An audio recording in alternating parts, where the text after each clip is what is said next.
We ready? Welcome everybody who's here. No public yet, but someday we might have some. 9 o'clock, and we're going to open this meeting. And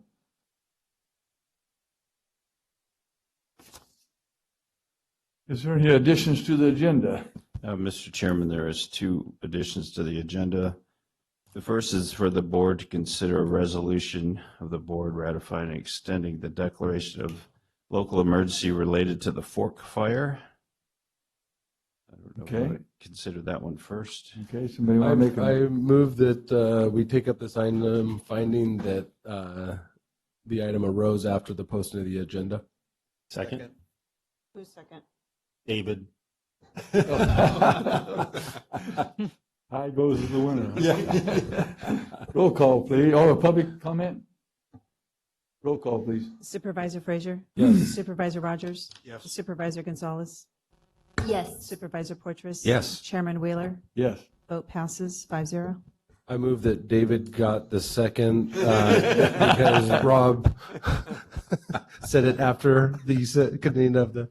Okay, the second one? Okay, Chairman, the second one is a letter to Governor Newsom supporting the Rio Bravo biomass plant and asking that he make the appropriate arrangements to keep it open because apparently it's under threat of closure. Yeah. It is in Fresno County, however, that's biomass plants are very important to our county as well.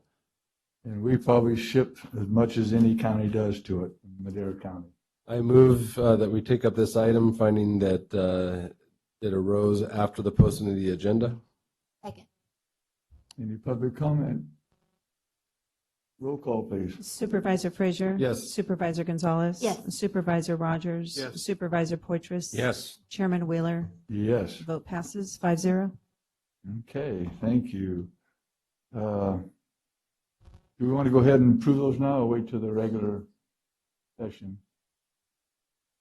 Chair, those items can't be heard until the regular meeting Okay. begins. That's what I thought. So would you read into item number 2, the closed session items? Yes, Ms. happy to do Counselor? so. There are 4 items for your closed session this morning. The first is under Government Code Section 54957.6. You have conference with your labor negotiators. That's for all units, all employee organization, and unrepresented employees as well, all classifications, excluding elected officials. Your designated representatives are your Deputy CAO, Joel Bourget, your interim HR Director, Michelle May, and your Human Resources Manager, Susan Carter. There are 3 existing litigation matters. All of them are under 54956.9, subsection D1 of the Government Code section. They're also all in Madera County Superior Court. The first is Stanley Harris versus the County of Madera, MCV 0863378. The next is Madera Irrigation District and their Groundwater Sustainability Agency versus Madera County's Groundwater Sustainability Agency, the Board of Supervisors in the county, MCV 0866277. The other is also involves Madera Irrigation District versus the County of Madera, MCV 087598. Thank you. Okay, any public comment on those items? If none, we'll go into closed session.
We are ready.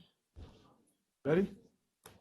Okay, everybody, if you will all take a seat and turn your phones off. Can everybody hear me?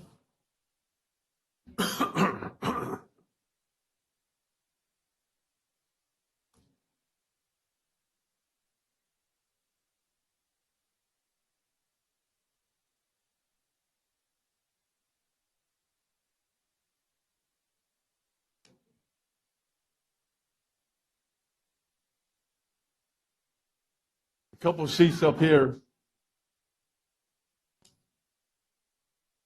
There's some seats up here, gentlemen. 3, 4, 6 of them.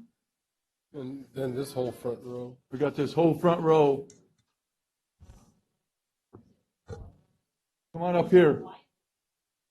Hay asientos aquí enfrente si necesitan sentarse, si gustan sentarse.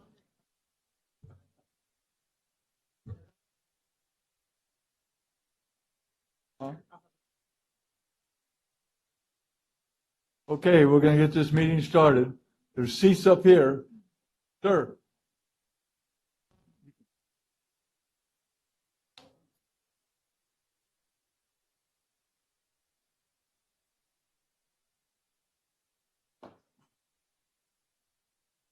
We're gonna need the doors cleared too. Just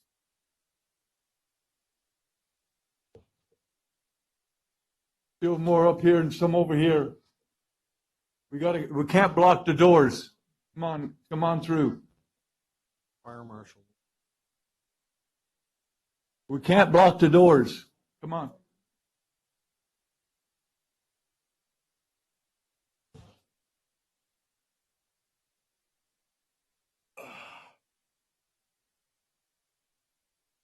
There's some seats up here and there's some seats over here. You can't block the doors. Come on in.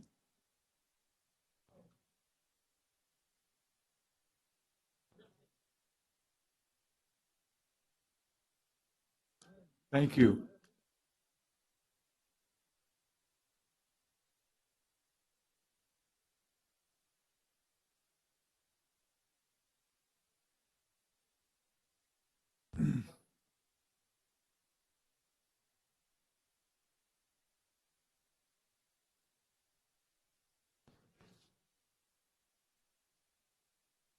Here's 2 over here.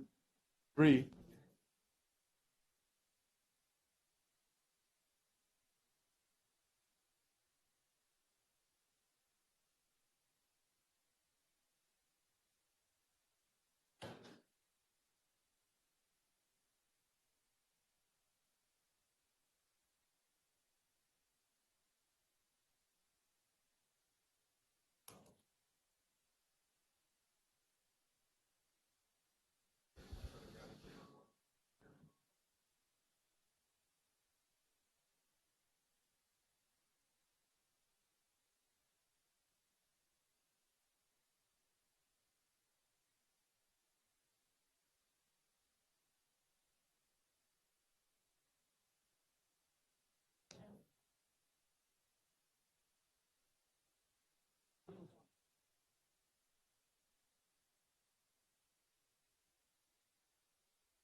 I can check. Oh, there, I see him. Huh? Him out there. Chris? Oh, you know what?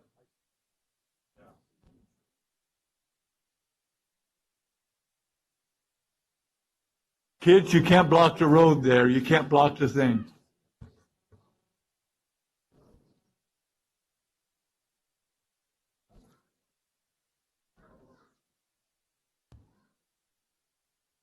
Can you speak to him and tell him to move the kids over to the side?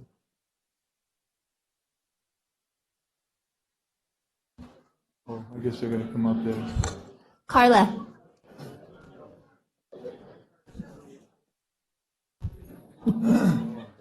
Oh, they're moving. They're moving. yeah. Double rouser. There we go.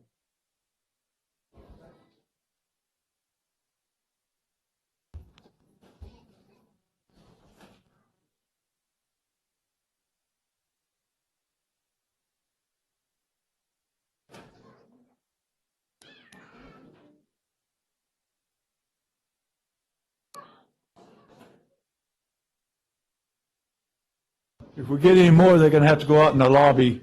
We can't put no more in here.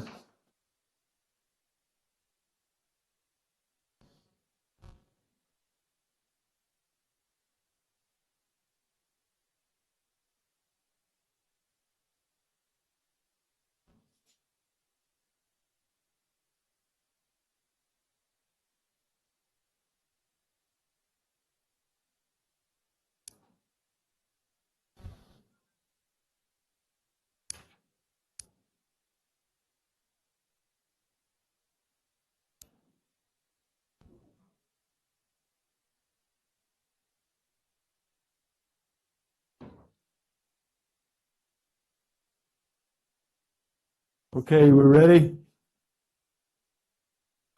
Okay, we're going to call this meeting back to order again. And is there any open and closed? Anybody else besides me? Anyone? Dave? You? No. I just got one, Edward Leroy Brown. He was 2 years ahead of me in high school at Sierra High School. He passed away a couple of days ago. August 18th. I didn't even know about it until a couple of days ago. He lives, if you, 22-mile house going up 41. He lived, lived his whole life. His dad was Francis Brown. And every week in the Sierra Star and the North Fork Journal, he wrote an article about the old days up in the mountains. And Eddie, he was talking about a hardworking guy. And but we lost him the other day. His wife and I graduated from high school together, actually. So everybody keep him in your thoughts. We have one? Oh, closed session. I'm sorry. Any items from closed session? Yes, Chair, there's one reportable action from closed session. On a motion by Supervisor Rogers, a second by Pro Tem Frazier, in a 5 in favor, 0 opposed vote,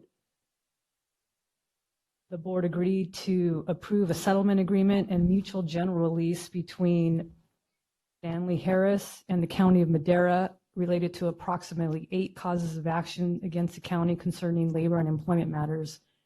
This final settlement and release resolves those issues. Thank you. Okay. Any public comment on that? Being none, the invocation will be by Pastor Dave Halls from the Wells Church. Let's see. Betty, you want to do the flag salute?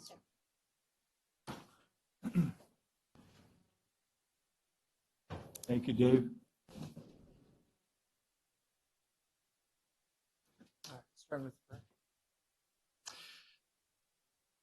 Lord, we are so grateful to be here. I thank you for these men and these women in this room. Each one in this room today cares so much about this place, Madera County, that you've placed us in. And so we thank you for the heart, the care, the passion in this room. And Lord, we thank you that you've told us what is good. What is good is to act justly, to love mercy, and to walk humbly with you. And so I pray that every conversation, every decision that is made here in this room today would be driven by justice, by mercy, and by humility. We love you. In your name we pray. Amen. Amen. Ready? Salute.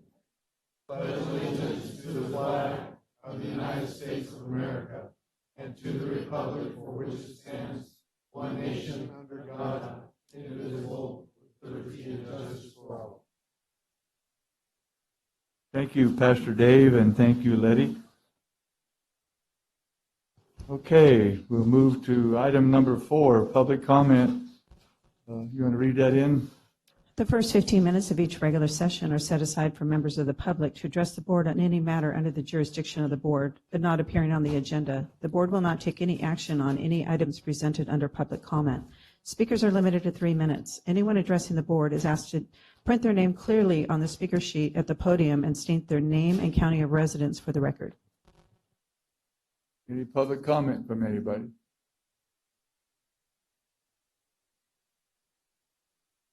Seeing none, we'll move on to the consent calendar. Any items you want to discuss, board members? Move to approve. Second? Any public comment on the consent calendar? Seeing none, roll call, please. Supervisor Rogers? Yes. Supervisor Frazier? Yes. Supervisor Poitras? Yes. Supervisor Gonzalez? Yes. Chairman Wheeler? Yes. Vote passes 5-0. I'm going to go back to public comment for 1 second. I had one that I wanted to announce. Our great Rebecca Martinez, our election clerk and everything. It was this last election in June, you know, where everybody's always talking about the elections being, you know, people voting twice and all that. Well, she caught somebody. There's an article on it. And they voted for their mother, and they got caught. And they actually, and Sally Marino, our DA, actually prosecuted them. And so they got, they didn't get no jail time, but they got their probation, and I think they got a fine too. So thank you, Becky, and thank you, Sally. I want people to know that we watch our voters. So, okay, moving on. I want to start with 9A, please. 9A, update on the Fork Fire by Madera County staff. So along with that item, Chairman, we have Chris here from CAL FIRE to give us an update on the actual fire itself, but you added an item to the agenda this morning related to the declaration of emergency, and perhaps you'd like to consider that immediately after Chris completes his wrap-up of the Yep, fire. we'll do that right afterwards. Thank you, Chris. Good morning, CAO, County Council, and Board, and members of the public. My name is Chris Trindad. I'm the Deputy Chief of Operations for CAL FIRE in the Madera, Mariposa, Merced unit, and I oversee operations for Madera County Fire as well. So currently, there's a fire in North Fork, and it's called the Fork Fire. Now, the fire started on Wednesday afternoon last week, the 7th, at approximately 3:10 in the afternoon, and our resources were dispatched. Upon that dispatch, we had an air attack aerial aircraft overseen within approximately 4 minutes of the dispatch, reporting 4 separate fires on Road 222, just off of Road 200, and the largest one being an acre, and in totality, just under 4 acres. If you're familiar with that area, it's a kind of a high impact area. The vegetation is very dry and receptive to fire. By the time the first ground resource got at scene, it was a Sierra National Forest engine. The fire was approximately 10 acres, and it had jumped onto the east side of Road 222 and started working towards 225 in and around the structures. That fire quickly grew to 50 acres, and we augmented the dispatch and got about 25 fire engines there, 6 aircraft, multiple bulldozers, water tenders, etc. That fire grew quickly to roughly 400 acres, and today we sit at 819 acres. Unfortunately, that fire did consume 27 residential structures, 1 commercial building, and 15 outbuildings. We're happy to report today that that fire is 95% contained.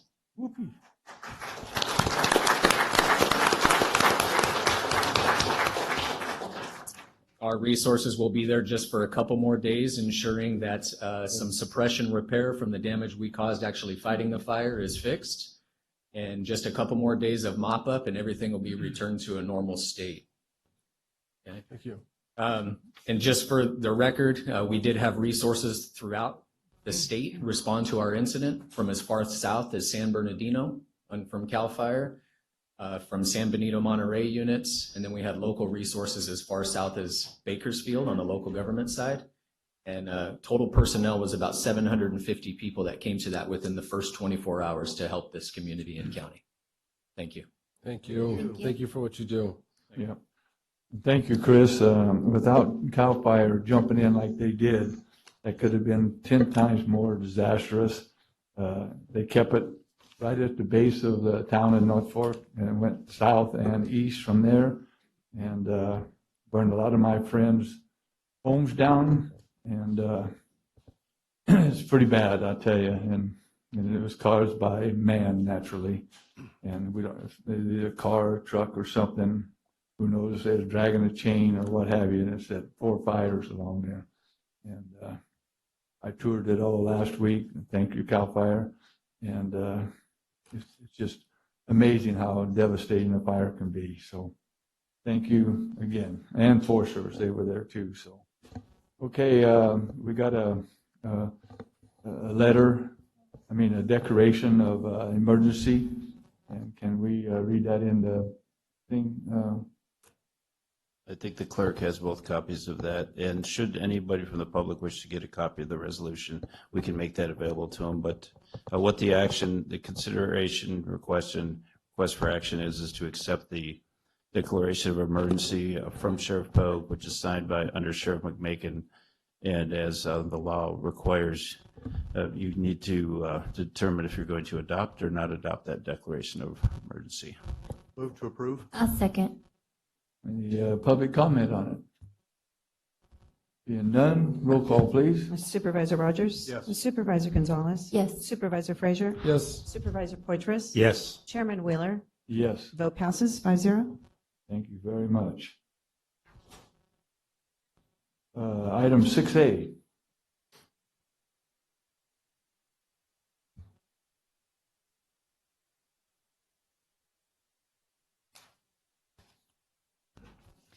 Item 6A, presentation of proclamation naming September 2022 as National Suicide Prevention Month and the day of September 10th, 2022 be declared as World Suicide Prevention Day. Good morning, Chair Tom Wheeler and members of the board. Connie Moreno-Pras, I'm the Director of Behavioral Health. Good morning, and thank you so much for having us here today presenting this very, very important resolution proclamation. This is National Suicide Prevention Month, the whole month of September, but also on September 10th is World Day for Suicide Prevention. I'm very honored to share with you that the big line 988 has become active as of July 16th of this year for folks to call and not to worry about remembering all those prefixes and all those numbers. So folks who need help, who are afraid of hurting themselves or not knowing what to do, please call 988 or always call our centralized access and crisis line locally, 559-673-3508. We are here to help. We are here to serve. We're very glad to have our partners from the schools here in the audience. Raise your hand. Our VA mental health gentleman who's here going to present a few minutes. We have a great short video to show you of a young celebrity that's helping us promote suicide prevention. There is help. Suicide is preventable. Please help us and help us promote this very important issue. Sylvia, I know we have the proclamation. Karen's going to help us read it, and then we'll have Sylvia Romero come up. Thank you. Connie, if someone's worried about a loved one, can they also call that 988 Yes. number to get help with what to do with their Yes. loved one? I think that's an Yes. important thing to. Very important. For 'cause sometimes- families, for individuals, for communities, and we'll talk a little bit, we'll highlight some of the important information that is out there. Know the signs, right? Go for help. So we will highlight that in just a minute, and it is for everybody. Yes. Proclamation, Suicide Prevention Month, whereas the month of September, National Suicide Prevention Week, a time in which individuals, organizations, communities around the country, join their voices to amplify the message that suicide can be prevented. Whereas attitudes, perceptions, and aging, behavioral health changes and challenges, suicide has been a very significant impact on individual wellnesses and willingness to reach out for support and services that can alleviate distress. Whereas knowing the signs of suicide, finding the words to talk to somebody that may be thinking about suicide, reaching out to local resources are actions everyone can take for themselves and others. Whereas September 10th is recognized across the United States as World Suicide Prevention Day, providing the opportunity to educate and engage everyone in the community to find their role in suicide prevention, now therefore to be proclaimed as all members of Madera County Board of Supervisors on this 13th day of September 2022, that the month of September 2022 is declared Suicide Prevention Month and the day of September 10th be declared World Suicide Prevention Day. Thank you very much. You gonna go ahead? Thank you, distinguished supervisors of the board, CAO and County Council. My name is Sylvia Romero, Health Education Coordinator with Madera County Behavioral Health, and the current chair for the Madera Together for Suicide Prevention Collaborative. It is my honor to speak to you about this cohesive group of community-based and government agencies that work in partnership to aid in the prevention, intervention, and postvention of suicide. Great partners that are here today, such as Kingsview, Skills for Success, the Veterans Administration, the California Health Collaborative, and the Madera Unified School District's Behavioral Health Program, and of course, Behavioral Health Services. As our goal, we hope to reduce the stigma of suicide, create an open dialogue, and promote the expansion of local resources. Through such partnerships, the Madera Together Collaborative plans and implements various outreach events, educational workshops, and community resource fairs.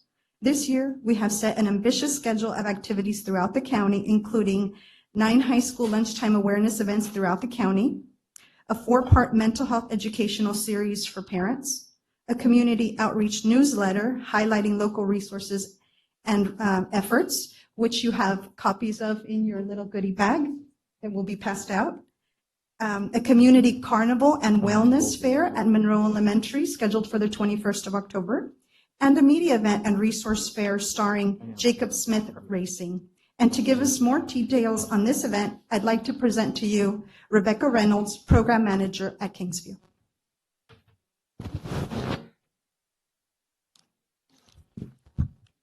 Good morning. I'm Rebecca Reynolds. I'm the program manager, like she said, at Kingsview, and we are a contracted agency through the MHSA Funding Act, and it's our pleasure to work on behalf of Madera County, our whole goal is prevention and early intervention. And as part of the collaborative, I'm excited to talk about the Drive to Live event that we're doing with Jacob Smith, who is on the circuit at Madera Speedway, which I know is a big integral part of this county and has been for a long time. And he is making his way up to the NASCAR circuit, and he will be with us for an event on October 12th. So we extend our early intervention and prevention activities throughout the year beyond September, and this will be part of that, part of what we do to serve the county and get the word out about 988 and the things to do to promote mental health and wellness. I believe there is a video with Jacob.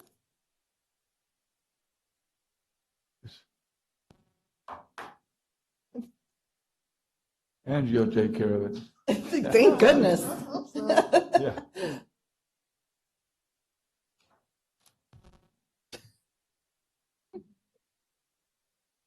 Thanks, Chris. There we go. Smith. I just want to take a couple minutes and share with you my story in racing and how it connects to mental health and suicide awareness. I started racing when I was 6 years old. I raced for 8 years competitively. I won 6 local, 6 regional, and 2 Grand National Championship titles. That led into my very first big car experience in 2020. Moving into 2021, I raced at Madera Speedway in the Junior Late Model program, finished second in the championship, and won Rookie of the Year as well. And now today we're racing in the Pro Late Model Series. I'm third in the championship, and we're on set to have a really good finish to the year. I'd like to share with you my connection to mental health. It all started 3 years ago with the Garrison Zimmer Foundation here locally. They're a family that lived about a mile from our house, and they lost their son, unfortunately, to suicide at 17 years old. Garrison was just a couple years older than me, so I never got to meet him, unfortunately. But through a very close friend of ours who we grew up racing with, they were best friends. Ever since I met Debbie and the rest of their family, I fell in love with sharing the passion that Garrison had for raising awareness in mental health and suicide. Over the past 3 years, I've been very involved as a brand ambassador of the Garrison Zimmer Foundation in representing them and my efforts to raise awareness for mental health and suicide. This year, I've been blessed to be a part and work with Sylvia and the group of members at Madera County on putting together an event for October 12th.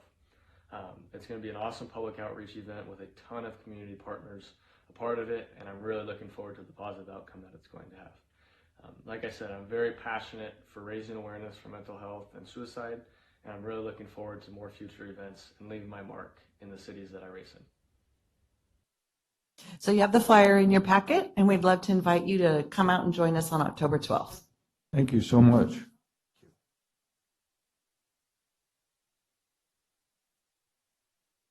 Good morning. My name is Jerry Silva. I'm a suicide prevention program manager with the VA Central California Healthcare System.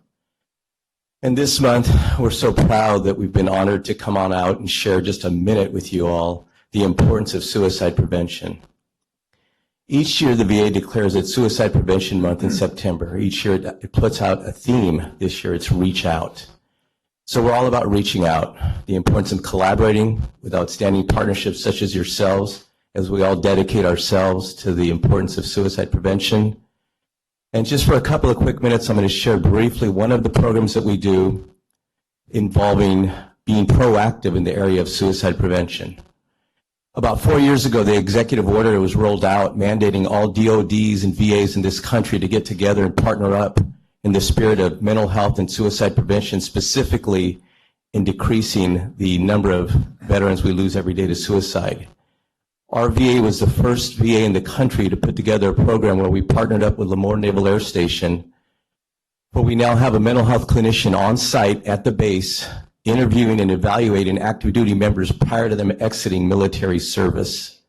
The importance of this cannot be stressed enough as we evaluate them for risk, get them connected for VA care, and ensure their wraparound care prior to them leaving. It's an outstanding program, and we're proud to say we're the first VA in the country to implement that. And going forward, we just see big things coming out of this. Our team goes out in the community. For the last 10 years, we go to universities, colleges, veterans groups, veterans programs to train up others in the area of suicide prevention with what we call SAVE training. This training is outstanding. It implements a practical use plan in reaching out to veterans, their families, and loved ones as we do so in the spirit of suicide prevention and partnership. I want to thank everybody this morning as we all go forward in the mission of suicide prevention. Thank you. Thank you. What a great connection too there when you still have them in active duty to do that. It seems like a very simple thing. I'm glad to know that that's happening here in the Valley first. It should be the model absolutely everywhere. So I appreciate that you're doing that. And is it picking up steam? It sure is. Thank you for acknowledging that, sir. It certainly is. We're seeing a great number out there. In fact, now Lemoore Naval Air Station is asking for another one of my employees to go out there. So it's very popular and is very well received. So thank you for that, sir. Yeah. Supervisor Rogers. Yeah, I have another number of veteran friends, and a common trait among veterans is that we've asked them to do what we could not do, and that's the unspeakable to another human being. And they recognize in their heart and in their soul that was unspeakable, and it is unspeakable but necessary for the freedom of this country and the protection of this country and the protection of people. And when we ask them to do that, we need to step up and provide the resources to make sure that their mental health is what it should be when we release them. And this should happen at a national level, and it doesn't. The Department of Defense should be more concerned about the discharge of veterans, the honorable discharge of these men and women who've served our country, put themselves on the line for us, stood on the wall where we could not, and done the unspeakable for us. The unspeakable but necessary, let me emphasize that, Yes, sir. but necessary. Yeah. Because there is evil in the world, and they bear not the sword in vain. They are the people that stand in the way of evil. So we thank them for that, but let's provide them what they need when they're finished with the job. Thank you. Yes, sir. It does certainly take the strength of a warrior to reach out and ask for help, and it is an honor to serve those who have served. So thank you all very much. Thank you. Supervisor Gonzalez. Yes, thank you. Connie, we have a lot of folks here and a lot of people who are watching online. Would you be so kind to share the 988 call information en español? Claro que sí. Buenos días, Connie Moreno Peraza, para ustedes, Consuelo Moreno Peraza. Los invitamos que por favor llamen al número 988 si algún momento conocen a alguien o sienten que se quieren hacer daño a ustedes mismos o una persona que ustedes quieren o en la comunidad. Tenemos el número centralizado de acceso y crisis aquí también en Madera. Es el 559-673-3508, pero lo más fácil es el 988.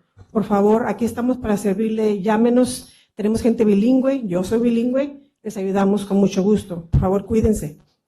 Again, I want to thank you all for this time. Help us reach 0 suicides in Madera County. Help us share 988. Thank you.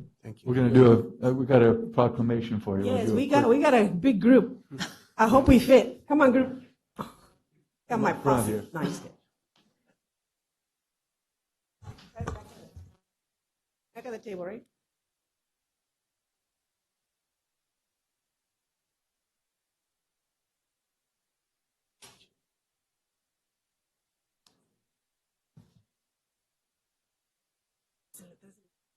think he's in the back.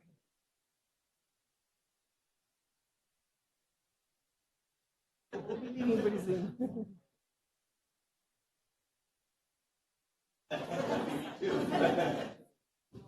Maybe the tall ones is.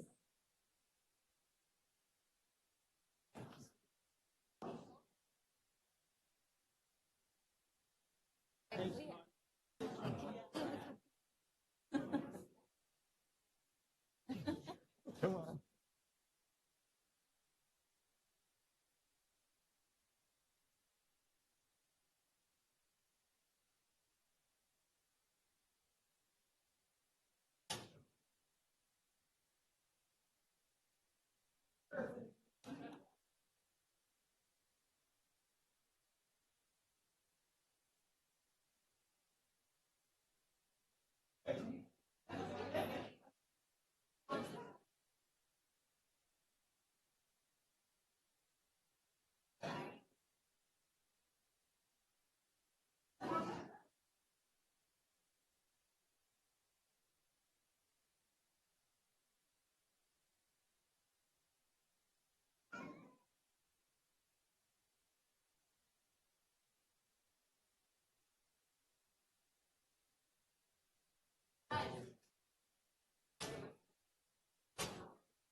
We're going to do the old timers right now.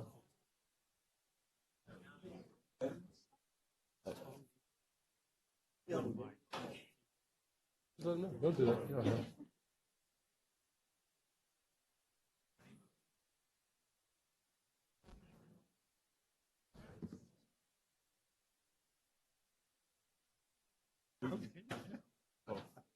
I'll just turn it over to you. Yeah. Yeah. Got 'em? Okay, now we're going to go to 6B. And I'm going to turn it over to Mr. Rob Poitras, Supervisor of District 3. And he's part of this group, and this is pretty, I think, important what we're doing today. So thank Very you, good. Rob. Thank you, Mr. Chairman. Today we have a proclamation that we'd like to recognize September 19th to the 24th as Old Timers Week. This has been a tradition in Madera for the last 91 years. It was started in 1931. That was about the time that we were really getting to the depths, the early depths of the Depression. And it was a way to provide support and uplift to the community. And so it's been 91 years, but during that time, we've had a parade 89 of those 91 years. Well, what were the 2 years that were missing? Well, there was a year during World War II when it was canceled. I would imagine that'd probably be 1942. It was, again, early in the war. And 2 years ago, during COVID, it was canceled. So, but in spite of that, we've been able to move forward with Old Timers Week. It's a great tradition, and we've got a lot of folks here that we'd like to recognize. We've got the Madera Downtown Association. We've got the Evening Lions. We have as well as the Breakfast Lions. They've been a part of this for many, many years. And then we have the Madera Courthouse, the Historical Society that's also involved in this quite a bit. And there's one other group. Let me see. Lions, Madera Downtown Association, Rotary, and the Young Professionals. So with that, we'd like to ask everybody who's here that's part of one of those committees to come forward. And we have a proclamation and a few other announcements we'd like to make. So go ahead and come on up. I see the Pistoressis over here, Monty and Ted. I see the Alicinis in the back. I see Debbie.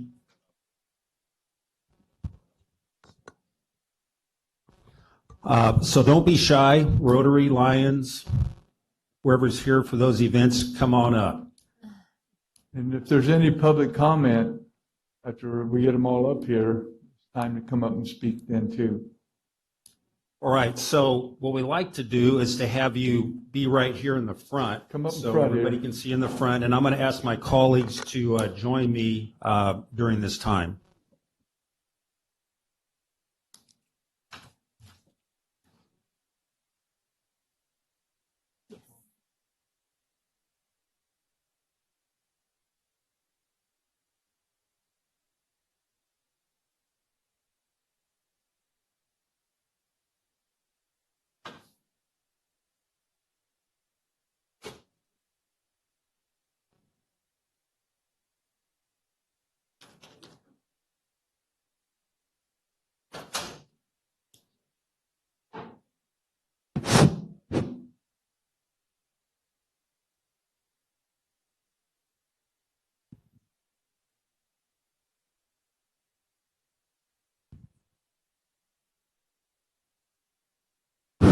It's working.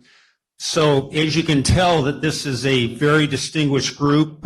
We've got folks here that have lived here all their lives, even though they're still very young. And but again, people have really made some great contributions to our community. So the first thing I'd like to do is we're going to announce the Grand Marshal for the parade. This has, again, been a tradition for many, many years. And this is something that we want to announce right now. Typically, the person is recognized ahead of time or warned ahead of time. But this individual is so humble and is so accomplished and has given so much to the community. And just knowing this guy, he would turn it down. So we have to do it in front of everybody here so he doesn't turn it down. So this year's Grand Marshal of the parade is Monty Pistoressi.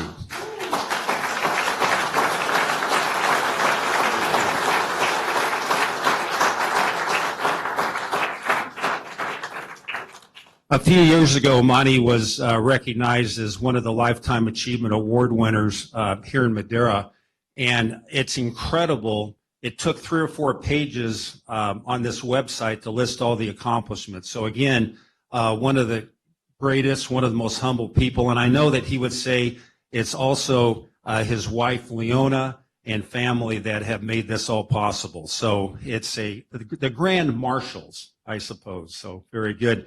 And we'd also like to recognize the King and Queen of Old Timers Week.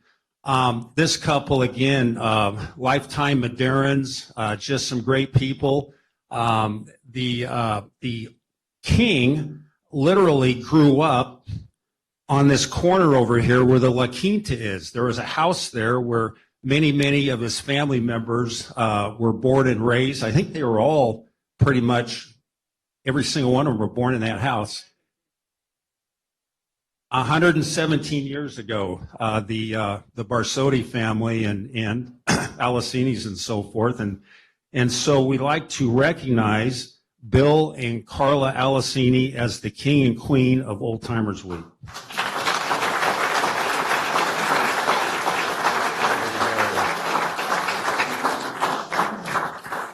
So very good. Are there any members of the crew here that would like to say a few words on behalf of Old Timers Week or in recognition of what's going to be occurring?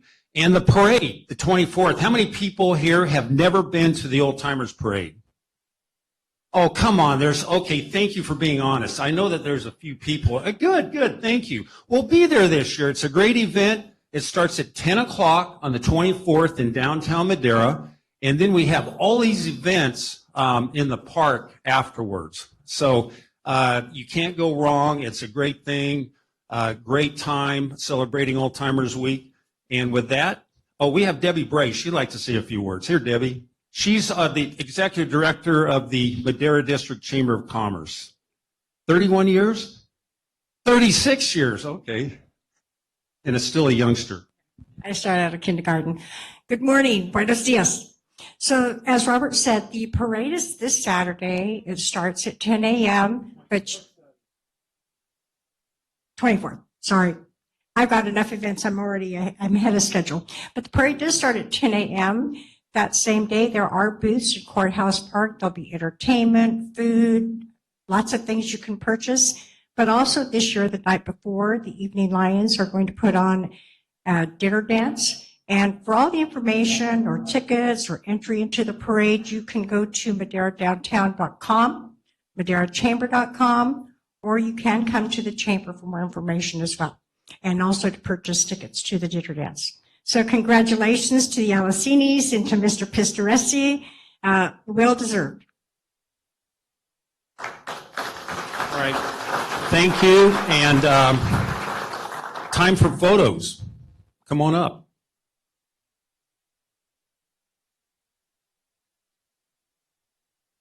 Yeah, we're just going to get one big picture with everybody here with Monty in the front and so forth.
Just by where he went to, you guys can go.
I guess it's just me today.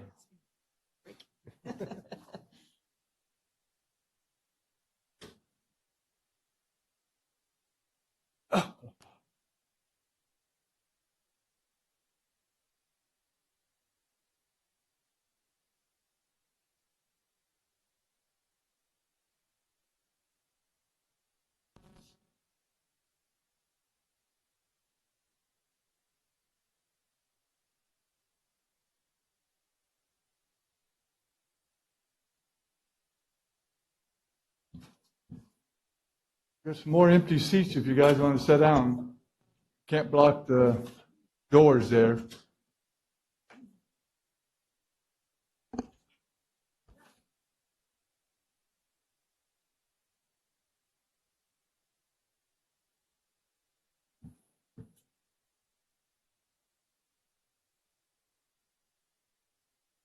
You got to move out of the doorway, sir.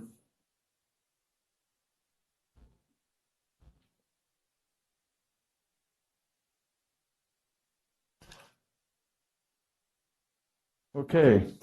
We're going to do the 10:30 hearing now at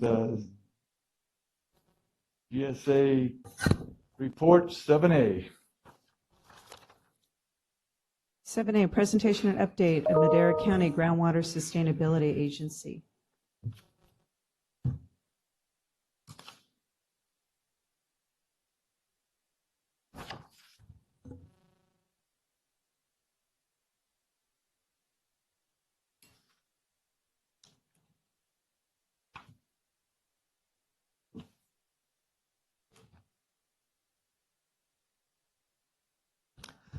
Good morning, Mr. Chairman, members of the board, Stephanie Agneson, Director of Water and Natural Resources for the county, along with Mike Linden, Deputy County Counsel. I have a monthly update to start with on GSA activities. I'm ready to present.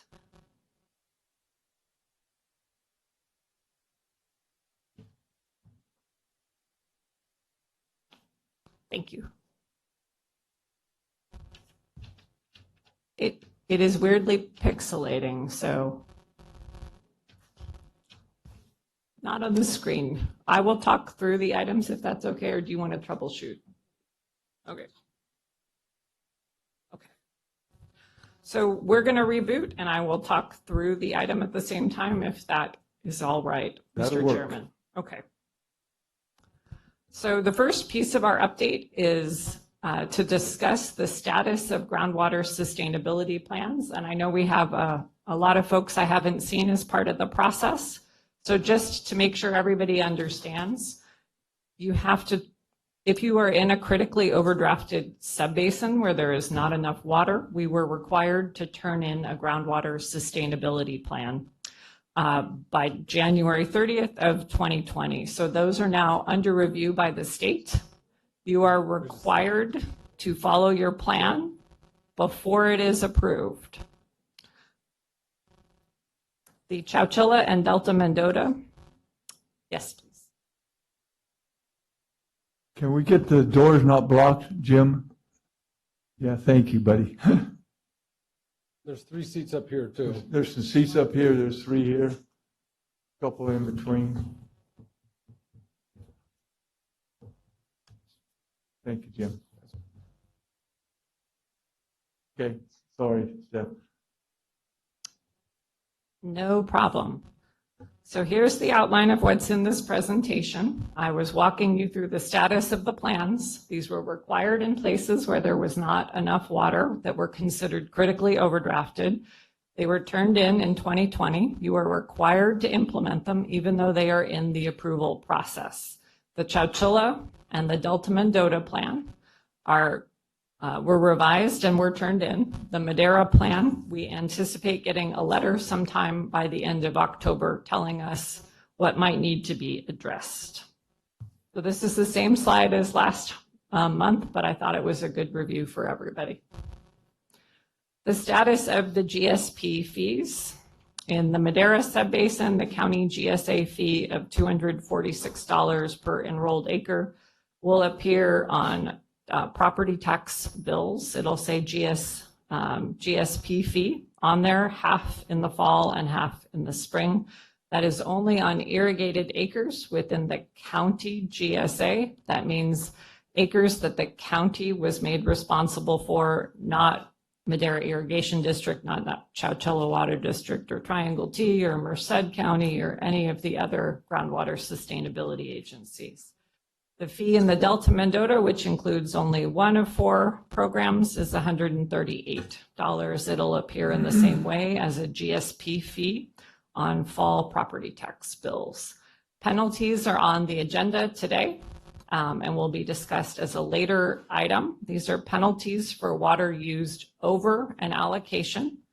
The water code, and I'll share that later, is up to $500 per acre foot over, and a $1,000 one-time fee per farm unit.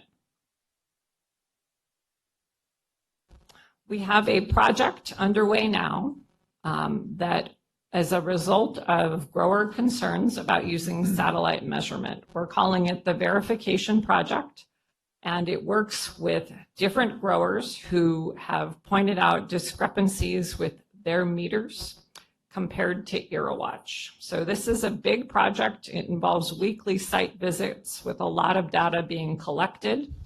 Of course, the way satellite imagery for evapotranspiration works, you do need a full year's worth of data. So to draw any conclusions, we'll need to wait until the end of the year. But we'll have final results ahead of the 2023. And we have had a minor adjustment, which people may see in their ETAW if they are tracking that online, for bare soil, which will result in a benefit to the grower. So big project, completely started because of grower concerns about satellite measurement. It's a considerable work effort, and we are seeing some of the same concerns voiced elsewhere with different satellite measurement systems. We are the only people we know who have undertaken this sort of effort, though. So let's talk about recharge, starting in the Chowchilla Subbasin. You'll recall during our planning process for groundwater sustainability, recharge was a very big component.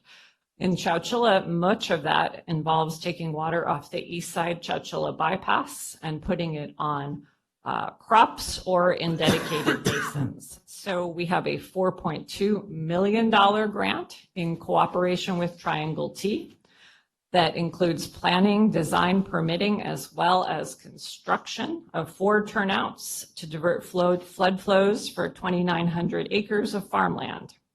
It's a big project. We are at the 60% design, so trucking right along. Staff needs to review the designs, but they've been turned in. We have a second grant in Chowchilla. This is for 2 points of diversion on the bypass, and it includes also pumps and a fish screen and flow meters. So I would like people to know that we are extremely aggressive in getting grant funds brought into Madera County. That decreases local cost share. In the Madera Subbasin, we are also at 60% design completed. This is also planning, design, permitting, and construction of turnouts. This is for recharge activities over in the ranchos. It also includes a dedicated basin in cooperation with Root Creek. So that grant is also $4.2 million, similar to the one in Chowchilla. We also have a new grant, which is $500,000 approximately, which is going to include a turnout on the bypass. So again, super aggressive about grants, which can decrease local costs. Well, let's talk a little bit about wells. In the groundwater sustainability plan, what really matters is groundwater levels. And the best way to measure those is obviously in wells. We have a network that we've put together of wells of individual growers. We are supplementing that with dedicated monitoring wells. These are done with considerable cost savings. They're triple completion wells, so one big hole, 3 individual boreholes within it, drilled to different depths. So this map shows all of the monitoring wells which we have been able to install with grant funds. The red are where we have a new grant to put monitoring wells, and the green are where they already exist through previous grant activities. These are expensive wells, but they give us data on what's going on underneath the surface. And what we've tried to do is fill in gaps. So you'll see that a little bit better in the Madera Subbasin graph. In the last round of funding, we were able to put in a new monitoring well in the ranchos. That's over there on the eastern side. This has been an area we hadn't been able to find funding for because parts of it do not qualify as a disadvantaged community, but we now have a well going in there. So we identified a problem, we looked for funding, and we found a solution. Additionally, you know that we were awarded a $10 million grant countywide, all GSAs above and beyond the county, for what's called multi-benefit land repurposing. This is where you take land out of irrigated production, but you are doing something else useful there. It could be a very low water crop. It could be a cover crop. It could be a basin that you've dug that becomes habitat of some sort. And so we took U.S. Senator Padilla's staff over to Triangle T to look at some basins that they have dug and done multi-benefit land repurposing. So that's who's in the photo mostly, Sam Cunningham, our staff on the right, and then Senator Padilla's staff. We are actively working with the federal government to attempt to get more money for land repurposing into Madera County. And I think that the federal government will probably develop at least a program for Western United States that looks at taking some of that land and repurposing it, especially in the drought. We have a smaller grant with a number of organizations working in Fairmead. We're looking for opportunities to do land repurposing and recharge activities. And we met with Senator Padilla's staff and Fairmead and Friends and talked about a variety of water challenges in that area over the past month. Just to advertise this workshop, since we have a lot of people present, if you are interested in taking some land out of irrigated production and being paid for it, and you are in the Madera or Delta Mendota subbasins, we have a program. We need to develop and fine tune the rules for that, but we're going to share out at this hybrid workshop on Zoom and at the Farm Bureau in person a couple different approaches to land repurposing. One is paying a fixed amount per irrigated acre that's taken out. Another would manage the program as a reverse auction, meaning we have a pool of funds and people offer us various numbers of acres, amounts of time, and of course, different crop types. So there's really two different approaches to that. We'll talk through that at the workshop, as well as rules that need input from growers. So that is next week, September 20th from 3 to 4:30. So we have an opportunity to do another workshop here for contracts between the county GSA as well as landowners in the Madera subbasin and Delta Mendota subbasin. We've talked through with recharge what makes sense is public-private partnerships where the landowner can do the majority of the work and receive the majority of the benefit, meaning the water. However, there is often a place for the county in terms of the permitting and the water rights, which tend to be a bit onerous. And then lastly, we've been talking through internally domestic well mitigation. In the Chowchilla subbasin, there were a number of meetings of the Chowchilla Advisory Committee where we talked through potential goals and hurdles and rules. There is an MOU in place between the parties that was entered into in July. In terms of funding of the program, the Chowchilla County GSA is contributing 50%, which is approximately its contribution to overdraft in the past, present, and future as we shift towards sustainability. In the Madera subbasin, the county pays more. It's approximately 75%. And the joint GSP group has met to discuss potential rules. Melanie Aldrich from Madera Water District is leading the effort. We've also met with some potential administrators. So that is what we've been up to. It's a little bit longer than normal. I anticipated we might have more people here who needed to hear all of the information that their county GSA is up to. So that concludes my presentation. The other items are on Chowchilla and penalties, but I'd be glad to take questions on the presentation. Any questions on 7A? Yep. Okay, Brett? Stephanie, so you had said something in there that the grants make things less expensive. So using that logic, when we have these grant awards, and you can't count on them every year, but in the years that we do get them, is there a way that that can supplant maybe what the fees that are being charged to remove that so that we're not paying for this and then also getting a grant on top of it? That's right. So the way the resolution that adopted rates works is at the end of each year, you have the opportunity to do what I would consider a financial checkup. We will provide a report that says, here's what we said we would need, here's our estimate, here's what we actually needed. That would include the grants, and then your board has the opportunity to lower the rates. Okay, so we can lower the rates. After a year, that's written into the resolution. Okay. And so that way we are encouraged to keep applying for grants. I mean, as you can see, we've been very successful, and Tristan and admin is extremely helpful in identifying and doing the bulk of the heavy lifting for these grants. So looking, I mean, that's about $18 million that we got in grants for this year, right? $10 million for the land repurposing, which is something that the GSA needs to do. 4.2 million in each basin for recharge, which is something that the GSA would have to do. So we could, at the end of the year, look to reduce that by about 18 or 15 to 18 million. The recharge, because one of them is in Chowchilla, there's no rates there, so it was going to be broken out into the Madarasa Basin. we could absolutely look at doing that. We did figure for recharge that there was probably a grant already that we were going to get in each recharge project. So some of that is done in the rate, but anything over and above what is estimated, yes, absolutely. Okay, more? Brett? No, that's it. Okay. Supervisor Rogers. Yeah, Supervisor Frazier always reads my mind. We think a lot alike. I'd like to see that budget before December or around December. And I think one of the important reasons is that we know the second installment comes out in April. That's going to be, or actually before April, it's billed as of April due, April 15th, is it? Yeah.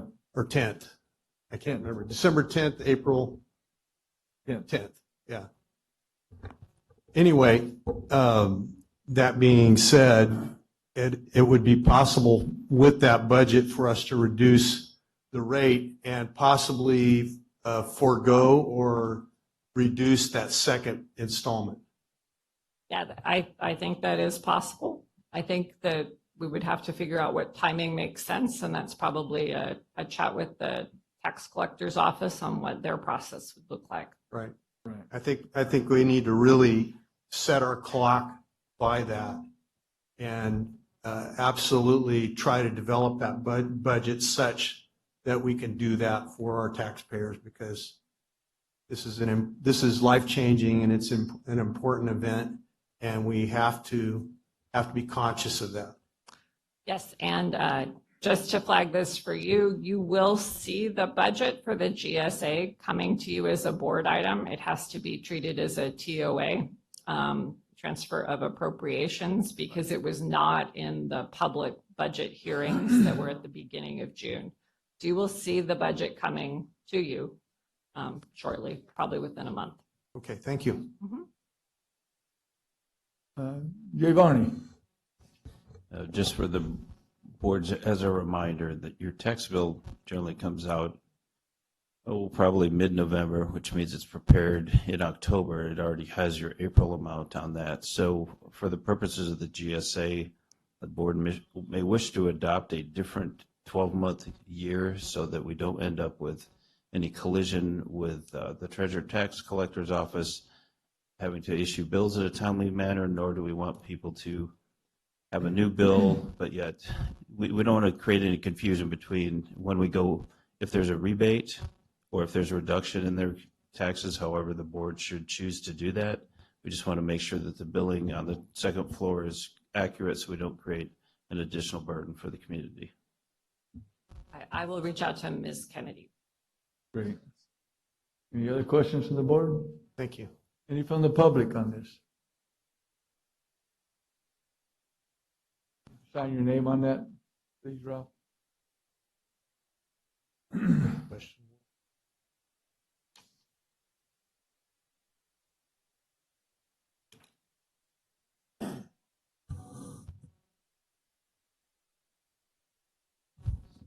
Members of the board, my name is Ralph Pistoresi. I've seen these type of presentations before. It seems like a piece of cheese put on a mousetrap, that they're going to give you $4 million. They're going to give you $2 million. They're going to give you $10 million. That's nothing for what they're going to do if you follow that path. You see all these people? There's 100 more outside. When you guys make your decision as to what to do with this county, you better weigh it very heavily in your heart that you're doing the right thing. Because that grant money is not going to end up with these people. What you're going to do is put agriculture out of business in this county. You're going to devastate it, and the fallout is going to be here. Don't look at me. Look that way when I talk. Because these are the people that you're affecting. And I want you to be reminded that today is a work day. This is not a Saturday that they're going to come. They came because they know that their livelihoods is going to be drastically affected. Businesses are going to be affected. You supervisors need to push back like other counties push back on state government, who has failed miserably providing the water needs for this growing population in California. They have failed, and they put the blame on us.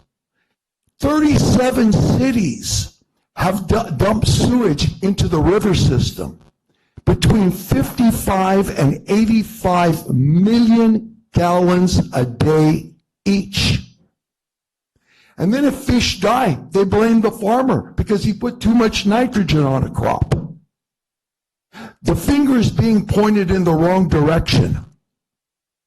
This doesn't work. Your responsibility is to preserve the health, wealth, and prosperity of Madera County, not the state of California. You tell the state of California, we would rather deal with the state of California, if you want to know the truth. The state of California could come and over here and we'll deal with the state. And after we get done dealing here, then we plan to deal with the state. Because from this grassroots effort here, this area, $10 fine because my phone went off. From this here, the other districts in the valley need to partner with different districts in the metropolitan water districts down south, and we've got to come up with capable management for the water conveyance system and the storage system in this state. If they can't do it in 40 years, they probably won't do it in the next 4.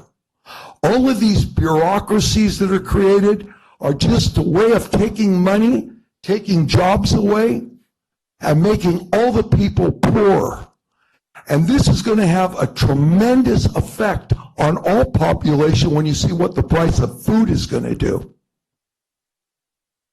I'll let other people talk. Thank you.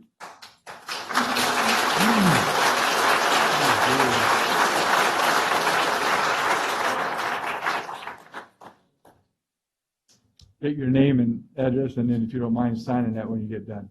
Will do, thank you. So I'm Noah Lopez with the Madera Ag Water Association. Thank you for the chance to speak with you today, and thank you, Stephanie, for the update. There was a lot covered in that GSA update, but I'm going to focus my comments on Earwatch and the estimate of ETAW that Earwatch uses to track the allocation. So over the last year and a half, MAWA has conducted long-term comparisons of Earwatch ETAW, that's evapotranspiration of applied water, against flow meter data. And what we found was that in many cases, Earwatch overestimates applied water compared to flow meter data on the order of 150% to 200% in some cases. And these inaccuracies were especially present in pistachios. And pistachios, as we know, are deep-rooted crops. They pull water from the soil deep, and they're drought tolerant. And so it seems that some of the assumptions used by Earwatch regarding soil type, regarding rooting depth, don't seem to work with pistachios, and these inaccuracies are compounded. And so as we consider today penalties, and as we consider meter alternatives and an appeals process for for groundwater tracking or use tracking, it's really important that we look at earwatch and the accuracy of earwatch. I would like to just encourage the board to consider a streamlined meter alternative process as opposed to the adversarial appeals process that exists currently. And so if there the letter we submitted, MAWA submitted, has a lot more in-depth explanation of the work we did and the comparisons, as well as a proposal for a meter alternative process. But I'd like to thank you for considering that. Thank you. Mr. Lopez? Chairman Wheeler, Yes. I just wanted to remind you or mention that our timer is getting installed right now. Okay. So I will give you a 1 minute notice. Yeah, you get when the 3 minutes minutes is to up. talk, and we, timer's usually on there. We're working on it right now, so they'll keep timing. They'll give me a notice when it's got a minute left. Thank you. Good morning, Mr. Chairman and members of the board. My name is Samuel Mascarenas. I'm a local farm labor contractor in this county. I reside in Madera County. In fact, I'm Mr. Poitras's neighbor. Good or bad? Very good. He is a good neighbor, I have to say. He puts up a lot of on my end. I also represent the Bravo Ag Group, a group that was founded, and I'm sad to say this morning we learned the loss of Mr. Fred Franzia, the owner of Bronco Wine Company. Mr. Franzia, if you'll just give me a minute. Mr. Franzia was an innovator and in many ways a savior of the wine industry. As many of you know, the wine industry has gone through ups and downs. There was a moment in time where vintners could not sell their juice. And Mr. Franzia went in and bought the juice on pennies on the dollar, created what we call $2 check. And in essence, saved the wine industry, especially here in Madera County and throughout the Central Valley.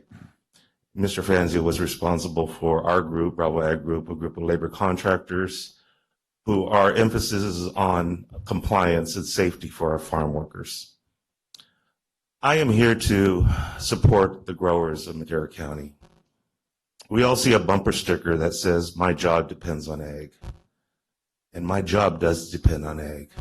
And all these faces you see out here, their jobs depend on ag. And we all know that if we don't have water, we don't have jobs. Look in the faces of the young children. I've seen many farm workers that have come through my organization, families that work hard to put clothing and food and a house over their heads. And I've seen many of them sacrifice because of the love of their children, because of the love of their families. I had a young family, well, not young, I had a family that worked for me, that worked hard, many jobs, to put their children through school. And one of them graduated as a physician at Stanford University. That is the culture of our farm workers. That is the culture of our farming community. And that is not possible without our growers. And if we take away their water, we take their opportunity to provide jobs, not only to myself, but to these people. And I ask you to think about your decision, because it could have a tremendous impact on the lives of these people, the ones that will probably be hurt the worst. Unintended consequences, we see that throughout bureaucracies and government. Yeah, we have a great plan. Yeah, we have a great vision. But then they don't understand the unintended consequences. The problem with this state is that we have had a lack of vision. The Bible says that with a lack of vision, the people perish. Instead of investing in our water, in our infrastructure, we have wasted money on billions and billions of dollars in a train that nobody's going to ride. We could have turned that water into that money into investment. And now we want to punish the growers. This morning I woke up. Time's up, buddy. Well, I thank you. Next.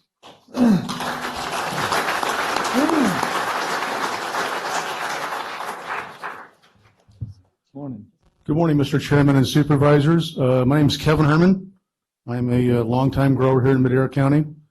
This is an extremely important issue to all of us. So much so that my dad had a stroke about 6 days ago and left the hospital to come be here this morning. That's how important I feel about this topic. I visited with several of you over the last week or so to express my concerns about several things, and I'm gratified to I think hear that you guys are listening and wanting to work with us. It sounds like the fees or the penalties will not kick in until January of 23, or at least that's being contemplated, I think. And that's really important because we got a lot of work to do. I mean, Stephanie's doing a yeoman's job of trying to get everything set up, but the reality is Year to Watch is still a mess. We're still trying to figure out what the appeal process and the flow meters and getting them certified. And then there's, in reading the most recent publications, it sounds like that maybe the penalties will be due in 30 days and you have to pay that, then you go to the appeal process as opposed to doing the appeal process first. Not positive on that, but those are the types of things that need to get worked out in advance. Really, really important. But most importantly, I'm here today to encourage you, and I think I heard Stephanie say right now she's going to be submitting a budget. And I think that's crucial because farmers we're hurting right now. We have drought, we have high water costs, inflation. In the case of almonds and walnuts and other commodities, low commodity prices. 1 minute.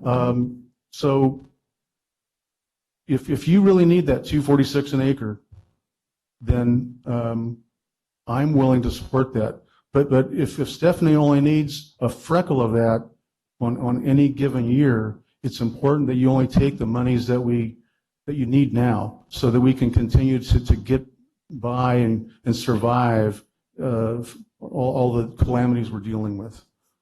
Last, and I realize I'm almost out of time, it's really important that we work together. I don't want to throw the baby out with the bathwater. I think we need a 218, but we need to work together. And if there isn't a spirit of compromise, I'm fearful that a lot of folks are going to want to blow it up. And we need to keep Sacramento out of our kitchen. So please keep that spirit of compromise alive. Thank you. Thank you, Kevin.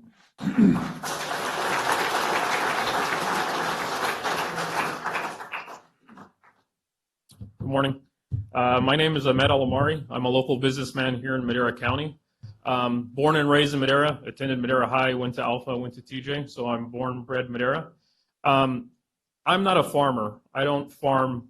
I don't own 1 acre of farmland on my own, but I've been so embedded with this groundwater deal that it does affect the business that we do. I am a farm labor contractor.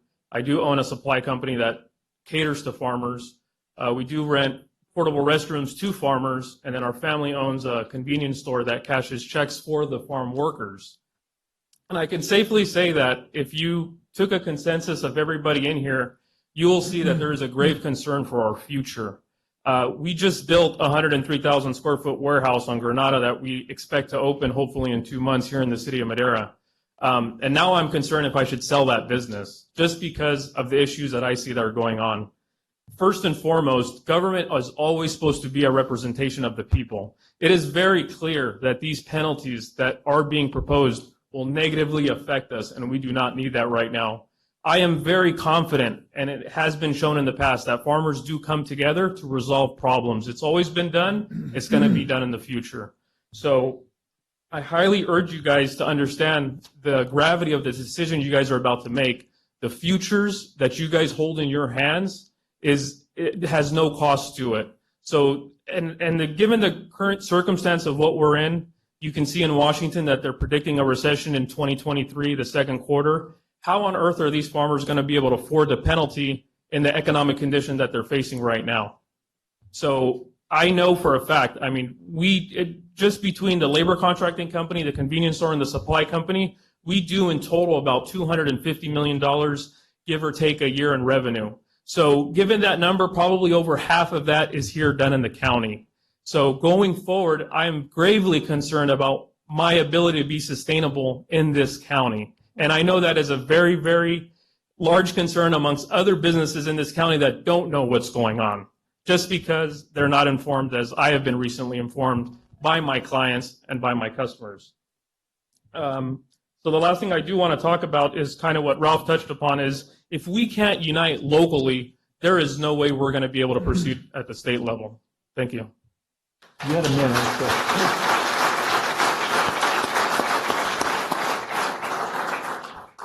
I have to put this down a little bit. I'm short. Yeah. Hi, my name is Sylvia Lopez. I think you guys know me. Some of you know me already. We're farm workers. I'm here to represent my family and friends. We're farm workers. We came from Mexico like 43 years ago. Exactly, we came here in Madera looking for a better life. And we're running from corruption in Mexico. So you guys know what is our feeling about corruptions.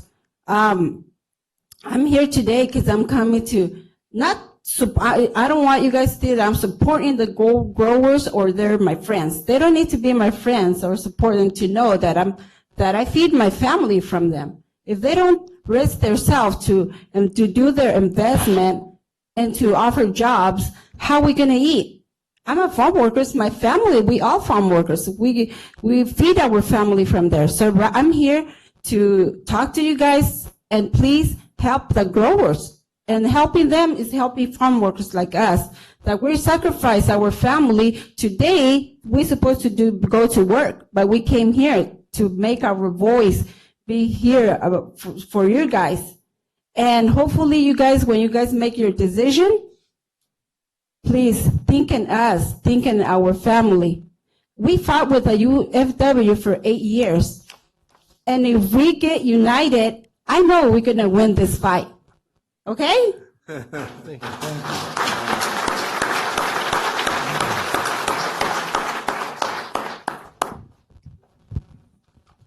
Good morning. My name is Michael Titus. I'm an attorney with the law firm of Wild Carter and Tipton.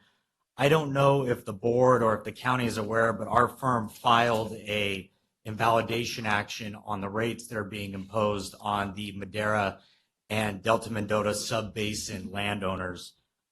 It's our position that multiple violations have occurred under Proposition 218 in relation to these rates, as well as Proposition 26. These rates that are being imposed are special taxes that are being disguised as property-related fees, and that is putting an unconstitutional burden on landowners and tenants of landowners who are subject to pay these fees. Many of these people budget year in and year out just to make a marginal profit on their property, and being subjected to this unconstitutional rate, it's going to sink it. It's going to sink their operation, and many who are, small family farming operations. And in addition to the multiple positions we have on Proposition 26 and 218, we've also brought an action under the Public Records Act because we made a request earlier this summer for documentation in regards to the mechanism that the county imposed or took the mechanism the county implemented in regards to that 218 process earlier this summer. And the county has not complied with that request. We've asked for readily available non-exempt documents, and the county did not claim an exemption within the government allotted time, and we have still not seen the documents to assure that maybe that Proposition 218 election took place correctly. I'll get up here later to speak more about the penalties that are being discussed, but I just want to inform the board that we have filed an action on those rates that are being imposed. So thank you.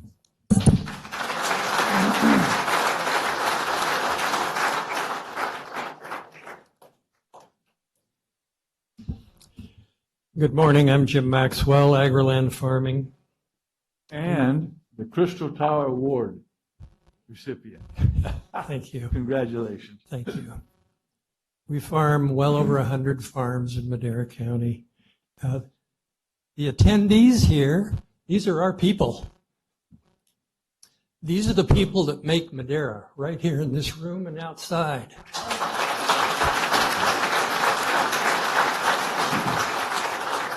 The issue that's before you this morning is not about agriculture. It is about everything in this town. Because every business, including the gentleman that spoke two speakers ago, every business in this town is dependent on agriculture. If agriculture fails, everybody in Madera fails. So this issue couldn't be more important. This is a tough time for farming. Commodity prices are down.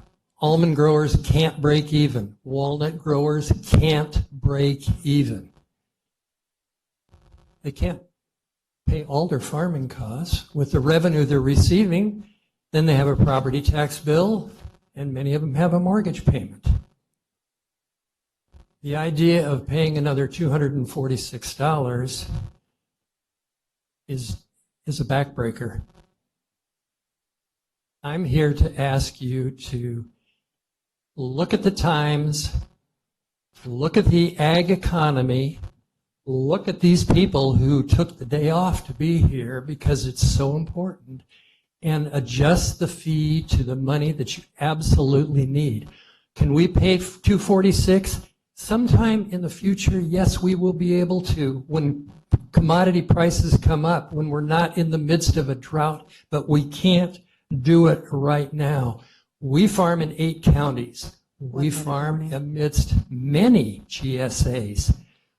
What's being proposed here in Madera is the most burdensome of all 8 counties and all GSAs in which we farm.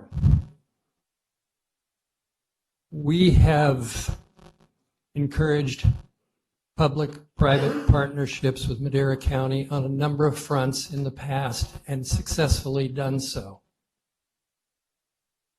Because we're all in it for the good of this community. When it passed in Madera, I think we're all aware that had we elected to oppose it, it would have failed. If Mr. Herman, who spoke earlier, had elected to oppose it, it would have failed. We supported it with the understanding that you would continue to listen to us. Must be break time. Yeah. It's a 3-minute warning. That you would continue to listen to us and that you would make adjustments that are essential in view of what's going on in the agricultural economy right now with the drought, with commodity prices, with fuel prices. Thank you. Thank you, Jim.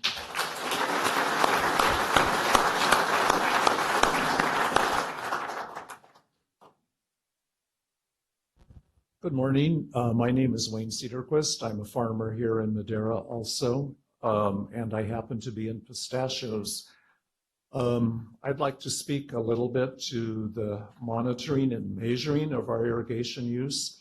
I actually was one of 3 or 4 farmers who Stephanie's office reached out to and helped select IrriWatch to be the satellite monitoring in Madera County. We felt they were the best. Telephones off. Thank you.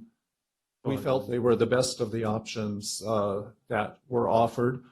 Always verification was part of the plan to see how well this worked. Verification was supposed to take place in 2021. All through 2021, I was sounding the alarm, measuring my meters, calculating my water use, looking at IrriWatch and going through rather obtuse calculations that were necessary from the way they were reporting it and saying, whoa, this is not working. The feedback loop here is terrible. As a matter of fact, in 2021, my worst block, IrriWatch reported 16 inches greater water use than I actually put on my pistachios. And 105-acre block, 16 inches, an acre foot and a quarter per acre, times the proposed $500 fee for going over when I did not go over. I think we can all do the math and say this is pretty outrageous. The county has had a constant bias against water meters. Alleged violator.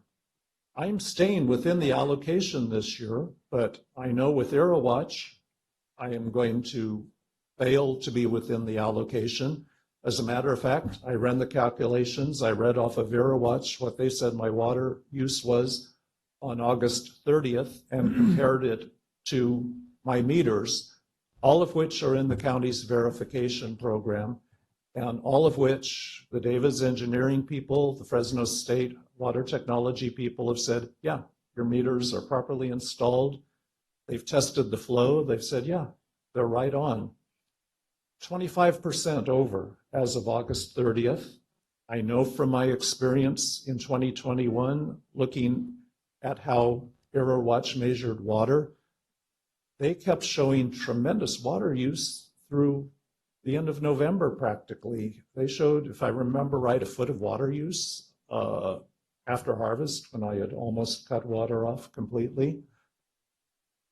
Alleged violator, why are meters being treated as a terrible thing? They've been used by irrigation districts for decades, maybe as much as a century. They're considered accurate by everyone except the county of Madera. I have a water meter at home. I've been paying my monthly water bill for several years based on a meter. Many of us, 3 minutes, are doing that. Your minutes are up, buddy. So I think a point I would make with all of these proposed penalties, I don't think the county has a valid method at this point in place for accurately measuring water use. And to say that you're going to fine us and turn us into alleged violators, criminals, when there isn't an accurate measurement method, I think is really wrong. Thank you. Thank you, Mr. Cedarquist.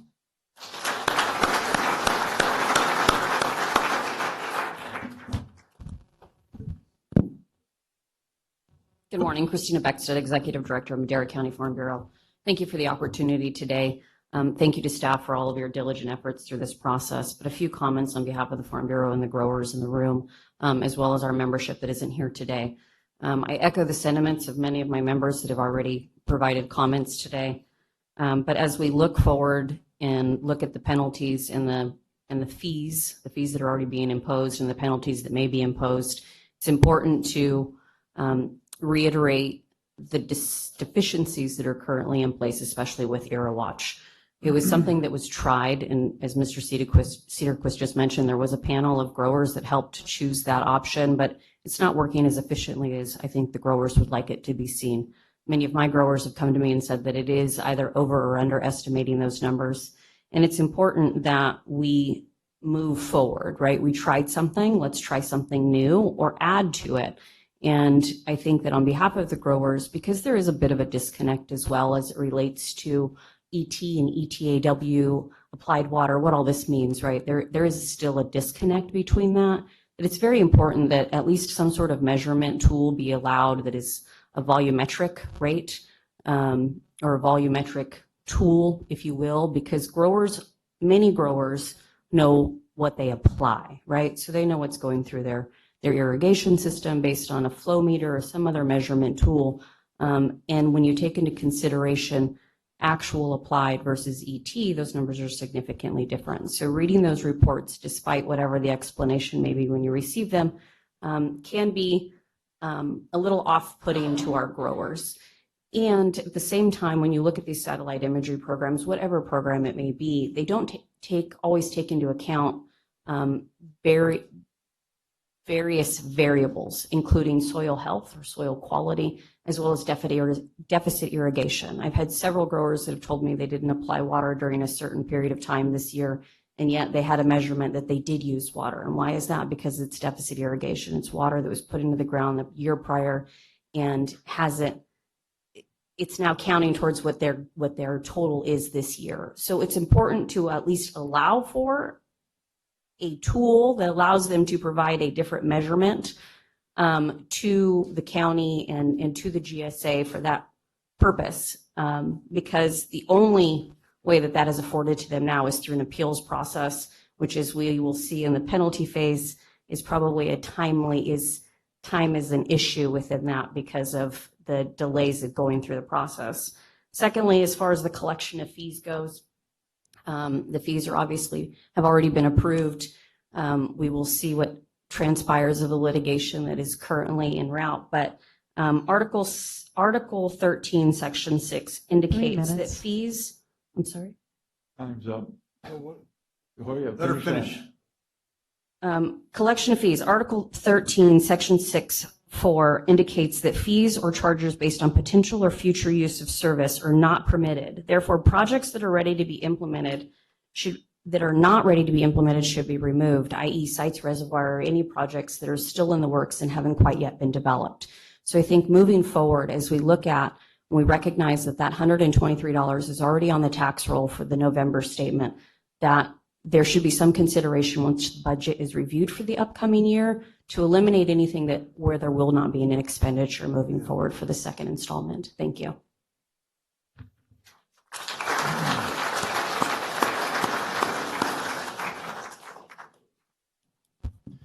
Good morning, everyone. So Sullivan Gross here with Pearson Realty.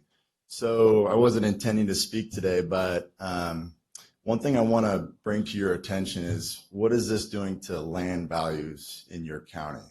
So if you compare about 8 years ago, if you looked at the land values 8 years ago to maybe 5 years ago, the values when Sigma really was starting to build some steam, maybe dropped 10%. If you look at the last 2 years ago, from 8 years ago, I'd say it's dropped maybe 25%. When you Excuse look me for a second. Yes. Please turn your phones off, okay? It's getting ridiculous and interrupting our speakers. Thank you. Thank you. Then when you compare land values from 8 years ago to today, we're probably down 50%. And I know some of the sellers that we work with wouldn't be, real happy with me mentioning that, but that's something I want you guys to be aware of. And we sell property up and down the state, working in lots of different areas. But there's some growers out there that are bleeding right now. We, like Kevin had mentioned, and Jim, about commodity prices and all the other expenses that are much higher in years like this. So I think what I would like to recommend is putting in your projections of your modeling of what that's going to do to you and the county's tax income when you see land values drop another 50%.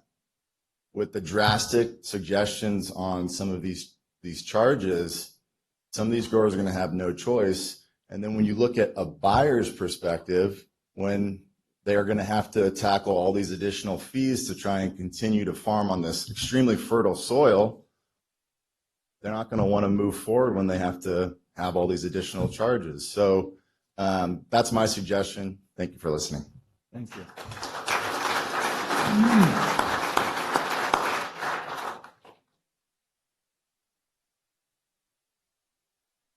My name is Robert Bishel. I went to school with Robert, and I've been in this Madera County my whole life. Our family's farmed since 1912.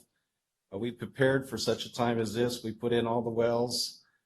We did all the preparation that we can, but I can't prepare for a tax that's going to put us out of business. Even if your property's free and clear, you just heard the realtor, our property will go to zero value over a period of time. Right now, if you take 1 million acres out, you stop photosynthesis in the valley, which converts smog into oxygen. I also own a company called Water Changers, so I travel the state with growers up and down the state, and there's an enormous amount of sewage that's being transferred in all of our rivers, all over the United States. You can't put sewage water into a river and expect fish to live. They keep saying that if we put more water, then we will dilute the water out with the sewage, I'm saying, to the ocean. So when it gets to the ocean, we have a fish kill and a coral kill. They talk about nitrates. You go up into the high Sierras, and their nitrate levels are going up because of the septic systems. There's no farming in our mountains at 5,000-foot elevation. All these problems are always easy to address to farmers. We always catch all the blame. We pay all the bills. If you tax me for somebody else's well, that's taxation without representation. If I'm paying for something and I get no benefit, then it's going to put me out of business. Under my watch, I don't want to lose the ranch that my grandparents and my parents and our whole family's been farming. Our grandchildren are farming with us. All of my employees are here today. Many of them have been working for me since high school. We don't have a large turnover of employees. Most of these farms, including Ralph, they retire on his ranch. They've worked their whole life for the ranch.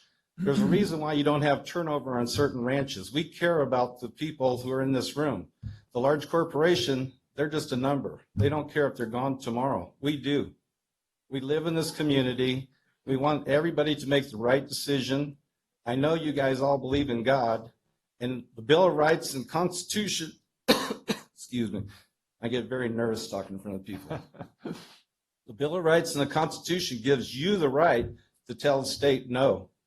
The state is mandating an evil plan, and we need to stand up to it.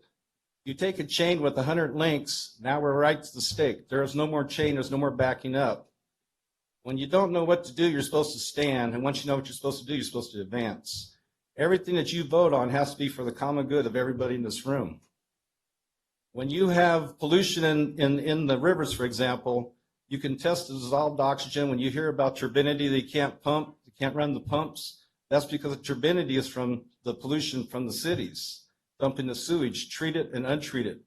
When you get overloaded with rainfall in every city, you only have so much holding capacity, it overflows into the rivers. 3 minutes. It's not an accident that every one of the sewage plants is next to a river. This is going on all over the United States. So we need to fix the sewage problem and stop taking the water away from the growers. Time's up. Yeah. Okay, thank you. Thank you.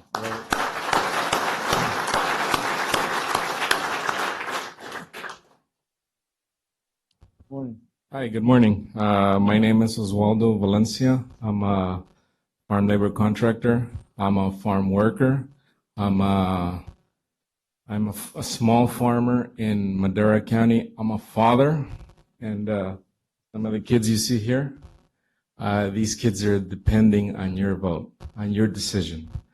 And I want to read to you a little bit. It says the book of Genesis, chapter 3, verse 19. It says, by the sweat of your face you shall eat bread, till you return to the ground, for out of it you were taken. For you are dust, and to dust you shall return. My father came to America in 1987, and he was from El Salvador. He brought us here. I was born in Guatemala. And since we came, we've always been grateful. We came to Madera, and Madera has been treating us really good. I mean, the $246, yeah, it's going to affect us. The $500 for the penalties, I don't know if I'm going to be able to pay that. And the thing is that you're not just affecting me, you're affecting my kids. You're affecting my grandkids, their future, their education. And you put me out of business, you put a lot of my employees out of business. And the thing is that, like the lady was saying, she's right. I mean, these are things that we have to think about. I mean, we've done so much. And like the other gentleman said, if you put all of us farmers in a room, we'll figure this out. And if anybody else that doesn't farm and doesn't know how to work the land, they have no idea how to fix this. I mean, they fix it with money. Yeah, we have to build a dam. If we would have built a dam, there wouldn't have been all these issues. I mean, why are you going to hurt them? All of these guys depend on us. And the thing is that taking us, I mean, you eliminate a lot of families. So thank you for your time, and please consider our children. And you guys have kids, you guys have grandkids, and you know, we grow cherries, and the cherries that you guys eat on an ice cream sundae or a banana split, that's what we grow. So thank you very much. Thank you.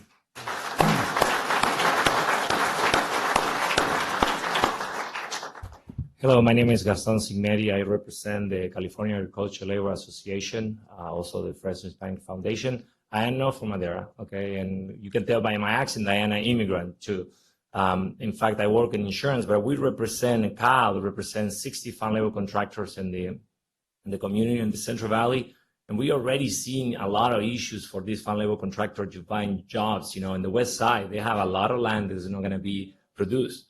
So you don't want to be kind of like bringing the same situation here. And also, I don't think, you know, I know there's some growers that they get that land from generations, you know, so they might be able to afford, you know, some kind of fees. But there's other people, like I have business or clients that they just renting the land. And now you're adding another expense on top. So, and most important at all, you know, since I am an immigrant and I know a lot of the farm workers are immigrants too, is that it's their resources that you guys are taking, because now they're going to have to find jobs farther away from Madera, okay, to be able to, they're going to still working, trust me, you know, the people are going to figure it out. They are survivors. That's why they came to this country. So I think that when you guys are going to vote and take a decision, you also need to look at them. Don't think about just the Pistoresi or the people who own farm for many, many years. Think about employees, because those are the people that we are helping constantly. And I think they are overlooked in this situation, and they're going to be really affected because the grower might put another extra $5 on their crop, but the person who's going to go buy at the store, they're going to pay out of that increase out of the check. And the new inflation just came out, so it's not a good news. Okay, so I think someone say economically, I don't think that makes sense when economy is going in the wrong direction to now increase, you know, put more expenses. Don't think that, I don't think Biden is correct on, you know, fighting inflation with more spending. Okay, yeah. Trust me. So I think you guys might be in the same direction. So please consider that and consider the people. I think that is the important part. Thank you for your time. We're gonna break at 12 o'clock for lunch, so we'll cut the next speaker here. All right, sorry. My name is Martin Chavez. I'm with Pacific Farm Management. Thank you to the board and the chairman for allowing us to be here. You said we're going to lunch. If you look in this room, these are the people that feed America. I'm the son of immigrant farm workers. The American dream wasn't possible for my parents if it was not for ag, if it was not for farmers in these rooms that show up to these meetings that help feed America and provide jobs for immigrants coming into this country. So when you guys are voting on these penalties, I ask you to look at the room. Every single one of you supervisors, you're killing the American dream when you're voting for these steep penalties. You know David better than anyone. You know, you're a fighter for water. Now's your guys' time to step up and actually fight for the ag community. You know, when you guys are campaigning, everyone says, I'm going to fight for the ag economy. I'm going to fight for our farmers. Now it's your time to show up and do something about it. Go back to the drawing board. Go back, work with these farmers, work with the families. We have through Pacific Farm Management, we're a labor contractor. So often we hear from our farm workers, is there going to be jobs next year? Is there going to be work? We haven't had a heavy rainfall in years. So a lot of them are in fear that there's not going to be any work. And as a Pacific Farm Management and management, it's tough. You don't know what to tell them, you know, especially since there's no rainfall. But now you're tackling on the penalty, so there's an even further insecurity for them. And to our farm workers, I tell them in Spanish, you know, no están solos. Gonzalo, gracias por estar aquí, gracias por tomar el tiempo de su trabajo. Es muy importante que sigan aquí en estas juntas así, porque no están solos, ánimo. A lot of them may not even talk, you know, just like my parents. One, they're afraid of public speaking. It's terrifying to be up here, as you all know. Second, there's a language barrier, but I can assure you, if they're able to voice their voice, they would tell you how difficult it is to put food on the table with the minimum wage laws, you name it, and now this increasing penalty. So as every one of you supervisors, whether you guys table this for another meeting or just go back to the drawing board, please, and God bless you guys. Thank you.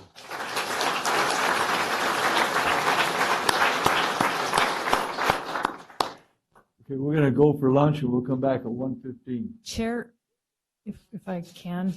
Yes? Just a reminder that this item is a presentation and update only. Right, it's no 7A, action. that any decision that may have been discussed during the public comment section would be under 7C as in cat. And so it sounds like 7A has concluded. Yeah, 7C was just a presentation, no vote or nothing from us. 7A, 7C. 7A, I'm sorry. Then we got 7B and 7C when we come back. So we'll see you at 1:15. Thank you.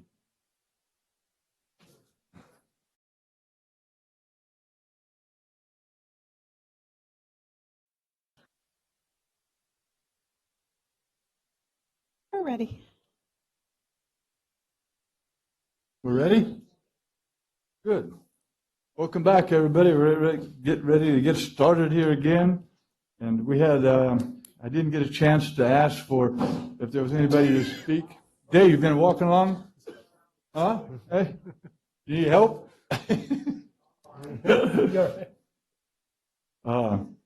On 7A, I forgot to ask if there was any online, and we do have somebody online.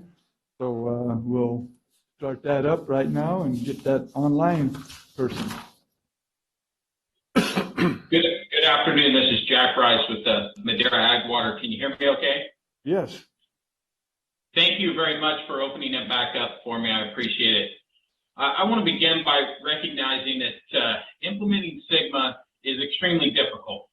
The issues are really complicated. There's a lot of uncertainty. And I know that the stakeholders and Stephanie and Agneson and the staff have worked really hard to navigate that uncertainty and those complexities. But this means that when it becomes evident that we need to change course, we have to adjust course.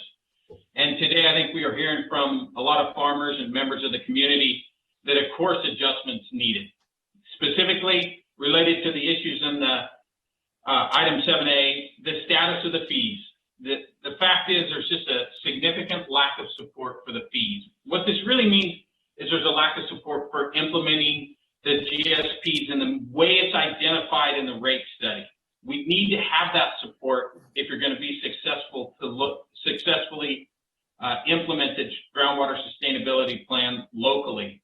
In order to rebuild that support, we've got to do something different with the fees. And I think key to that was what was discussed this morning is developing a budget. The supervisors had some great ideas on how to do that and why that's important. And we just need to know, how is the $22 million collected this next fiscal year, along with the $18 million in grants countywide? How's it going to be spent? What exactly is needed? And when considering that, I think it's important to bear in mind that the rate study, it explains the reason for the fees, but it doesn't tell you how they're going to be expended in a particular year. And furthermore, the amount of the fees is based on the rate study, and there's a lot of assumptions about the scale and the specifics of the projects and management actions that were made in the rate study. And those can and should be considered and adjusted as appropriate. So I think as was suggested this morning, it's really essential to have that budget, have it be meaningful, and adjust the fees accordingly to make sure they reflect where the community is and what they can do this year. A quick note on the 2022 verification project and meters. You've heard plenty of concerns about the accuracy of EarWatch and the problems of the current meter appeals process. And while there is a verification project, the ag community and other even participants in the project don't really know what it's showing. So it's there, it's good, that's got to be done, but nobody's quite sure. All they know is when they have a meter, it's saying one thing, and when they look on the EarWatch platform, they're seeing something else.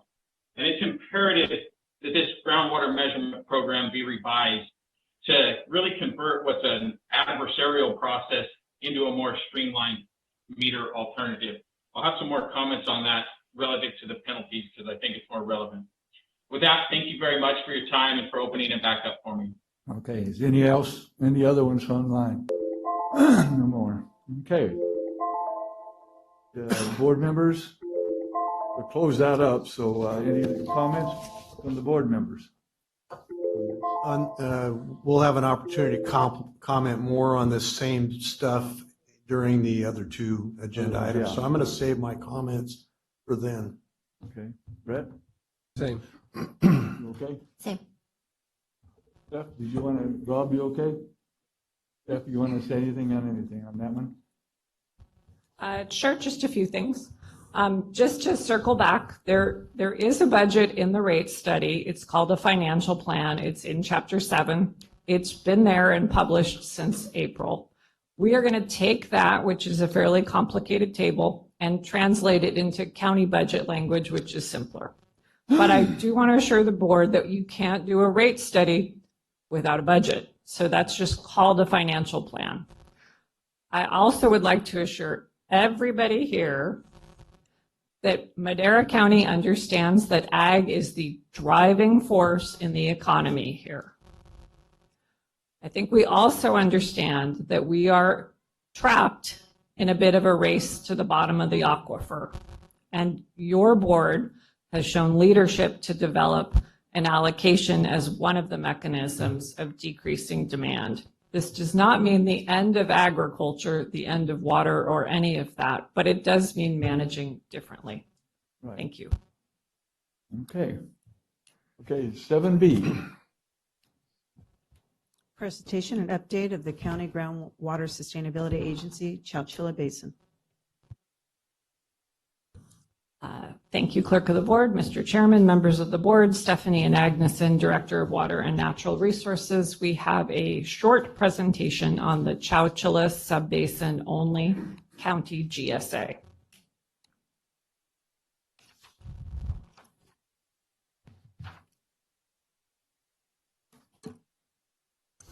Okay, this is just a few slides, but we'll talk about why we're here, having a discussion about Chowchilla, what happened, what the GSP says, what the risks are, what are your options, and a recommendation. You've probably seen this map before. I don't know that folks in the room have. This is a map that shows all of the groundwater sustainability agencies in Madera County. There are a lot. 7 in the Madera Subbasin in various colors, 4 in Chowchilla, and 3 in the county's portion of the Delta Mendota.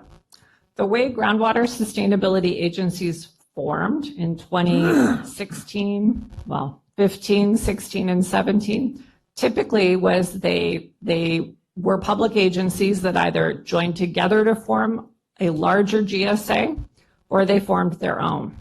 And then the county was the backstop. We were left with all of the land that no one else wanted to annex. I think that's a critical part here because this isn't in any way grabbing acres. We are the backstop for management. So from 2017 to 2019, we had a very robust public process. In Chowchilla, I've listed only the meetings in 2019, but I think it gives you a sense of the amount of public outreach and participation in groundwater sustainability planning. These are the meetings where we shared out and brainstormed ideas on how to deal with groundwater sustainability. And they came down to, we need to bring in as much water as possible. Let's recharge and get it in the ground. Let's use it for irrigation, but get as much water as possible. And that included participation in a new reservoir project. It also included land repurposing, which is taking land out of irrigated production. There were a lot of examples from other industries that we could draw from on that. And this also included discussing domestic well mitigation as a critical piece to help people whose wells go dry due to continued drawdown in the basin. So very big process that led to a groundwater sustainability plan being turned in January of 2020. We then took what was in the plan and we built a rate study around that. All the rate study does is quantify what is in the plan in more detail and put it in the form that's required under Prop 218. So this is a list of all of the times we talked through rates, including a March where we had 3 separate discussions on different rate structures. In the Chowchilla Subbasin, those costs were for land repurposing, sites or water purchases, recharge, and domestic well mitigation. The cost in Chowchilla was $204 per enrolled acre for the first 5 years, so $204 per year per enrolled acre. There was a majority protest, which is part of Prop 218. That means the rates in the Chowchilla subbasin could not be adopted. So that's where we've been, what happened. We'll talk a little bit about what's going on geologically in the basin. So the areas in red have subsided or sank 6.5 feet or greater since 2017, since 2007 to 21. So more than 6.5 feet in those areas in red. And in this map, green isn't necessarily good, it's just better than red. Those areas have sank about 1/2 foot. So we have an ongoing subsidence problem. One of the hot spots is Red Top. Triangle T has very proactively engaged in recharge and purchased water and put it in the ground and has made some progress with subsidence. And this is what the county GSA needs to do in these areas. At the same time, many domestic wells have gone dry. On this map, red is wells that have gone dry within the last 30 days. You can see they're concentrated in the valley, which is not a surprise, but it is also quite a struggle if your well goes dry and it's $35,000 or more to replace a domestic well. So what does the GSP say when you don't have project yields from recharge? The last sentence I'll draw your attention to. However, if Madera County project yields are lower than initially estimated, Madera County will, so the word wills there, not might, proportionally increase the level of demand management.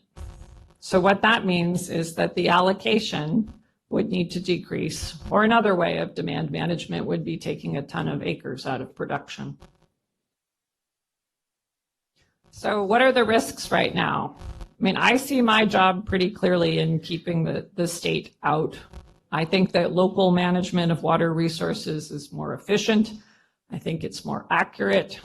I think it involves a lot of public participation in meetings like this. So right now, the Chowchilla GSP is with the Department of Water Resources, who is reviewing a revised form. The plan is very vulnerable to being deemed inadequate because there is currently not a funding mechanism in place for the programs that are in the plan. This impacts all GSAs in the Chowchilla Subbasin, including the Merced County and Triangle T and Chowchilla Water District. It is not clear how the state board will intervene, but if the plan is deemed inadequate by the State Department of Water Resources, the state board has the authority to come in, and they have the authority to cut back to whatever they deem necessary across the board or carve out an area. So I think your options are really threefold here. This is not an action item. You're not taking action. You're giving direction if there is direction to give. So your options are, one is basically keep the current allocation as is moving ahead to 2023. Option 2 is reduce the allocation with a methodology to be determined. We could subtract the project yields off the total amount of water being brought in. We could, as a grower suggested last month, it could go to sustainable yield, which is clearly very painful for everyone. Number 3 would be enter into some sort of memorandum of understanding with the Chowchilla group to fund and implement the GSP that we submitted in July. So that would involve keeping the allocation as it is for 2023, but we need some certainty in terms of how money is collected, what type of agency it is, would the money go to an escrow account, what would that look like, and how the projects would be managed. We have had a number of conversations with this group, and Karan's going to brief you on those, but at this point, if a group were to come in and act as the GSA, we are still responsible until they are the GSA. And the process of forming a public agency, as you know, typically takes a couple of years, and that's if you're pretty aggressive. So we are responsible until they take this on completely if that's the direction it goes in. The programs in the GSP are not a menu. You don't get to choose this, and that is what we agreed to in the adopted plan. And I would suggest that the funds are deposited in an escrow account using the same deadline as the Madera Subbasin County GSA and Delta Mendota Subbasin County GSA have, which is the tax day on December 15th. So that's my short summary. I'd be glad to answer your questions. Supervisor Rogers. Yeah, as you know, I represent the area in question and have for the last 12 years. And I represent most of the agriculture in Madera County now, as of this point. As of the point of redistricting, I represent everything pretty much west of Highway 99 and quite a bit east of Highway 99, excluding the city of Madera. So with that preface to my comments, I represent the people who voted down the GSP fees. GSA. Excuse me? The 218 GSA. Yeah, the 218 fees, right. And during that process, our basic cry was, you need to do this because the state of California will come in and do something, and we don't know what that will be and what have you. So they've heard that probably over and over again prior to the vote, and still voted it down. As their representative, and as I represent all of the ag, I have voted in accordance with the wishes and the votes of those organizations, those people. The Madera Subbasin voted for the GSP fees, the 218. I ratified that vote because they voted for it. I have always been on the record as stating from the beginning that I felt the fees were high, and I did not want to throw the baby out with the bathwater. Here, on one hand, we're trying to save the ag industry. We're trying to save our groundwater at the same time. And folks, we cannot, I'm going to sidetrack a little bit. We're confusing some of the issues here a little bit by not separating surface water from groundwater. Okay? We don't control the surface water in Madera County. We never have.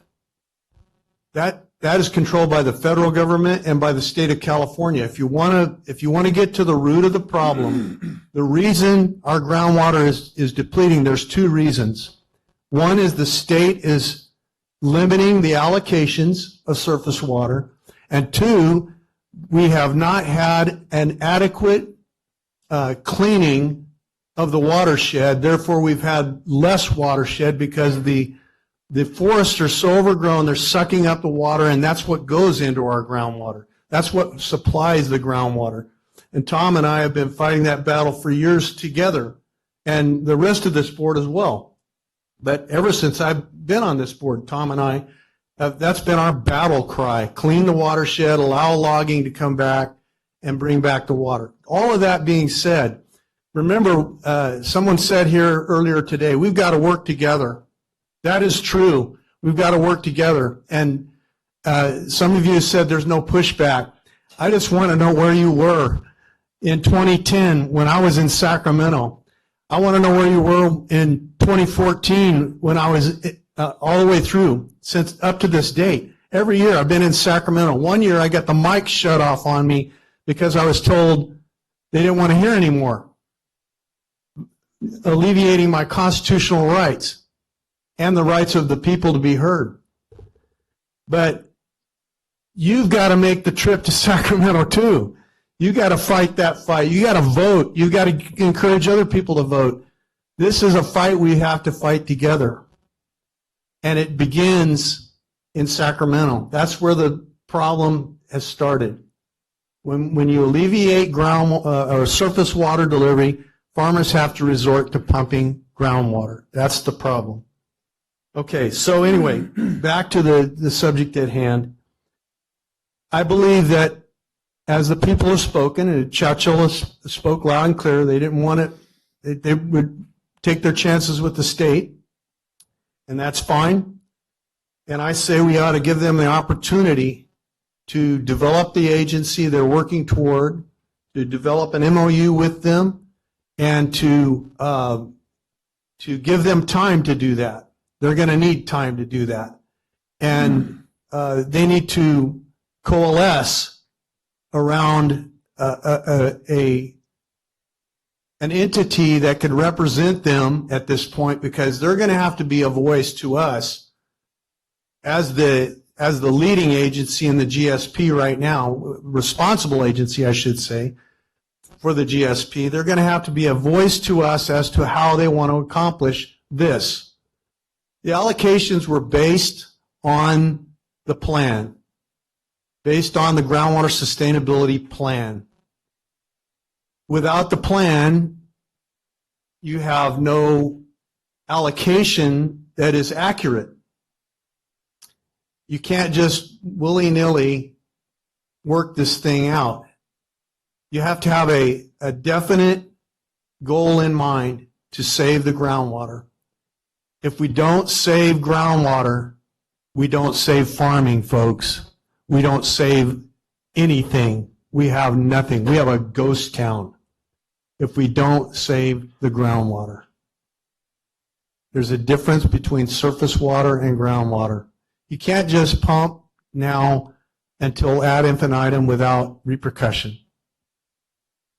That's the bottom line. But that being said, I believe in the will of the people to do what's right. I believe they want to do what's right.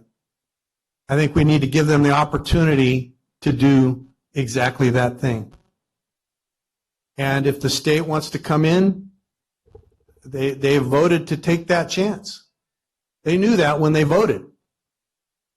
So that's just one thing I have to say in that regard. We've got to stop looking at this as us versus you. We are not against you. We are for you, because I'll tell you, we need you and you need us. We need each other. We're not going to survive either way without each other. If we were against you, you'd already be in trouble. Big trouble. I would say that would be the case, because then we would be like Sacramento, who doesn't care. Who doesn't care what you say, who doesn't care if you go out of business, who doesn't care whether or not you make it. That's the frank, that is frank, and that is as true as I can make it. But we do care. We live in the same neighborhoods you live in. I've replaced 2 wells in the last few years. 2 wells at a cost of $70,000. That's residential wells. That's a lot of money for residential wells. We're in the same boat you are. Our straws are in the same ground yours are. My family was in farming from the time I was, before I was born. They came to California in 1924 and started farming. They believed in a future just like you do. So we're not against you. We're together in this thing.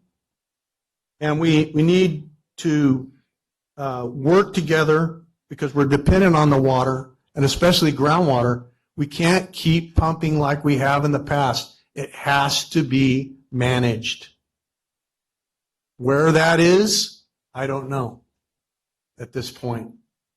But we have to do something in that regard. And I'll have more to say later on those things. This is in regard to the Chowchilla circumstance. I'll talk about Irawatch under the other situation. Thank you. I'm just going to say, about 10, 12 years ago, we had almost this many people in here, and Max Rodriguez and I wanted to put a moratorium on new ag wells that wanting to be drilled on properties, grazing land that was converted over to pistachios and almonds. And that's when I first got elected 16 years ago, almost. One of the things that was the main problem was the residents and all of our residential wells dropping. And so Max and I wanted to do a moratorium just on those new wells, on those 40,000+ acres then. I don't know how many acres it is now. It's probably a lot more than that. I mean, I know it is. But they've converted all that grazing land that's been there for thousands of years to crops. And that's where it really started dropping. Our wells started dropping, residents started more, and it's got worse, especially with the droughts. And so, like Dave said, if we don't manage this, what is it worth, any of this land, when there's no more water? Where's your jobs then? Where's our tax money? It's all gone. And that realtor got up and said it's been dropping the price of properties. I don't know if it's because of the water or what. I haven't seen much drop in the properties myself, but there might be. I don't know. I'm not in real estate. But I do know that if we don't have water and if we do not manage that water, you guys can sit there and do all you want to, complaining, because we're not going to survive. That's the bottom line, period. Chowchilla, they want to do their own, let them do their own. I don't care. But it's got to be managed, and the state will make us manage it. I don't care what anybody says. They will come in here and tell you how you're going to manage it, whether we say it or not. So we've been aggressive. We started aggressive. That's the reason we hired Stephanie, because we wanted to be ahead and not be behind. And somebody got up there and said, we're the only county doing this. That's BS. It's the whole state. This is not just here. California was always, dry country. They didn't have very many tules like down at Tulare Lakes. Was in before 1900, before the white man come in here and started farming everything. And nobody realized that our groundwater is coming from the mountains, and it's been there some of a million years. But the more you drill, the deeper you drill, you're getting that bad water too. The same way up in the mountains. I witched wells. I probably witched over 200 wells up there in 60 years. Taylor Teeford, some of you old timers might remember him. He taught me how with willow sticks. And we used to get water 100 to 200, maybe 300 feet. The well drillers couldn't even drill much more than that. Now, it's almost 1,200 feet. There's even some 1,400 footers up there. And that water they get down there, 10 times worse. More radium, all that, all the stuff they get when they go deeper, and the same way down here, that's what happens. Ken Smith, a lot of you know him from Chowchilla. When we first met him, I was on the Corsico Resource Conservation District, and we got a grant to study the wells up in the mountains. And then the county got one for down here in the valley. And so the county big shots came to us and wanted to know if we'd put those two grants together so we could study all the water. But when they got done with that study, it's just groundwater, not the surface water. 95% groundwater was being pumped by the farmers, only 5% by residents. And that's still, that whole study is still around. You can still see it and examine it. And so when we tried to do some of that, everybody objected. Now the state has stepped in, and we're going to have to do something. If you guys want jobs, we got to cut back on the water. It's the bottom line. Thank you. Yeah. Supervisor Frazier. Yeah, so on the Chowchilla GSA, just to kind of keep it more narrowly focused, I think it's going to be an interesting case study to see on two parallel paths where government-controlled projects, how that delivers and how it delivers just in the private sector. And so I think they need the time to be able to look at the formation to bring in the funding. I think the escrow account is a good idea to have that in there. But I think it'll be interesting to see how it goes on two parallel tracks. We just have benchmarks that, at different, so that we know that things are moving forward and there can be comfort level. And I think they'll be able to meet those benchmarks and move forward and just continue to have. I know that we feel up here that the communication is just completely out there. There's so many meetings about it. You get more than 3 people together in Madera County and it becomes a water meeting, it seems. That's what I end up talking about most of my time. But it's not. There's no way that we're able to get that communication out. But really working on that communication with the Chowchilla area group to stay on the same page and push that forward, I think is going to be very good. I'll have more on the penalties and water allocations, but on this item, I think that that's the way that we should start moving forward. Anybody else? None? We'll open this up to the public now on 7B. You want to say something? Oh, okay. Afternoon, everyone. My name is Garden Savard. I'm a grower in Madera County, and I want to give everyone an update on what we have been doing as growers in the Chowchilla Subbasin. So after the 218 was voted down by us, a group of us mobilized and got together. We understood that we didn't vote Sigma out of the county. Something still had to be done. So starting that week after, we met every other week in Chowchilla brainstorming how are we going to get through this in the future.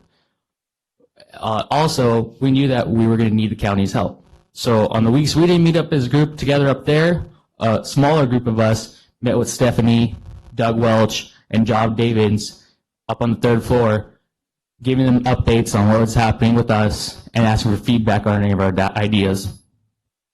So far, here are a couple of highlights of what we have brought to Stephanie and what we hope to accomplish in the short term and the long term. We hired Water and Land Solutions. As you guys know, they're a consulting firm out here in Merced. They have been instrumental in helping us get up to speed because of their familiarity with the Chowchilla GSP. On August 11th, we held a huge growers workshop up in Farnesse's, and between the attendees that day and the follow-up outreach, we have 90% of the total Chowchilla white area acreage accounted for and committed to our cause. We have hired legal counsel as well. In the short term, we are going to form a mutual benefit cooperation. It's something that is very quick to form. We have filed our articles of incorporation with the California Secretary of State. It takes hopefully 2 weeks. After that, we will be getting our EIN. From there, we will have a vessel of some sort to collect money from the growers and then put it in an escrow account and then help get that money to the county. We are fully committed to funding the domestic well mitigation program. Our share of the white areas is, I believe, $600,000, and we know for the state that is probably priority number 1 when it comes to Sigma. And we have no doubts that we will get a lot of pushback from our growers. They are all on board saying, hey, this is something that has to be done. Per Stephanie's and Doug's discretion at our last meeting at the end of August, we wrote up a letter, and I believe you guys might have received it yesterday afternoon. It's basically a statement of intent of what our group aims to accomplish in the short term and the long term. I don't know, they were planning on then giving that to DWR to show that, hey, even though the 218 did not pass, there's still action being done by the farmers. So Our long-term goal is to become a public agency. Like I said, we had to do the corporation route because it's something fast. Maybe we might do a mutual water company in the intermediate term, but the end goal is becoming a public agency like a water district, but that takes 2 to 3 years with LAFCO.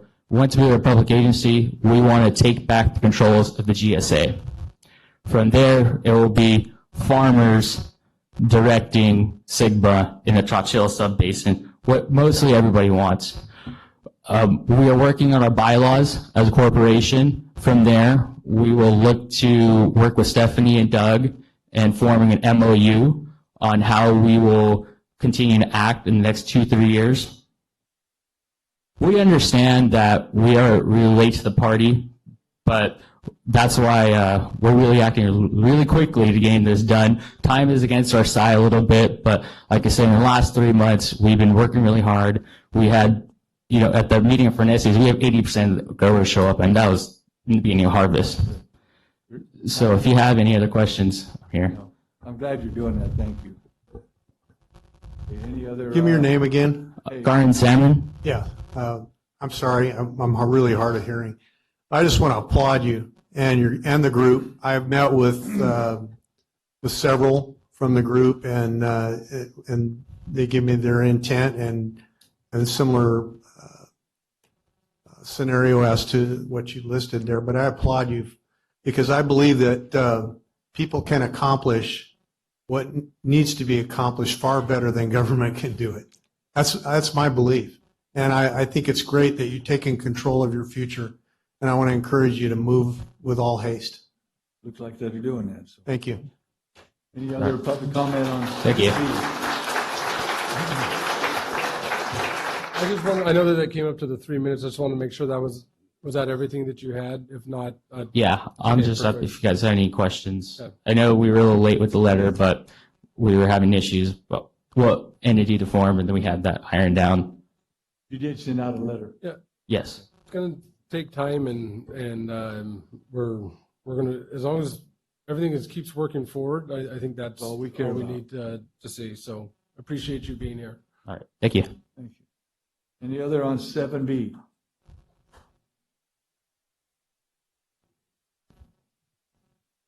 Yes, Ralph Pistoresi again. I farm in the Chowchilla Subbasin, over 700 acres. I wasn't really quite maybe invited to hear what they had to say, but I for maybe various reasons, but this is what I would say.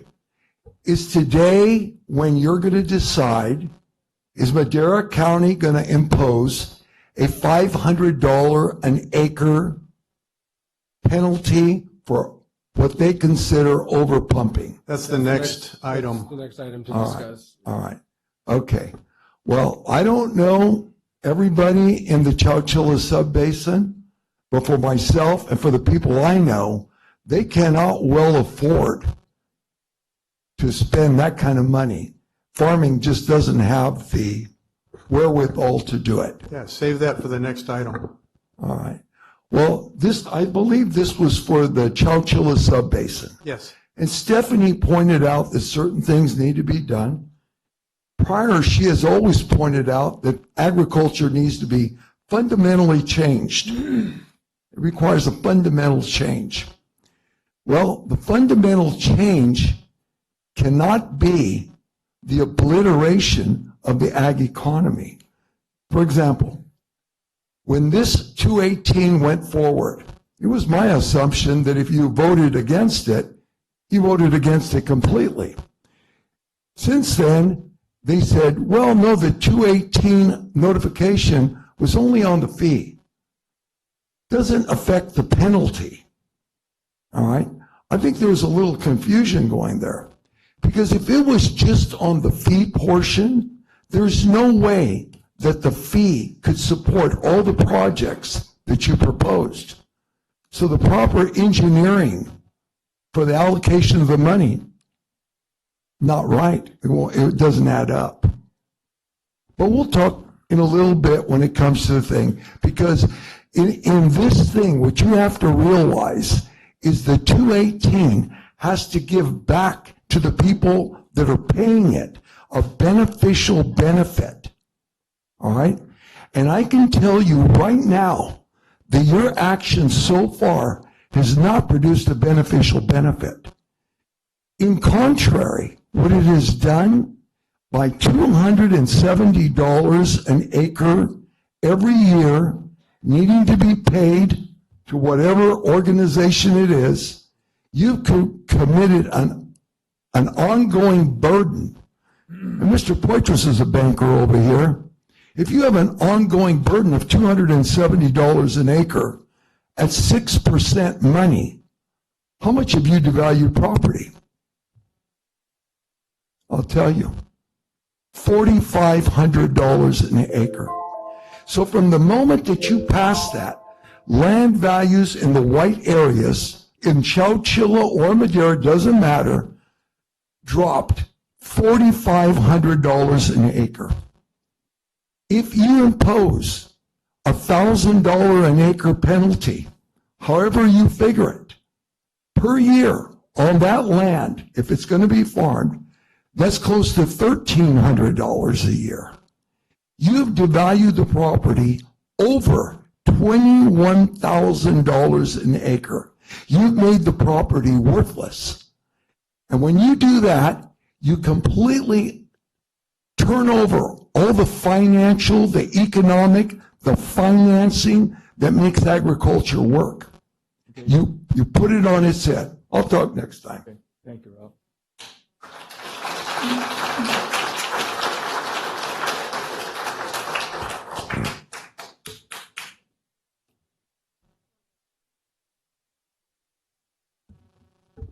Good afternoon, Board. Thank you again for the opportunity. Christina Beckstead, Executive Director, Madera County Farm Bureau. I just wanted to take a moment and acknowledge Karin's efforts and the Chowchilla Group's efforts. They asked me to participate and engage with them, and I think that it's crucial that they be given the opportunity to move forward and try to develop and create, if you will, their own fate. Yes, they voted down the 218, but that is also what you're dealing with on the Madera side. So they took a stance against something that you are now battling on the Madera and Delta Mendota side. And they made a conscious effort to find a remedy and resolve to the problem that they're facing. So that said, they've made a very good faith effort to be prudent and efficient in finding and developing a plan that will help them.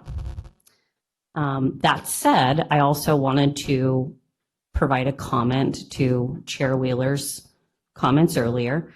The moratorium, as we all know in Madera, moratorium is a bad word.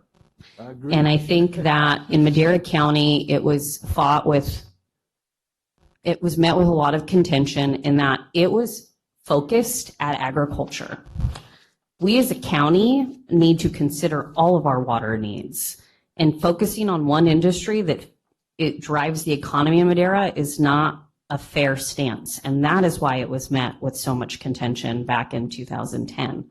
Because it's not just agriculture. Yes, that is a large component of it, but there's been a lot of development that has come into Madera that has relied wholly on groundwater and maybe shouldn't have received the groundwater that they have. That said, you now have, this is a prime example of farming evolving and adapting. Farming today is not what it was 40 years ago or 50 years ago. They have made changes. They have come to times. There are people that are still coming along, but the technology has come a long way and they are doing their best with what they can. We hear it day in and day out. As much as I hate to say it, we are a resilient industry and we do find solutions to the problems that we're faced with. But we have to be given the opportunity to find and create those solutions as well as implement them. Thank you.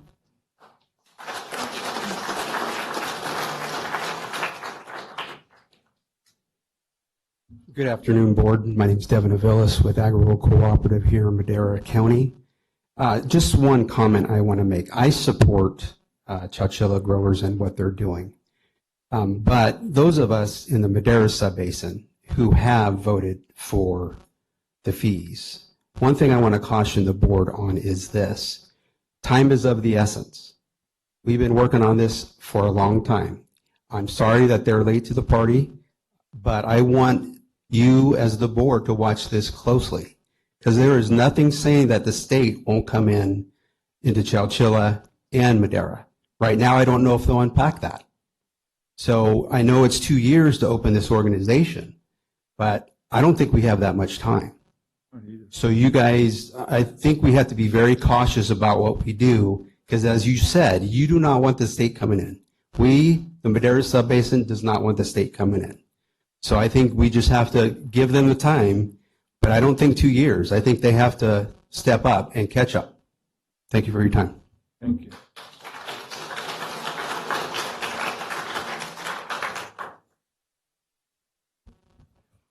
Good afternoon. My name is Wayne Cedarquist, and I'm a farmer in the Chowchilla Subbasin, and I was at the August 11th meeting, and it was spirited, but in the end, there was a lot of positive movement forward, a recognition that we do have to participate in the well mitigation, a recognition that we need to act in a responsible manner. And I would ask a couple of questions of the presentation a while ago, and the whole premise of a change in the allocation.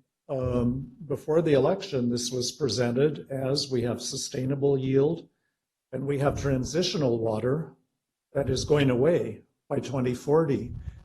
And what really has changed in that, the sustainable yield is supposedly a quantifiable amount that we should be able to draw, hopefully on a regular basis without drawing the water table down any further ever. A second point I would make is there, over the last 2 or 3 years, has been a lot of obvious and vocal questioning by farmers of the site's reservoir, a lot of skepticism about the site's reservoir as a component to this whole thing. The salt program, perhaps not as much as the site's reservoir, but there have been a lot of really good questions asked that, is this really something that we need to get involved in taxation to achieve? And I do not think that the vote in Chowchilla necessarily was a vote against everything. You get farmers together, groundwater recharge is a popular item. I really would question the premise that this is an all or nothing situation. And certainly the Chowchilla Subbasin, boy, we've got the water. I farm on the Ash Slough, and in flood years, it is truly awesome the amount of water that is coming down that dry stream. It is just, it's mind-boggling. So the resources are there to solve our problems in the Chowchilla Subbasin. We just need to get it done. And truly a partnership between farmers and the county, I think, is a pretty rational way to achieve that. Thank you. Thank you, Wayne.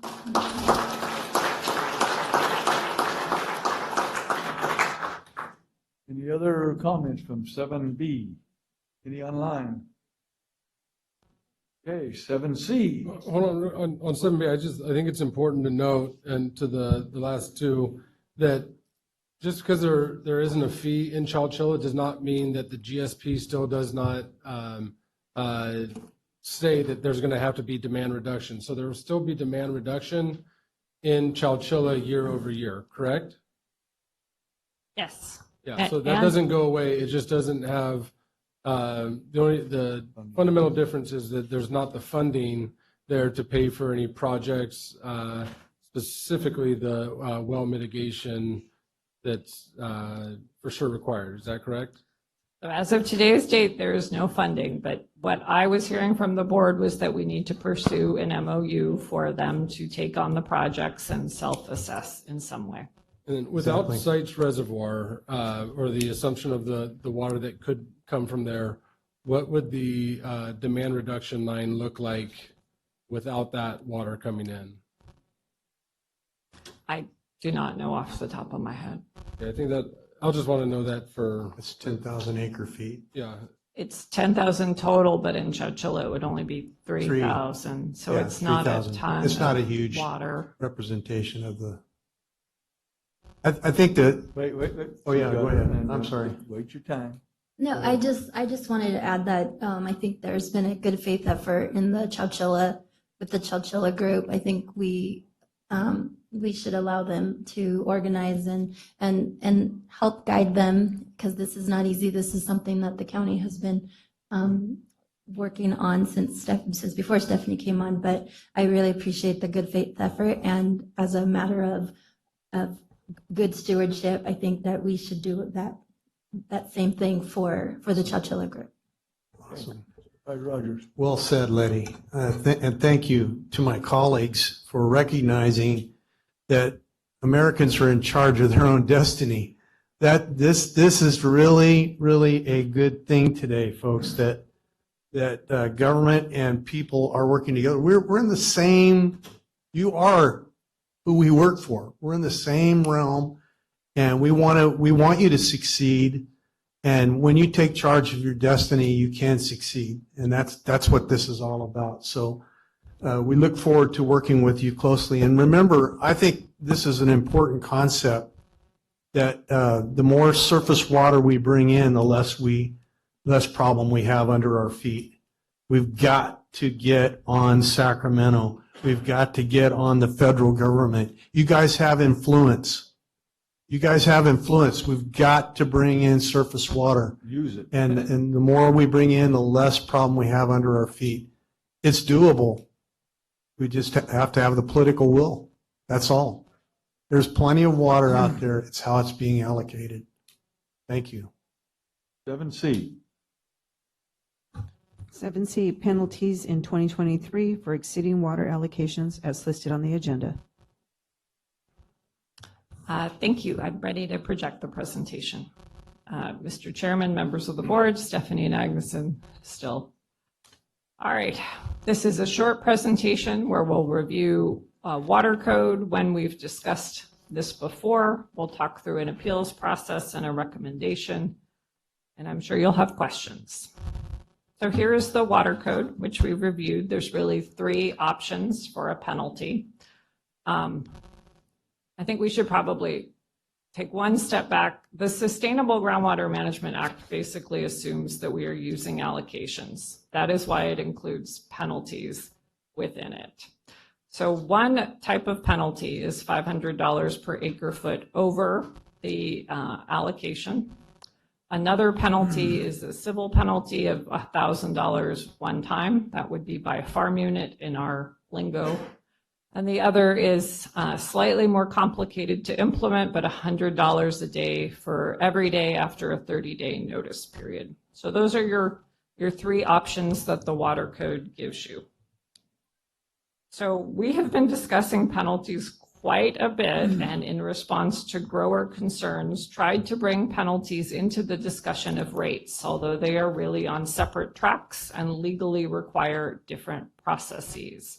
So back in 2021, we had a review of what penalties were in February, March, and then we reviewed again how they might function at the end of the year. So that was all last year. And then this year, again, we've talked through what penalties might be. We've evaluated whether a replacement water charge might be a way to approach it. And we've talked through it in response to your questions and questions from the public. So we do have an appeal that goes over and above what's required by law written into the resolutions. It includes it includes an independent consultant reviewing data, and then a 3-person staff panel, and then can be appealed to the board. So really 3 separate appeals if someone wanted to continue, with a $500 charge to cover administration and consulting. The appeal does need some basic data that includes monthly meter reads, an inspection of installation, and a calibration test in the lab or a field flow test. And we have a vendor list, and we have a handful of folks who have used that to get their inspections. So I will say this, we've gone kind of over and above what is required in the water code here. I know a lot of the feedback you will hear is that people feel like this is too many requirements on meters and meters should be kind of accepted as meters. Meters work really well when they're installed properly and maintained.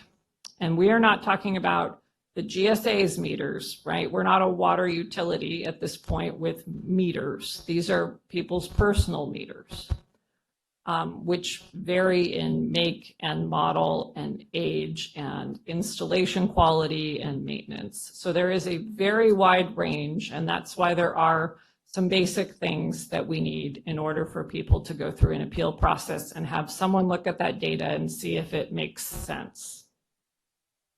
So recommendations that are incorporated within the resolution include beginning next year, and the timing on this item is important. We are obviously in harvest for many people, and if they have to take acreage out, their time is now. And if they're growing nut trees, they could potentially avoid the last slug of water. If they're growing something else, they could potentially prepare for next year. So we're proposing that the penalties are calculated for 10% over the farm unit allocation. This takes into account a concern I heard from supervisors about not wanting to penalize people who were very close, who were trying to go under, but trees do transpire into the fall. So even when you stop irrigating, you are still going to see an evapotranspiration signature. And that's why you cannot look at ET for any other unit other than a year. It's really requires the full growing season. We have an item that includes charging $500 per acre foot over that 10%. And then there's an additional penalty in Chowchilla. And this is to cover costs that are not covered right now for domestic well mitigation.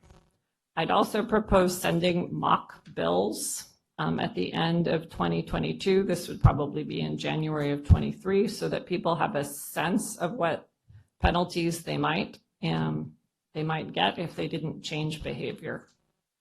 And then just circling back to one comment Mr. Pistoresi said, because I think it's important.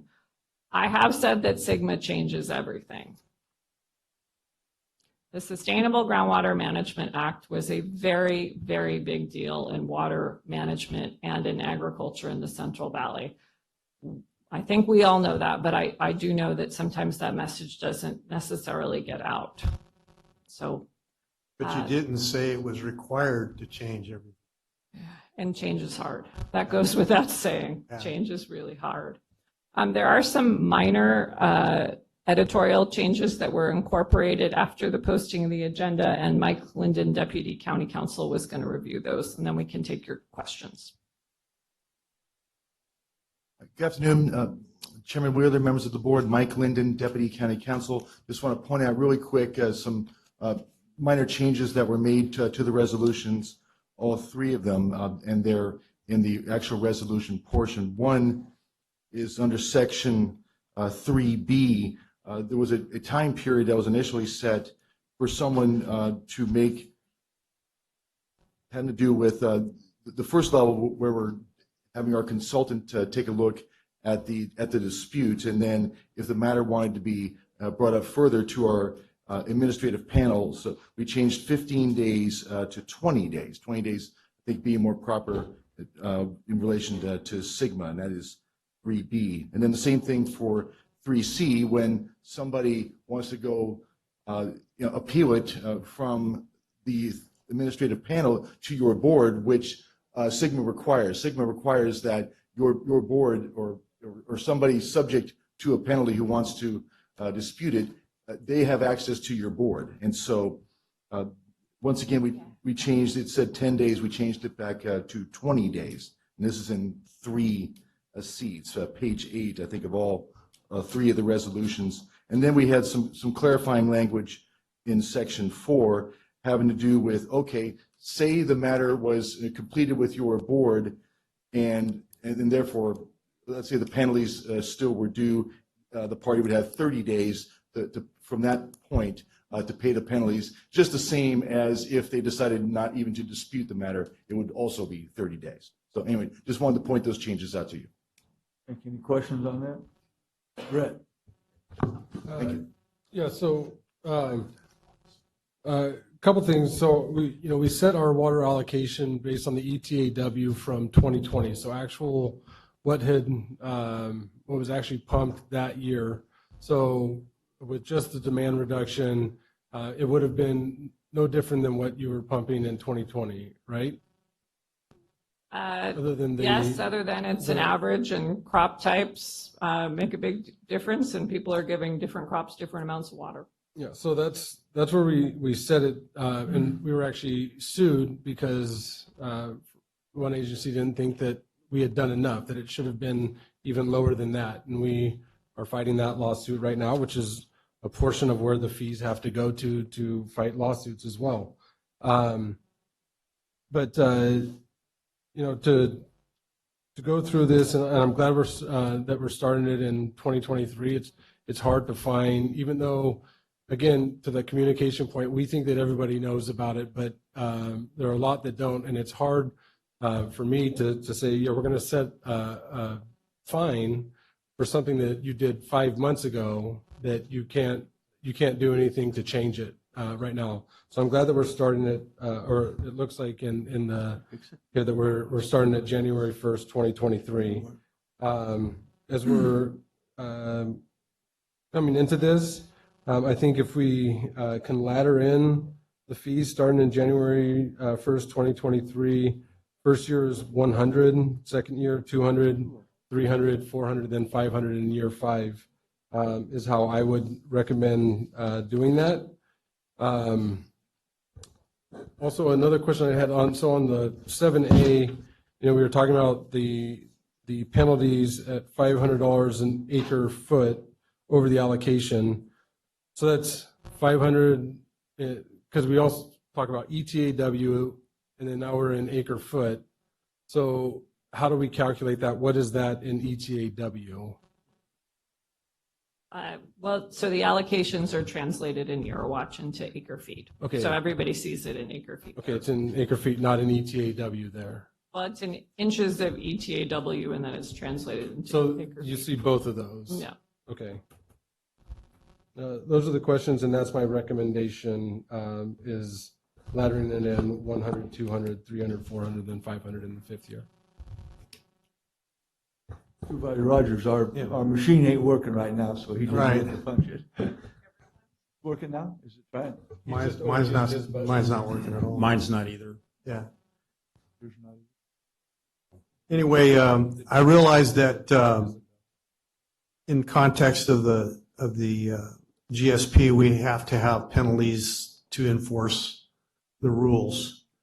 However, I'm going to just use an illustration, and this may make more sense to in how I feel about it. If a police officer sat out here with a radar gun and clocked you going by and said you're going 70 miles an hour, but your speedometer said 30 and you knew it was 30. And you went to court and the judge says to the police officer, was your gun certified, calibrated? He said, no, he's going to throw it out. How do I know that? Because it's happened to me. I also had a police officer standing on the side of the road. I'm not trying to make them the enemy. They're enforcing the law. That's what their job. But he had his back to me while I was coming down Avenue 26 pulling a trailer. He was giving somebody a ticket. As soon as he was finished, he swept out, jumped in his car, and came in behind me, pulled me over. He said, you were exceeding the speed limit. I said, I was going 55. He said, no, you were going 70. I said, how do you know that? He said, we're trained to know. With his back to me. That also failed in court. My point is, we are doing the same thing essentially with Eurowatch, because Eurowatch is not certified. Eurowatch hasn't been proven scientifically. I have a friend, Mr. Cedarquist, spoke very eloquently just a little bit ago about his assessment of AirWatch, how it was 25% off for him. A good friend of mine was here earlier. He was going to speak, Roger Shue. Most of you know him. I grew up with Roger. Roger's a brilliant guy. He's a brilliant farmer. He went out with his crew. They physically measured the amount of water, physically measured every sprinkler and how much was coming out. And AirWatch was off by 30%. And their pumps were accurate. Would you please turn your phones off? I've asked that about 10 times. I don't know what's wrong. People don't know how to turn phones off. Thank you. We even recognize in our own words that AirWatch is not completely accurate. I cannot and will not penalize people based on an uncertain, non-scientific, ununiform measurement of what we think people are doing. That really defies logic to me. So what I'm saying is, I don't think we're ready for a penalty yet. I don't think we have a measurement that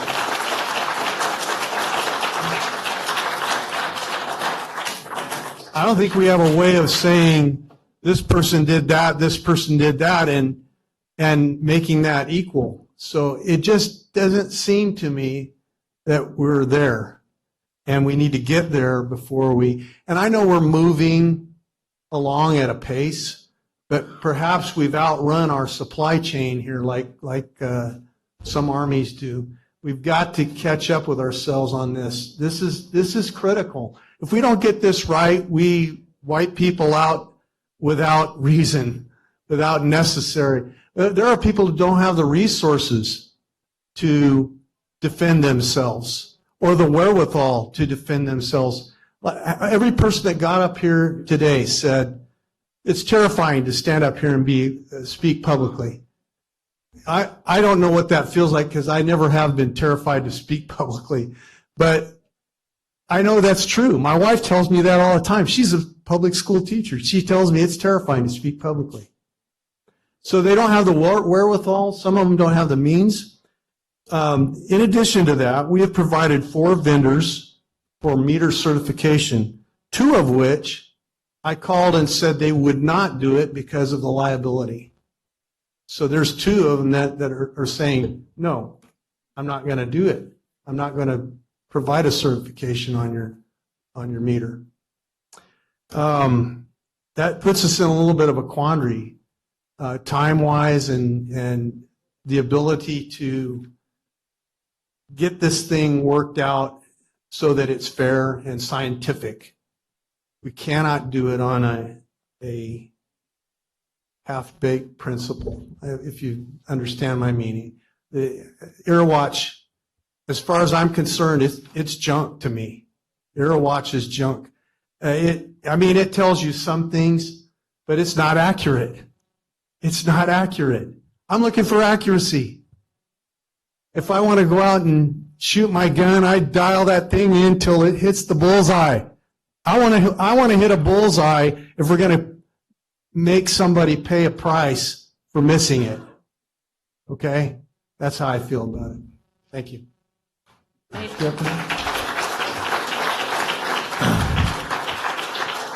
Can you explain that AirWatch to us? Sure. Well, let me start with the problem. We need a way of estimating water use, right? That's kind of the problem. So you can use meters. Some growers have meters. Some growers do not have meters. Could you develop a GSA-wide metering program? You could. And other GSAs are working on that. It's very time intensive. The meters then, though, would be the GSAs, and people would, they would have to not touch them. They would be the GSA's property. You could use telemetry, which delivers the results to a computer here. We need a way of measuring water use with what we have now. And so most of the GSAs that are in the similar situation in critically overdrafted subbasins, lots of them in Tulare County, have used products that have an algorithm that calculates evapotranspiration. So Land IQ is another brand. It doesn't provide data as quickly as EraWatch does. But it's another option. And when we were working on this, it sounded like the NASA product OpenET, which uses 5 or 7 different methods for measuring water use via satellite data, and then throws out the highs and throws out the lows and averages the rest. That was supposed to be up and operational, and it's not, at least not in a time step that works for us. You can download everything from 2021. So we ended up with a product, and as Mr. Cedequist alluded to, we had growers who chose the product. The product is probably as scientific as it gets. It was invented by Dr. Wim Bastiansen. It uses the surface energy balance algorithm for land. It does a bunch of different satellite measurements to calculate an energy balance. It has a ream of scientific studies that have proven it is very accurate. But what we have heard here, and there are no studies on pistachios, is that it may not work real well for pistachios. That's definitely, there were definitely pistachio folks who were in our verification study. So I think there needs to be multiple options right now, and we have a path forward with people using their own meters. We just don't have any standardization to what the meters are, how old they are, what brand they are, and how they're installed. And the meter in and of itself is not accurate if it is not installed correctly. It needs laminar flow leading in and out of it. That's the entirety of how it works.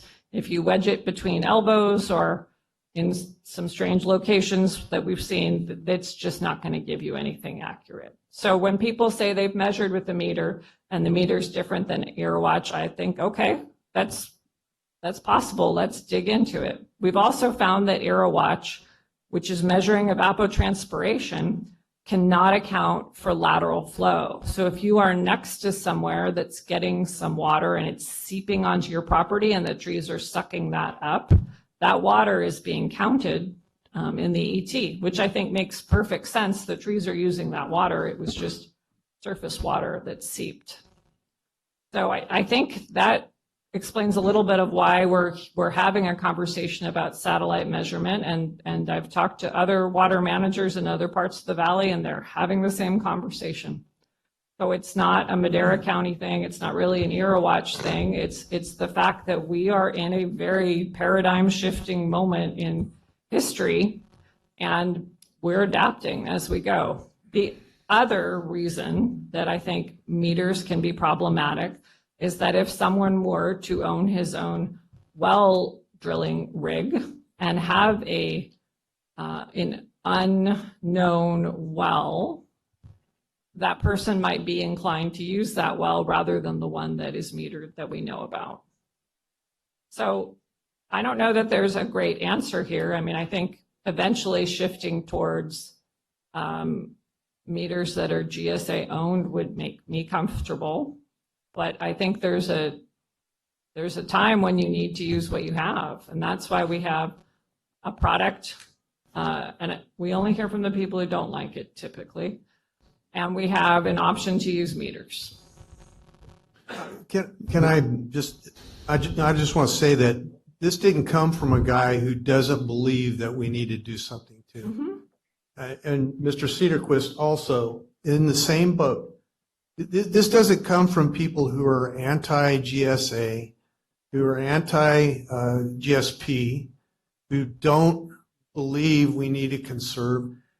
Both were scientific in their approach to how, hey, EraWatch has me 25% above. Roger says 30 above what I actually pumped. So he began to physically check what was going out, applied water, and he made the calculation to EraWatch. But 30%. EraWatch really only measures a year's worth ETW. of data. Yeah. A year's worth. It is not like telemetry where you're getting a live read on what water is flowing through. And what I'm saying is he did this for the last year. Well, I would be glad to check if he's in the verification work, but that is the entire reason we're doing it. And I could say a lot about Roger, but he's not your average guy. He's not Joe Schmo off the street. He's well educated. He understands what's going on, and We don't need to get in that argument. I'm just trying to paint the picture. It does matter who it's coming from. Stephanie, is there a way that? Mr. Chairman, after, when I get a that's right. chance. Sorry, I forgot there's. Yeah. All right.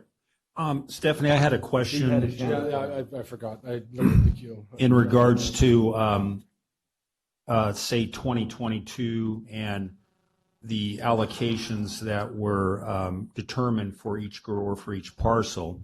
So in whenever it was late December, early January of this year, everybody in the white area that owns land received a statement that showed how much water they used last year based on AirWatch and what their allocation was for this year. And it showed how much they over pumped or whatever, but it was kind of a free year for people to get dialed in.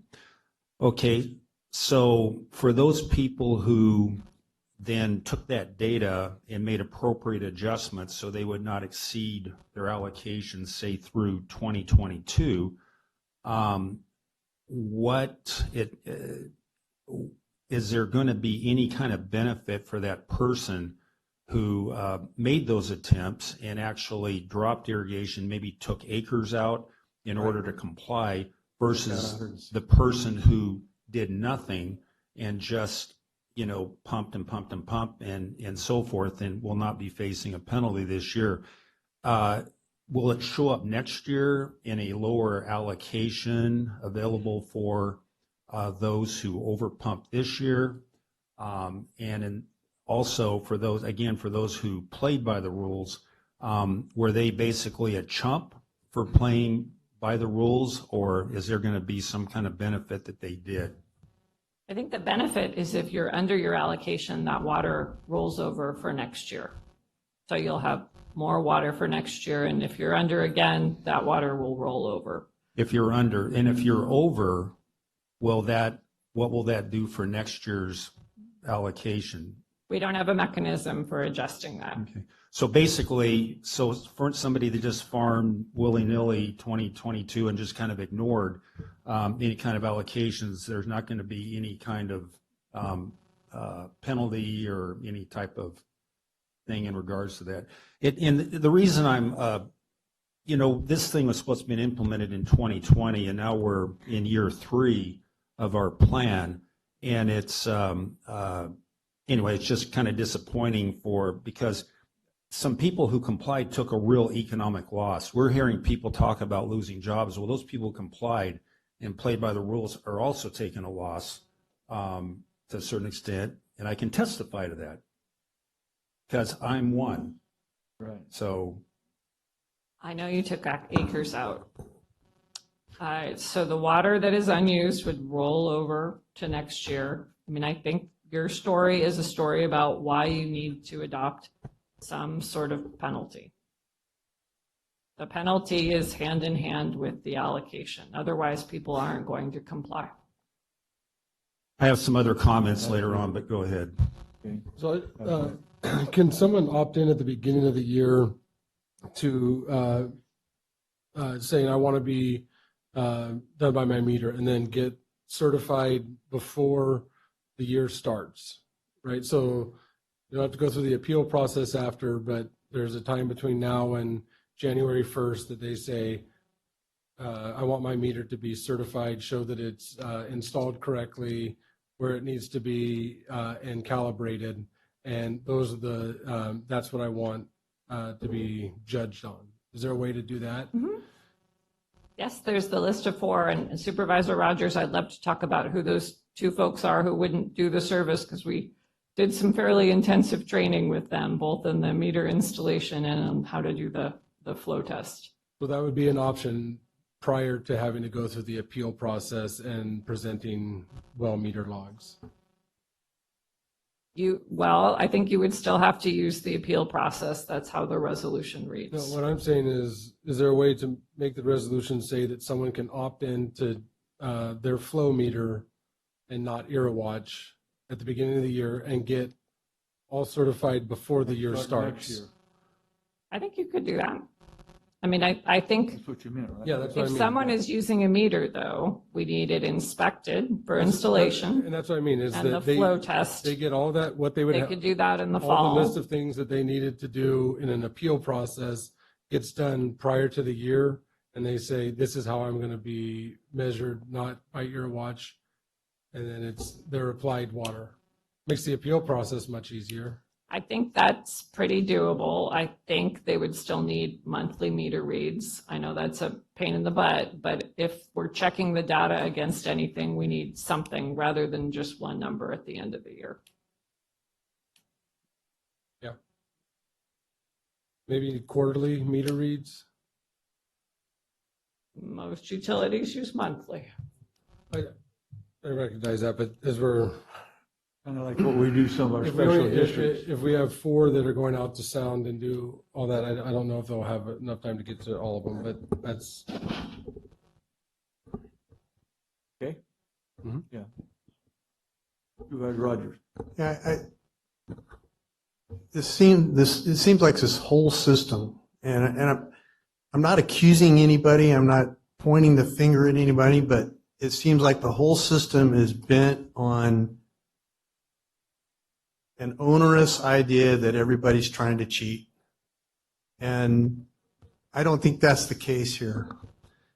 But it just seems very onerous to me. It seems overwhelming. I mean, if it was me and my whole life depended on farming at this point, I think I'd be ready to toss it up and say, hey, forget it. This is too much. I feel the pressure just sitting in this chair trying to make this decision for these people. I feel that pressure, and I can't imagine how they feel sitting at their desks trying to decide how to go through this. This is a lot. And some of it's just based on, I got to be frank, some of it's based on nothing scientific to me. I think EarWatch is almost the most scientific tool that's available. But it's wrong. I think it's measuring Scientifically wrong. I think it's measuring ET, which is a little bit different than applied water. Like when I talked about seepage, right? I think those trees are absolutely have that ET signature. I guarantee you, having talked with my friend, and I won't elaborate on that again, but I'll say he pulled out 160 acres of trees. This is a guy who's ready to comply. He's trying to comply, and he can't find a balance with AeroWatch because it's 30% over what he's actually pumping. And he's making the calculation shift. He's smart enough to do that. He's talked to them. He knows what's going on with this system, and it's wrong. You can't make what's wrong right. Talk to Mr. Shu. Talk to Mr. Cedarquist at length. They're not the only ones out there. I'm hearing of dozens of people with different ground, different types of crops, different trees. It's not measuring the same for everybody. It's different for everybody under different circumstances. That's what I'm hearing. And I talk to a lot of people. Every day, this is what I've been hearing for weeks. Okay. So I proposed a long-term solution, which was metering everything. That's not going to help for next year for penalties. And again, I say I don't think we're ready for penalties yet. If we don't have an accurate measurement, we can't penalize. Well, I think we have The two gun options. isn't certified. We have an EuroWatch option that is part of their GSA free, or they have the option to use their meters. And Supervisor Frazier suggested some modifications to the procedure that would make it less, I think the word was onerous. Yeah, I like some of his thoughts. He always channels me a little bit there. I appreciate it. Yeah. Hey, audience, would you kind of respect the speakers, please? Audience, if you're going to speak, go outside if you guys want to go talk and stuff, okay? You done, Steph? Yes, I'm good. Okay. We're going to open up 7C now to the public. Is there any online? Get that off there. No, see none? Okay, 7C. Thank you, Stephanie.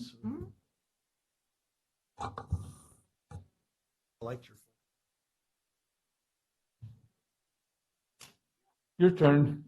Hello, my name is Sabino. Thank you very much for taking the time. I'm a farmer in the Chowchilla Basin, and I am really concerned about area watch because what I'm finding is that in a section of trees, same tree variety, same irrigation schedule, my parcel lines are within the section, and because they were archaic parcel lines, but now the land looks a little different. So, and my parcels are very different, even though they're exactly irrigated at the exact same time and the same variety of trees. And I can't find anything different about anything else except area watch readings. Now, I'm glad we're taking the time. I think it's too early for penalties. I think people are trying. We all want to do our best. Without water, we don't have jobs. If we take too much water, we're going to end up with no jobs. And I think as farmers, we're all trying to do what we want to do. We have meters as well, which are looking like area watch is way over than our meters. We're currently looking at that very closely, but it's very frightening to get imposed a penalty on a reading without the science background, like Mr. Rogers said. So I think you're listening to all the people here, but I really can't, as accurate as area watch is, I just can't understand why my section is so different when everything's exactly the same variety of trees, same everything is just very different every time. So thank you for your time. Thank you.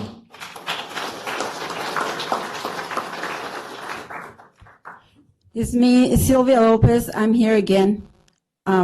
Speaking behalf of farm workers, how is going to affect us if this pass? Mrs. Stephanie keeps saying the air watch, she thinks, she doesn't know. And we farm workers, maybe we don't speak in English very good, but we understand what is this about. And I'm here, standing here, and I want to thank you guys. I want to thank you, David Roger, because I can feel your support. And we can, farm workers, we can feel your support. Thank you for represented us with justice, because this is injustice what's going on here. We can see it, we can hear it from Mrs. Stephanie. And we're never going to forget this, what she is doing, the way she represented growers is going to affect our kids, our family. And we're going to stay here and we're going to fight until the end. And we know that justice coming is going to come because we're more than that. Thank you.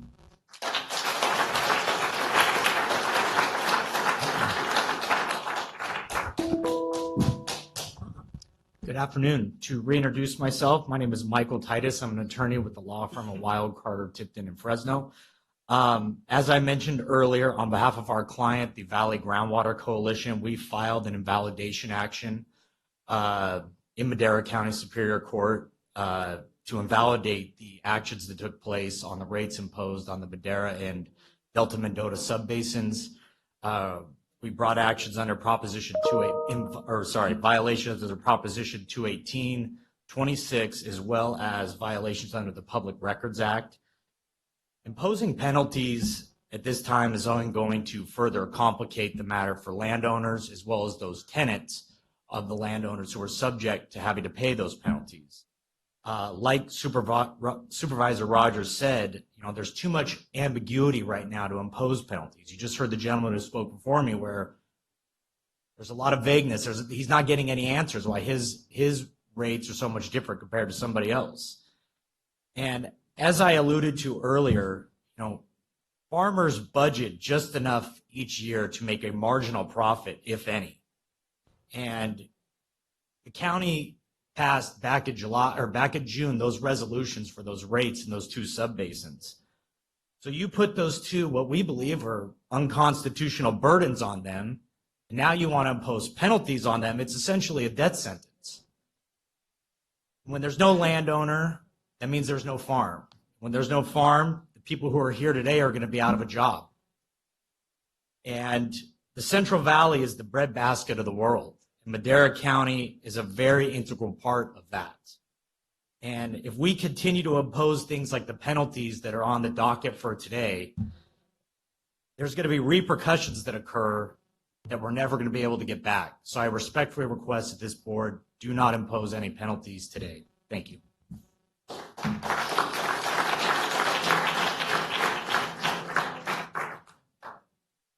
Hello, Ralph Pistoresi again. You know what? 200 years ago, about 99% of all people were farmers. They figured out how to plant a garden, have a cow, have a pig or two. They figured out how to survive, eat, and live. Since then, when I was in high school, there was about 3 to 4% that were farmers. Now, that was quite some time ago.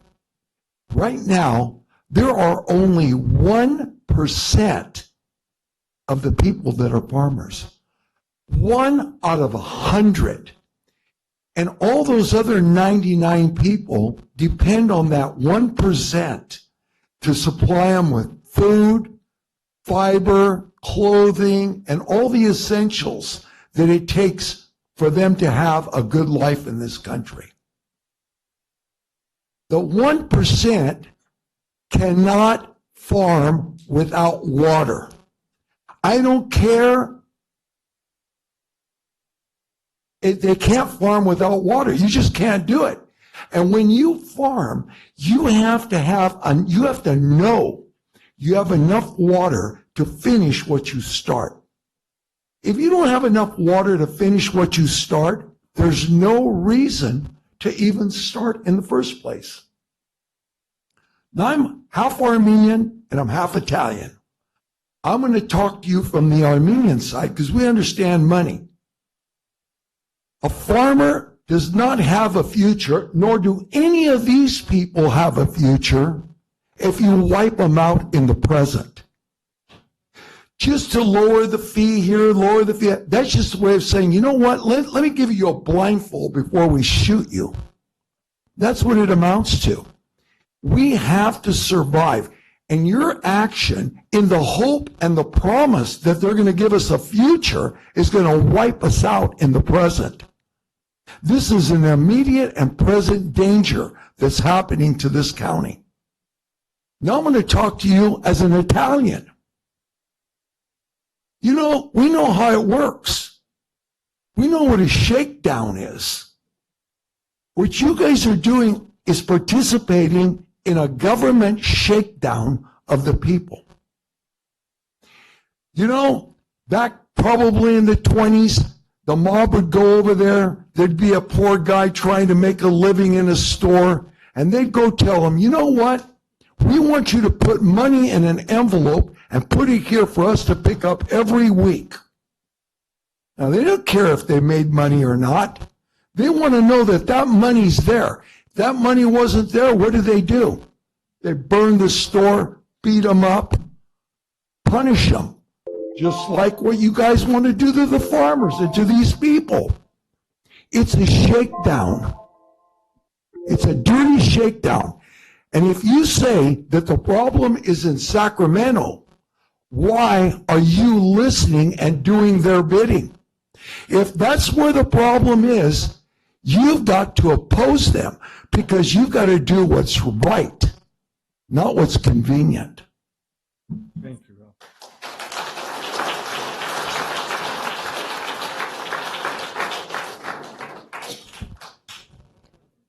Good afternoon. My name is Michelle Lascoidy. Thank you for giving me the opportunity to speak. I know it's getting long in the day, but I hope I have your attention. My family has been farming here since the 1800s. We're a family farm, and we employ a lot of people. We also provide housing We provide many benefits to those people. And in turn, we get their loyalty and their hard work, and they earn a good paycheck. They earn the ability to make a better life for themselves, just like the immigrants of my family before me.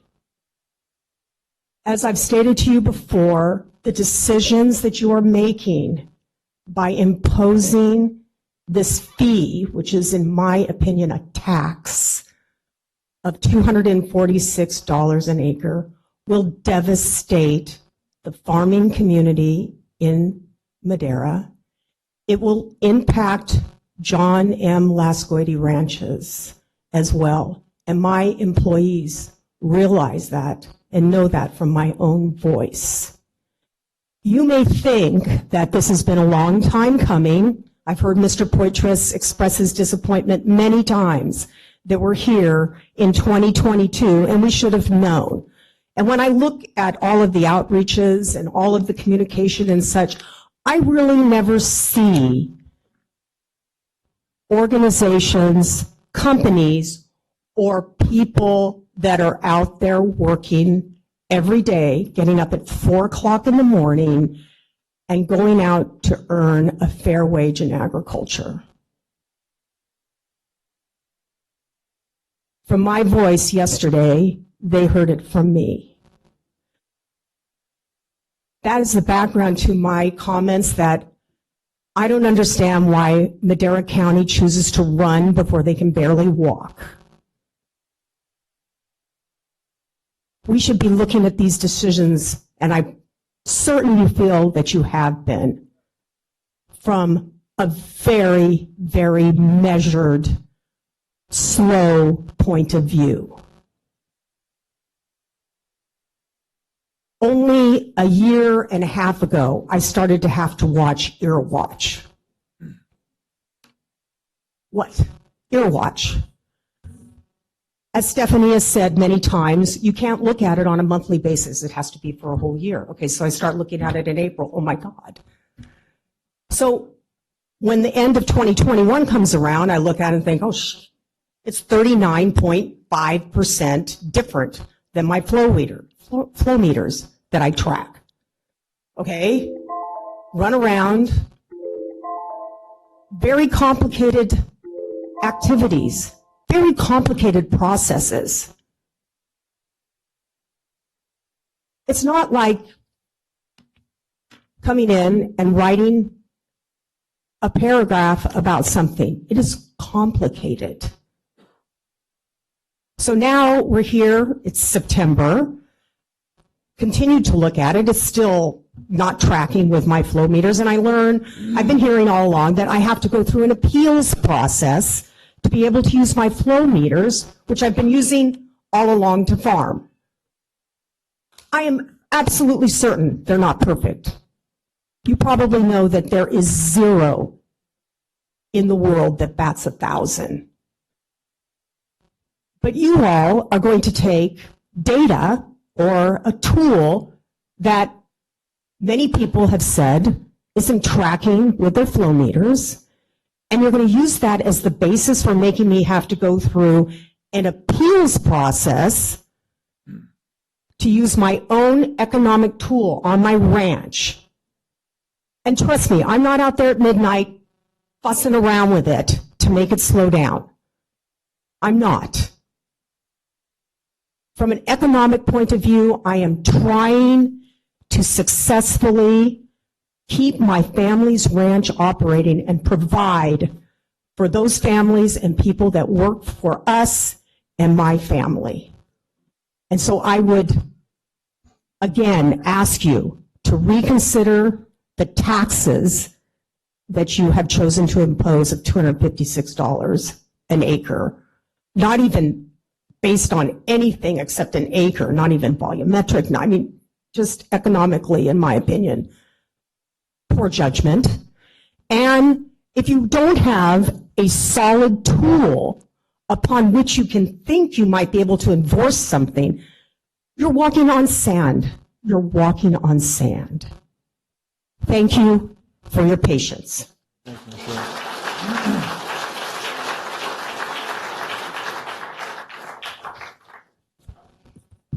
Hello again, Wayne Cedarquist.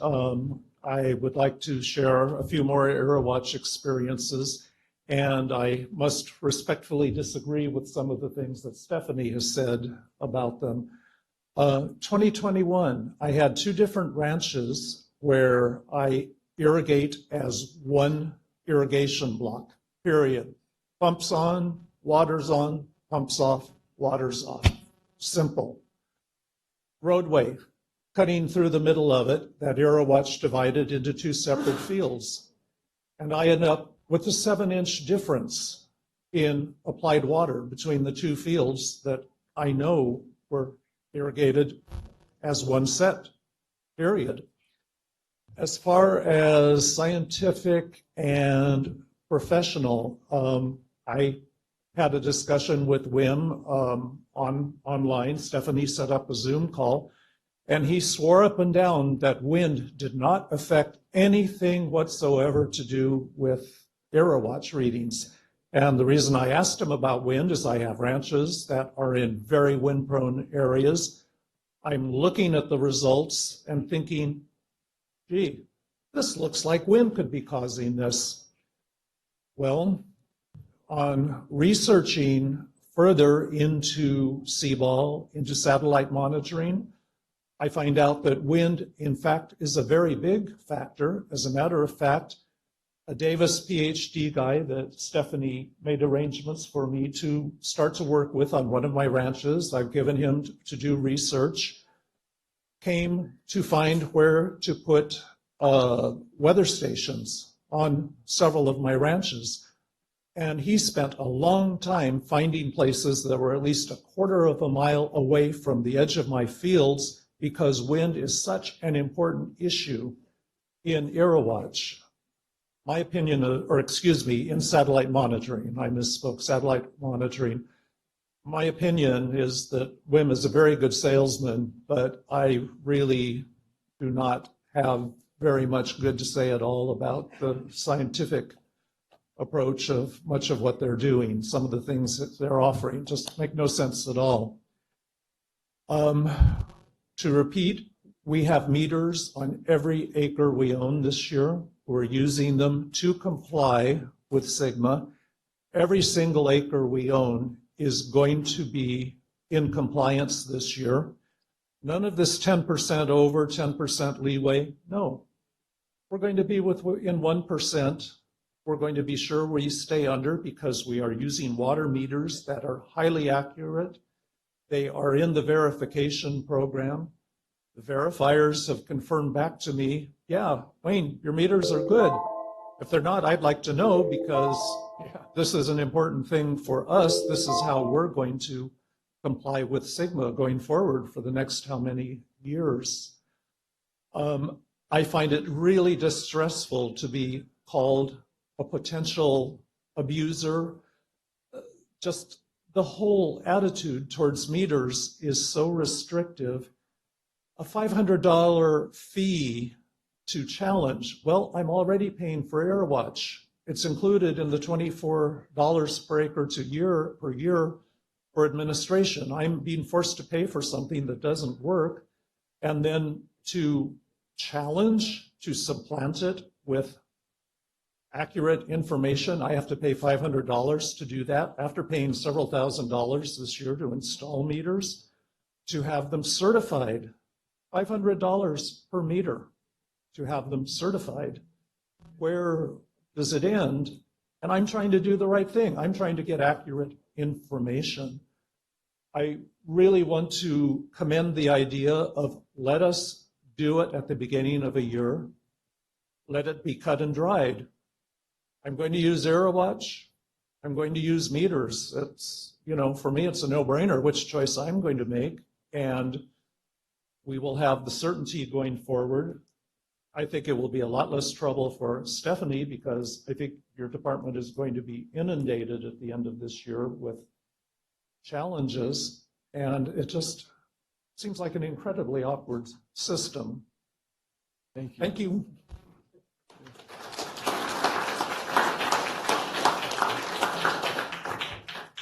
Good afternoon. I'm Larry Petrowski. I I have the privilege of farming in all 4 GSAs, Madera, Chowchilla, MID, and Chowchilla Water District. I concur with everything that's said here, and if you haven't heard enough reasons why this resolution should be voted down today, I'm going to drill into the specifics about the appeals process. Okay? You know, you guys claim this is all going to be farmer friendly and all that. Okay? You've heard all these stories about the inaccuracies of Eurowatch. Okay? And again, to base a penalty on something that's inaccurate, it's like having a clock that's 2 hours late. You're always wrong. Okay? Okay, so there's a conflict. First of all, I got to pay $500 just for the privilege of walking in here and saying what we all know, that Eurowatch is wrong. Okay, some consultant who is unnamed in here is going to review that. I don't know who the consultant is. Obviously, if they're being paid by the county, there may be some bias there. Okay? I don't like their decision. Now I go to a 3-panel county board. The panel will consist of the County Chief Development Services, a Deputy County Administrative Officer, and a representative from the Assessor's Office. They're probably all fine and wonderful people, but where's their expertise? How are they going to understand the water issues here? And again, conflict of interest. They work for the county. The county's after my money. Who are they going to go for? Okay, where's the expertise? I lose that appeal. Then I come to the board. You guys. Well, and again, fine people, but you think maybe you're a little biased? You're going to vote for this. I mean, where is the fairness in all this? Okay, I've been on the receiving end where I went up to different government agencies and the judge is an employee of the same agency that's suing me. Again, I lost because where's the fairness? Okay? And then, again, you talk about being fair. A 10% interest, if there's a lien put on my property, it's going to be assessed at 10%. I do believe you want to be fair to the farmers and you want to be friendly. I do believe that that's a maximum allowable by the IRS. Okay? Why is it 10%? Why is it the maximum? You're supposed to be farm friendly.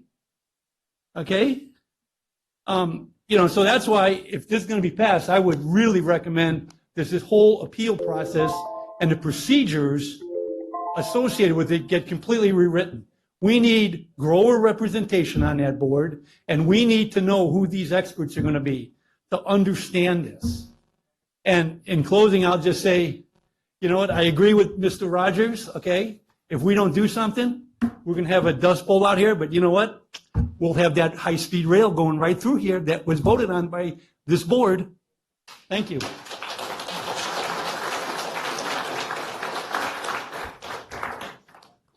Good evening, gentlemen. My name is Mickey Basra. I talk about my dream, American dream, a little bit with you guys. I was 19-year-old when I came to the state. I came in Watsonville, California. I moved in Madera in 1997. I drove a truck. I was a truck driver for 10 years. Saved some money. And I have a white, like a truck driver, I have a shirt, jean, a cowboy shoe most of the time. And now the way you know how I look like, right? But that was my dream because my background is a farmer back in India. The family background is farmer, and we're proud of we farmer. As you guys know how many Punjabi farmers sitting here right now. And I want to bring my dream true. Then I become a farmer, save some money, and I bought the farm here, moved in 1997. And that time price was like 6,000 acres when I paid, but it was so high for me. I think today is everybody looking at the farm cost like $40,000. Who making all the money? I think is the farmer. No, farmer didn't increase the price. That's not the real value. Who increased the price? Some other industries. They make the money. They bring the money, they bury into the ground, mean they buy the land, they sit on it. These poor farmer, not to raise the price either, maybe sometime people looking at, hey, look at these, how rich they are. They bought for 6,000, look at that, right now for $30,000, $40,000, this is not the true. I used to have a French colombard, I lost big time, big time. Now I put Taman, a new ranch, my property tax goes sky high. And now I don't have a production, the price is $1.28 today's price is at almond right now. And the UN32 today, $720 per ton. And I used to pay $200 a ton. Used to farm cost $2,000 per acre, today is $4,000 per acre. Where all the profit go? When I came from Watsonville, I thought I can be participating in Madeira. Madeira, I think geographically is the heart of California. Look at Sacramento, San Diego, we right in the heart.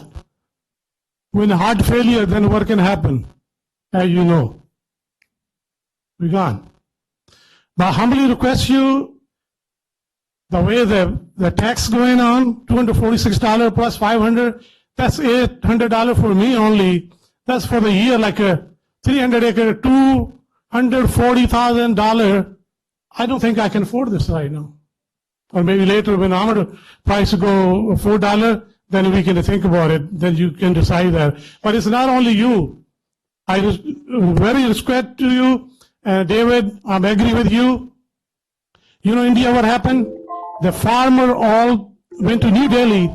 They sit for Modi's door for 1 year. They then came back. Then they make a three new law. They make him to take back those 3 law. And then farmer come back to home from Punjab. And the next time you go in Sacramento, I appreciate it. You let us know when you go in. We go with you. We stand for you. Maybe you're behind. When you tell us come back, we come back. Otherwise, we stay there. We make our home in Sacramento. We can feed the people who go from here because the culture, my religious we came from, we feed 100,000 people every day in Punjab, as state, you guys know, we grow. We are the bread butter for the Punjab, for whole India. We grow in 90% food for whole India. And I want to thank you for give me the time to speak up with you guys. Hopefully you work on this one before you pass this. And thank you very much. Thank you.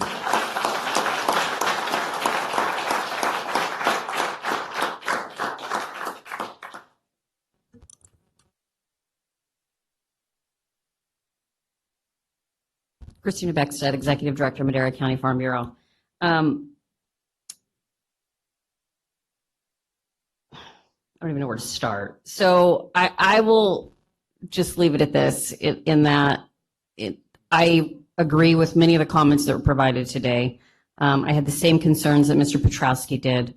To one of the supervisors that mentioned that growers are probably fed up and ready to throw in the towel. They are. I'm getting those phone calls. This has become very onerous. It's the state of California. I refer to it as a never-ending roll of red tape, and the times have become very difficult. And although we have suggested that we understand the importance of implementing SGMA and moving forward through the process, as we've heard today, there's still a lot of concerns and ambiguity that needs to be addressed before a penalty comes before this board. That said, I do have a couple of comments, and I'd like a little clarification as it relates to the resolution. My comments on the resolution includes, in the resolution, it states that the fee shall not exceed $500 per acre foot or a fraction thereof. Please keep that in mind when you do decide to implement whatever that penalty is. As we move forward, yes, is it the carrot or the stick?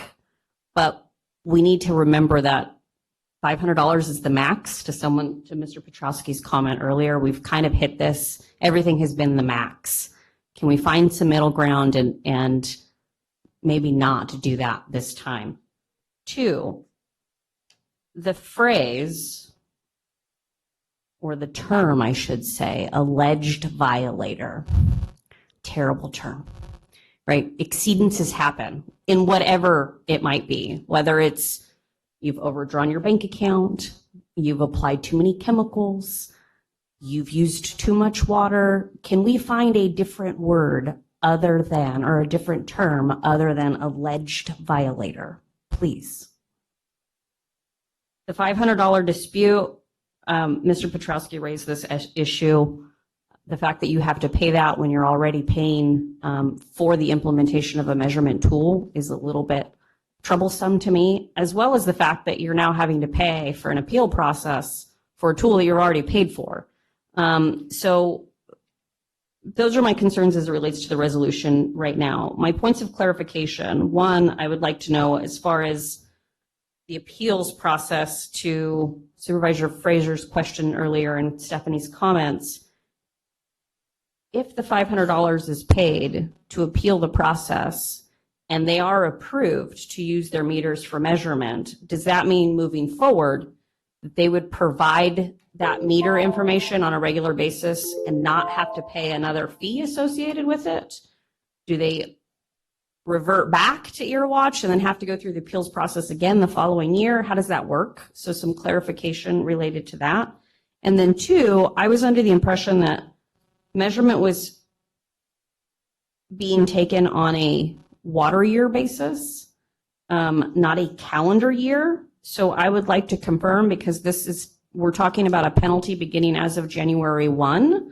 So does that mean that the measurement moving forward will start January 1, or does it start October 1st? So some clarification to that would be very helpful. And I think that's it. Thank you. Thank you.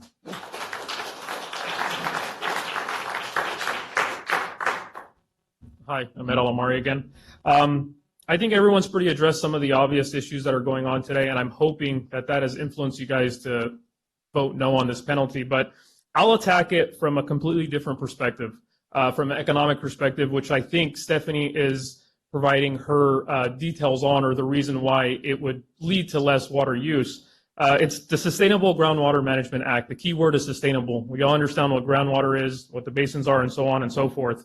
Let's just walk through the example of that the penalty fee is going to be voted on as a yes, and the penalty is $500 an acre foot of water over the allocation that you use. If we just take a simple example, if the almond price returns back to $5, or if the tomato price next year goes to $150 a ton, I guarantee you there'll be investors here willing to pay that fee and driving us to be unsustainable. So this penalty is not really the solution. How can it be if we're always thinking that it's just a penalty, but in reality, if the economics make sense of it, someone's going to come deplore it. So how can the penalty be a solution to the problem? I think there is a solution here, and I think David touched on it very, very well, which is the watershed and restoring that. I research other GSAs, other counties, so on and so forth. I think Madera is actually maybe in a pristine position to take advantage of what's going to occur. I couldn't find another county south of us that has Eastman Lake, Hensley Lake, San Joaquin River, and the conveyance system like we have here. I mean, you got the guys on the east side in Kern County fighting over the Friant Water Authority, and that water is limited. So you got over 1 million acres of farmland fighting over a very, very limited source. And we actually have solutions in our watershed. So I think that's where we need to focus on, not just applying penalties, fees, so on and so forth, to tap the farmer out of economics of farming here. I think that's the big problem. And I think another issue too is, which is key, and this goes back to agriculture and changing. I can name you 250 crops we can grow here. You can't name me 250 places in the world that can grow those crops. That's how important ag is to this community. It's godsend. Very, very, clear and frank. And the last thing I want to say is, even charging the penalties, let's say it's agreed upon and the penalties are going to be charged. And Stephanie I reviewed some of the budgets and what the money is going to be for, like sites, the land retirement, so on and so forth. I think a total of it was somewhere around $100 million. The issue I see is, even if you guys do collect the fees, the 246, and then the penalties on top of that, all those projects would be funded in a matter of a few years. Whenever, us as citizens and taxpayers, we have to look at the high-speed rail, and that thing was built, on a pipe dream. Let's just build it, we'll figure out the money later. Yet we're in here, and they're trying to tell us or tell these farmers, hey, pay now and you'll get your service later. When we look at the high-speed rail and it's, hey, let's get the service and we'll find the money later. That's a huge, huge disconnect that we also need to address. But long story short, I think the penalty should not be imposed at this time. I think a solution will be down the road. We will find it. And I just hope you guys take that into consideration. Thank you.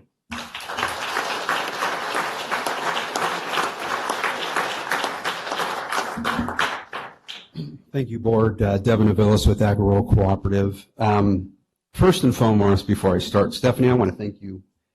We've been at too many of these meetings where you have been the focus of people's frustration, yet we're very lucky to have you. And what you've done in a short period of time, we, as our organization, Agri Cooperative, are very thankful. So keep up the good work, as hard as it will be. Supervisor Frazier, I need clarification, and it'll probably come from Stephanie. When you were talking, you talked about the allocation of 28 inches of ETAW. It was my understanding that the 28 inches is groundwater pumped. Stephanie? ETAW, that's the. It's ETAW. ETAW. Okay. And then Supervisor Poitras, to a comment you made about, the reason why we're talking about a penalty is trying to keep people to comply with the allocation. And I think all of us know here that if there isn't some negative to it, people will overuse. And that leads to the state wanting to come in again, especially if we have more and more wells go dry. So to your point, I think we have to think about what else we can do. I'm not saying, we don't have the comfort level as growers yet with AeroWatch. Not saying that we ever will. From what I'm hearing, all the growers here should be supporting putting in their own meters and telemetry. That's what I'm hearing. So everybody should be thinking about putting in their own meters if they don't want to use satellite technology. A lot of us growers have already made those investments. So I think you've heard it. The people have spoken. I think that may be our next approach. But the other thing, to your point, we might want to think about, and I know it's discussed early on, was a 5-year rolling average of the allocation. If someone overuses and blatantly overuses, that should impact their allocation. Maybe it's in year 5, maybe it's in year 4, but I think that might be something that you might want to revisit, or we as a group might want to revisit, because that would then make people think about how much water am I going to use versus paying a fee. I know people, AeroWatch does not represent what we've pumped, but one of the things that we have compared, AeroWatch and OpenET, their ETs are very similar. I think what's happening is with AeroWatch is something in the calculation that's causing that number to be askew. So yes, I'm not saying that AeroWatch is the answer, but I think we'll work on that. I'm sure Stephanie's working on that. The other thing that was concerning to me is the State Groundwater Management Act is a law. We as growers, how many California laws do we have to comply with every single day? Yeah. So do we now get to choose which laws we want to support and we don't? We have to do that in Sacramento. The law came down to you guys. You're trying to keep us farming. We appreciate that, and thank you for your time. Thank you, Devin. Hi there. My name is Bira Tour. I just wanted to ask one question. We've been pumping about 54 inches of water out of the ground. Now you're limiting us to 28 inches of water per year. That you're cutting us half just by this year, and going forward. And I want to ask, the question is, when you're taking ETA, is that count for the rainwater and the dew that evaporates? So that total included water is going to be 28 inches? Question first, Stephanie. Thank you. Thank you. We'll answer that after public comment is done too. That's how we usually handle that. We got a couple online too, so. Good afternoon. Michael Nido. I'm the current president at Madera Farm Bureau. And our water committee sent a letter about a week ago that all of you guys probably got. Just probably our main concern was of air watch. As just an example for me, I've got 5 wells in various places all in the county areas. And for the last 2 years, it's been off about 40%, and that's in almonds, pistachios, and grapes. And it's always overestimated. I've never seen it underestimate. And I've got 8-10 years of meter data, and it got everything recalibrated again this year, and it's still about what I thought it was. And I think that the AeroWatch, the ET number is probably pretty close. It's the ETAW of the applied water that we're putting on that there's something in there that their calculations is probably not real good. So, but if you're going to impose a penalty and you're measuring it, if you can't measure it correctly, I don't know. I mean, you're kind of putting the cart before the horse. I mean, I don't know how you're going to have everybody. I think there's a good majority of people that have meters that probably have fairly good numbers over the years, and they're going to appeal it. So you're going to have a lot more work with all the appeals that you're going to get. So that's probably the main thing. I mean, the only thing I could say about the penalties, at least if we know that we're going to have them this coming year, we could plan for them. But you need to measure. You need to measure. You can't measure accurately. There's really no point. You can't. How are you going to do it? So, thank you.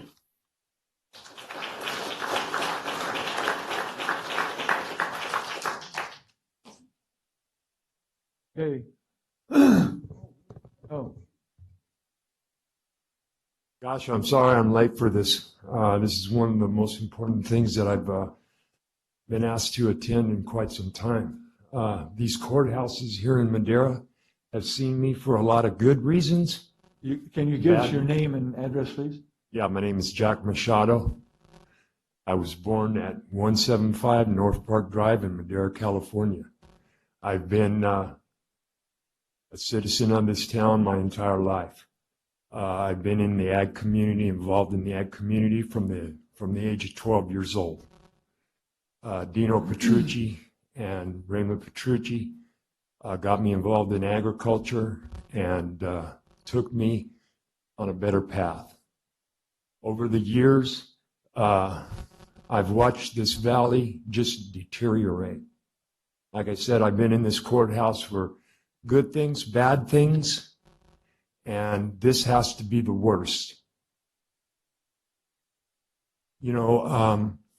This valley is starving. All the land that lays waste to fallow is just got to be a travesty. Agriculture is our #1 industry in California. We have to support these farmers. We have to support this Hispanic community that comes here to work and better their ways and get a better way of life. We can't let this stuff just go to pot. And I look out at all the stuff that's just fallowed. It's terrible to drive to the coast and see everything that's just followed up. All I can say is we can change this at the ballot box. Okay? We can make this valley great again. Okay? But it's going to take a lot of work and a lot of you people to stand up for agriculture in this valley. That's about all I have to say. It's up to you guys. Thank you, Jack.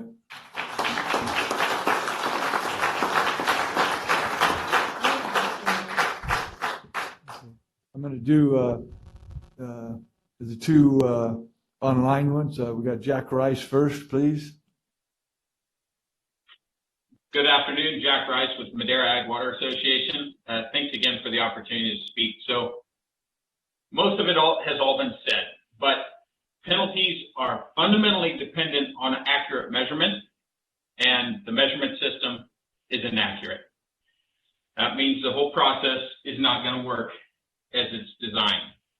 One aside, there's been the discussion about ET and ETAW, and it sounds like there's still uncertainty with the board, members of the public, about that distinction.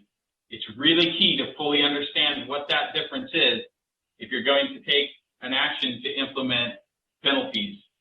ET, there's a lot of science showing EarWatch does a good job measuring total ET.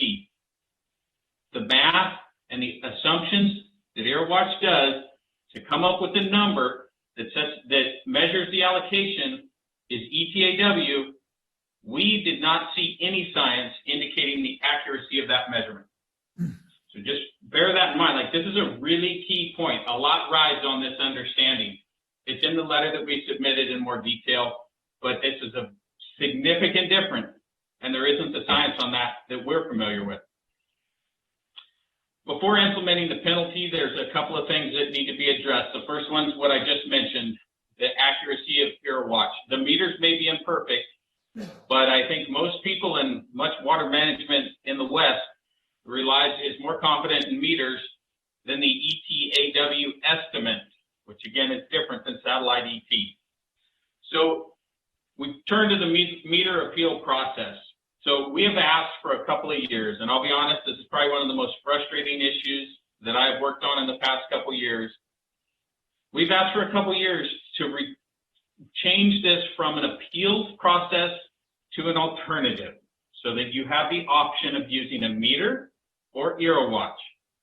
That path has never been opened up. I think you've heard it today, but currently it's adversarial and onerous, and I don't think you need to look much further than the term alleged violator to really clarify what that means. One other point that also came up, I meant to say earlier, is that the resolutions before you today are not consistent with the understanding that the allocation is ETAW. I'll read a quote from them. The opportunity to pump a designated quantity of sustainable yield within each year, and the opportunity to pump a designated quantity of transitional water within each year. That's in your resolution before you today. That's to pump, not ETAW as measured by EarWatch. Something really important to clarify, because a lot is riding on this distinction as has been highlighted. So back to the appeals process, we got to convert it into an alternative. I think that's consistent with Water Code 10731A.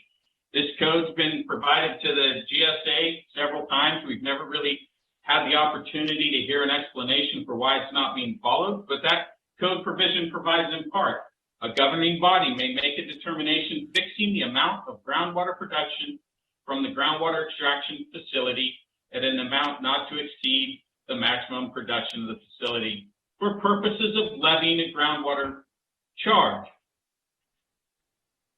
Okay, Jack, your time's up unless you got something else you want to make a point of. I just want to finish that sentence.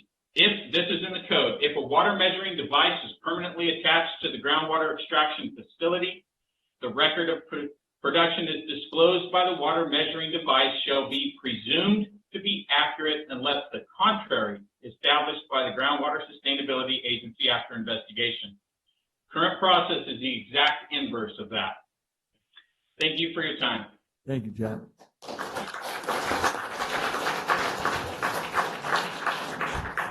I think it's BD, or can you give us your name, please? He's no longer online. Huh? He dropped off. He's no longer online. Oh. We have one more. Okay. Name?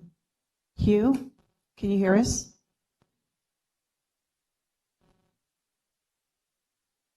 Can you hear us?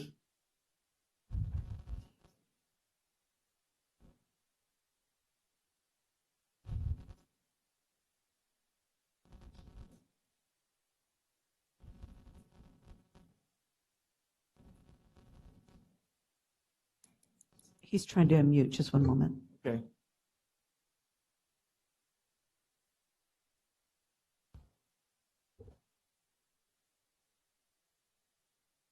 I got a quick statement while he's coming on. and that is that we need to proceed with a presumption of innocence as the Constitution always grants us. And as with every agency that is involved in enforcement, the burden of proof for infraction is on us, not on you to prove that you've been innocent. That's the way the law works, and that's the way we should work in our system. Yeah, mute himself. Okay, we got another live one here. Got a live one here. Yeah, I know. Laura Gutile, Madera County. I wanted to, I'm a farmer, fourth generation farmer, and I sat here for a good portion really debating whether or not I really wanted to say anything. But a couple of things came up about farmers throwing in the towel. And my family is a perfect example of that. Several years ago, my partners, my father, my brother, and my sister, they decided that they had had enough. And we sold 2,500 acres of farmland. 15 people, 15 full-time employees lost their job. They lost their housing. They lost their benefits, had to find work elsewhere. I kept my little 18 acres because I wasn't done fighting. Mr. Poitras was our banker, and he lost all of that. Madera County lost all of the tax income, property tax income, because they not only threw in the towel on farming, they threw in the towel in the state of California and fled. It's pretty emotional for me even still, because it happened several years ago, but it's still emotional for me because my family's not here. It's been a few months ago that my daughter and I were talking, and she had mentioned how much she wanted to be able one day to take over our little 18 acres. And before I could even really think about it, I said, I don't think it's going to be here. And she says, well, what do you mean? And I said, I don't know what the next 20 years is going to look like. And that's where, I mean, all the regulations, all the penalties, all the fees. And that's where we need to really take a cautious approach. And I appreciate, Mr. Rogers, I appreciate your comments about maybe pumping the brakes a little bit on imposing any penalties and taking a harder look on whether or not, what those penalties need to be. Not that, maybe there do need to be penalties, but does it have to be so exorbitant? Anyway, I just wanted to kind of put a face to the generational farmer that threw in the towel. My family threw in the towel. Thank you for your time. Thank you, Laura.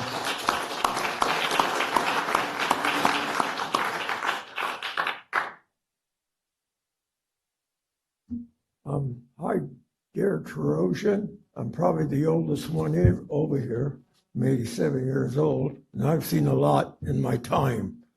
I better put my 2 cents in here too.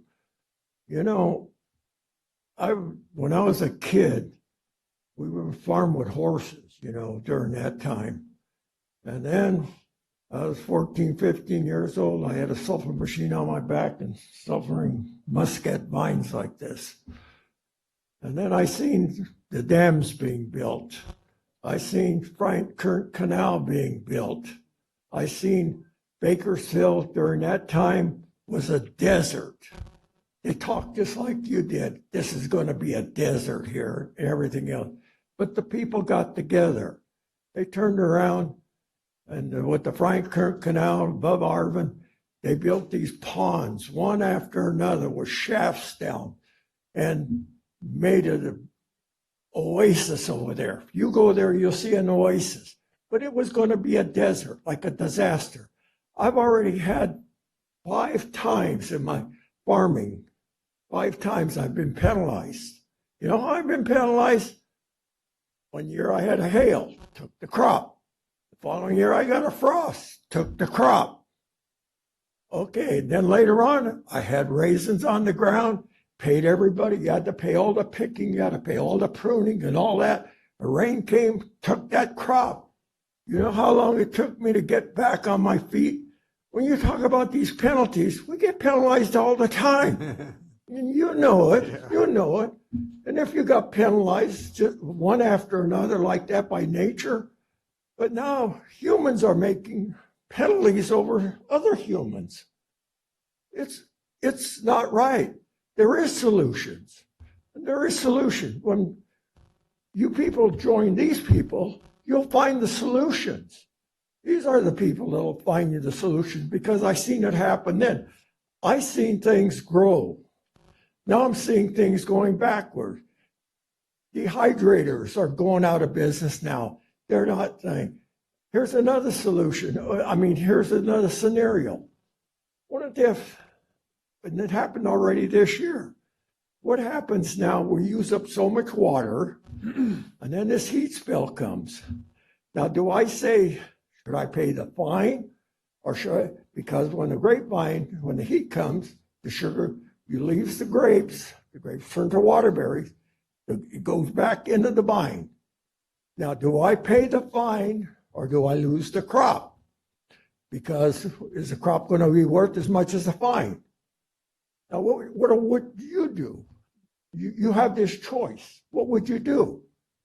Could anybody answer that? Could you answer that? Tough decision. So this is what I'm trying to say. You have joined these people. These are the people that'll help you through everything.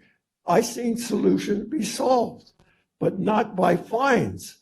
Fines, we get fined all the time. Nature fines us a lot. And it happened even this year to us. Now, I quit farming at 86. My nephews took over the place. Look at my arms. I've been on a tractor even last year. At 86, I'm all burned up. But I had to come here and say something. Now today, I was supposed to go with my daughter to Stanford. She has cancer. She says, you better stay here. This is more important. My granddaughter went with her. She's there now. I was supposed to be there with her, but today was that important to us. So these are the people that took care of us. All of these people that were worked out in the farm. I know some of them out here. Now, my wife was a 4-H leader. Some of these farmers that I met today, they were little kids. They were growing up. We've been to all the fairs together, you know. So I don't want to see them go down. Now you got South High Madera has good ag. The ranchos at Liberty, they're building an ag school. You got great ag schools at Fresno State. You got the Cal Poly. These people's kids want to go to them colleges, be tied up into agriculture in this area. And are you going to let them down? Why should you have ag schools? Why should you go through all that? It isn't just being a farmer. These people here are farm workers, but their kids are going to be more than farm workers. They're going to turn around and have positions in town or restaurants or businesses or work for companies and stuff. We all grow together. So please join these people. That's all I would say. And thank you for listening to me. God bless everybody here. Thank you.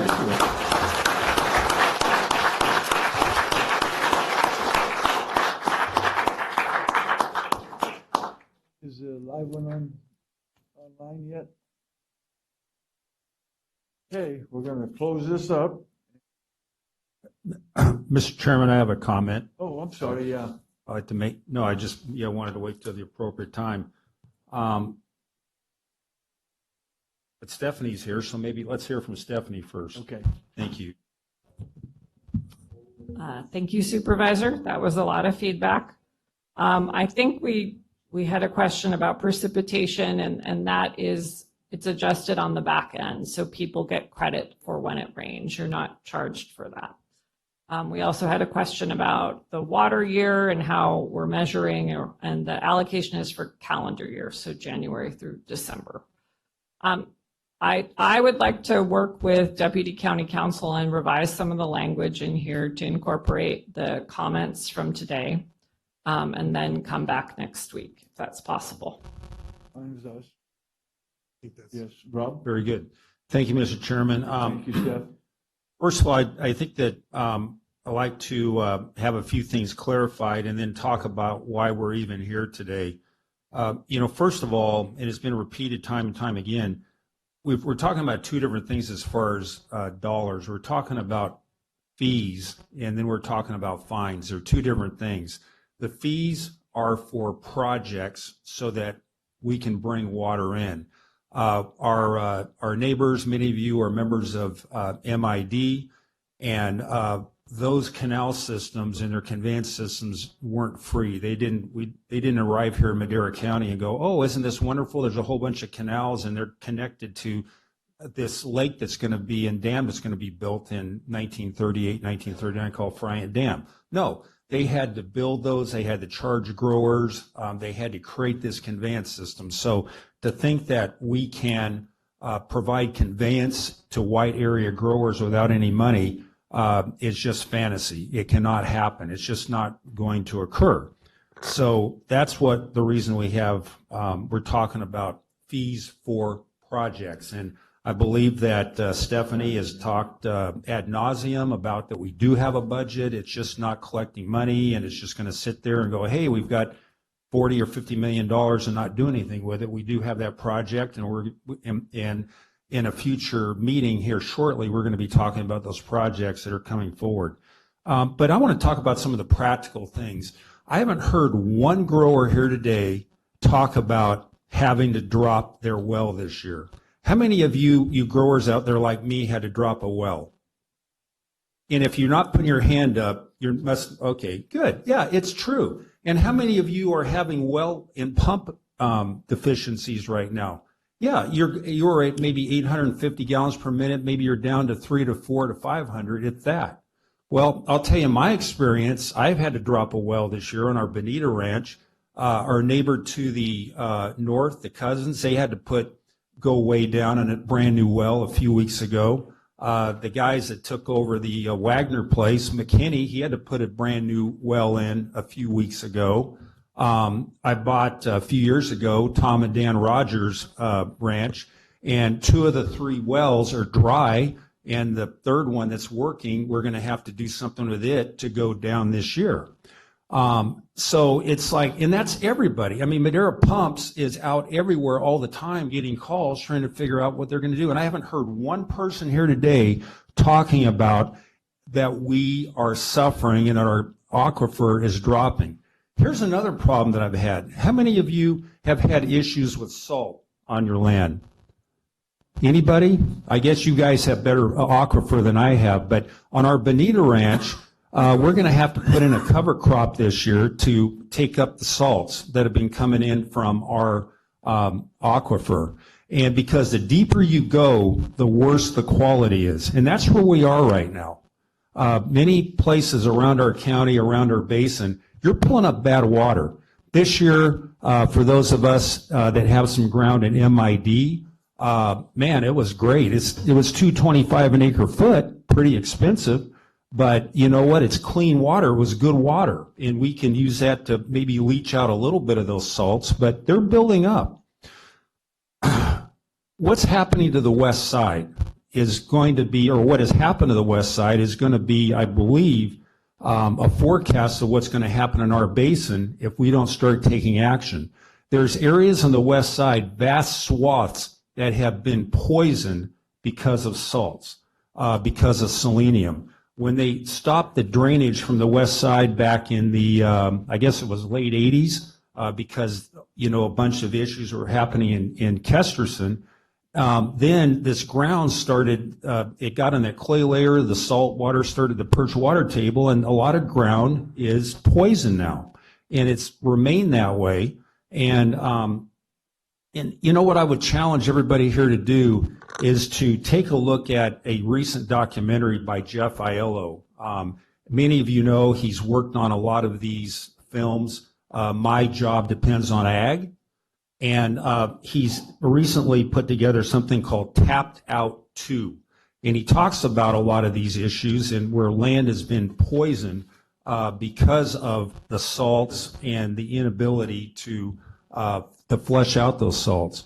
So when we've talked about jobs and we've talked about this and that, but man, if we don't do something about, our bringing in water in these projects, none of us are going to have jobs. I hope that you start getting maybe trained or you have a good 401k account, maybe not after today, that was down 1,200 points, but you're going to have to figure something out because that's where we're going in this entire basin if we don't do something. And that's what we're doing as a county. We've been tasked with this. If we did nothing, you'd be coming back here in a few years and saying, county, do something. That's your responsibility. Why didn't you do something? Well, we're doing something about it. And guess what? It hurts. I've got some wide area land. I've took out acres. Now I'm finding out, well, maybe I shouldn't have taken them out. I could have just farmed them again, but I did.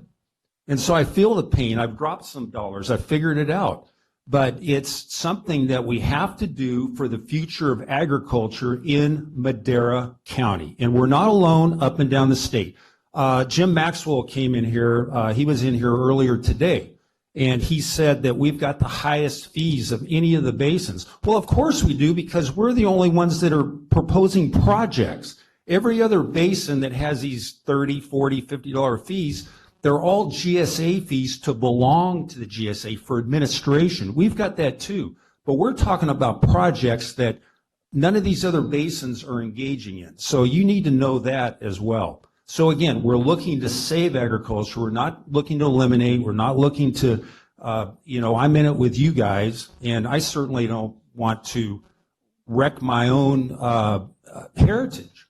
So when we start, my family came here in the late 20s out on the Bonita area, and many of you farm out there and know what I'm talking about. It was artesian wells. My uncle was telling me, oh yeah, water just came out of the ground. Same thing Dan and Tom Rogers, when their family started farming out there in Dixieland. Artesian wells, water was just coming out of the ground. So it's gone from 0 to like 350 foot water table at this point, and probably it's going to go deeper, and it's deeper in other areas of the county. Closer to the river, it's more shallow. The more north you go, the deeper it is. So again, we've got to find a way to save agriculture, and we can't wait any longer. It's getting worse. I can't even imagine what's going to happen next year in a drought. Yeah, no kidding. So that's just the reality, and that's why we are here. And again, let's talk about that in the future. I'd love to have people come up here and rather than talk about how the county's trying to drive them out of business, let's talk about our well situation, our water situation, our aquifer situation. Give personal testimony about how you're being affected by that. Thank you, Mr. Chairman. Thank you very much. And I don't expect any applause. It's very silent out there. Yeah, no kidding. They ain't clapping, are they? Dave. Thank you. Come on, Dave. You always do it so much. Let's do it now. It counts. Mr. Chairman, I would propose coming back in 2 weeks. I know I said 1 week, but 2 would probably 2 weeks, we don't have a meeting, I don't think. October 4th would be the next one. We do have one scheduled for the 27th. It's a special meeting on the 27th. Oh, it is? I'm it's sorry. because we skipped the 6th because it was right up against the Labor Day holiday, right. Chairman. 27th, yeah, okay. Okay, that's what we'll do. So I just want to know, what is the direction that you have that's going to come back in 2 weeks? I think we were really clear that the words alleged violator need to be removed. I will work on meters as well as EraWatch being tracking mechanisms and having parallel tracks, and some process for getting pre-certified this fall for next year. And then some other stuff that's going to take an engineer. What was that part? Some other stuff that'll take an engineer in terms of the ET versus ETAW versus AW. And the laddering in of the rates, is that something that can be done here or just? The stepping in of the penalties. Okay. And that's for 2023. 2023, as it was proposed. Right. Okay, we're going to take a couple minute break because I gotta go pee. Are we done with this item, Tom? Are we done with this item so that people know?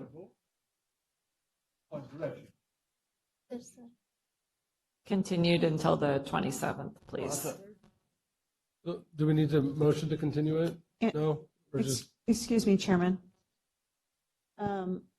Hugh Janis is unable to mute himself. I can read his one line. listen to that name in your head. That's somebody that's not, they're not serious.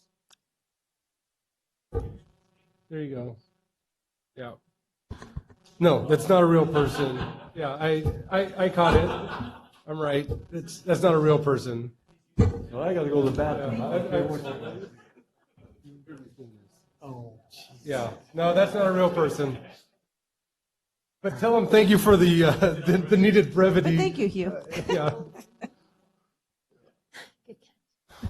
Like this.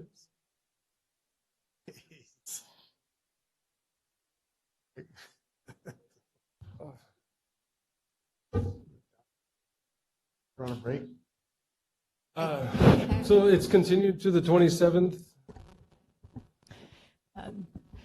Pro Tem Frazier. Yes, I'm now. Yes, so this item, it's not a notice public hearing in the sense that we'd be requesting a motion to continue this item like we normally would. We agendize them at 10:30 to account for people's time, especially the farmers. And so it sounds like this item is going to be brought back on the 27th, and there's no need to take any action. These resolutions, no action occurred. Staff is asking to come back on the 27th, and so I think the item is concluded.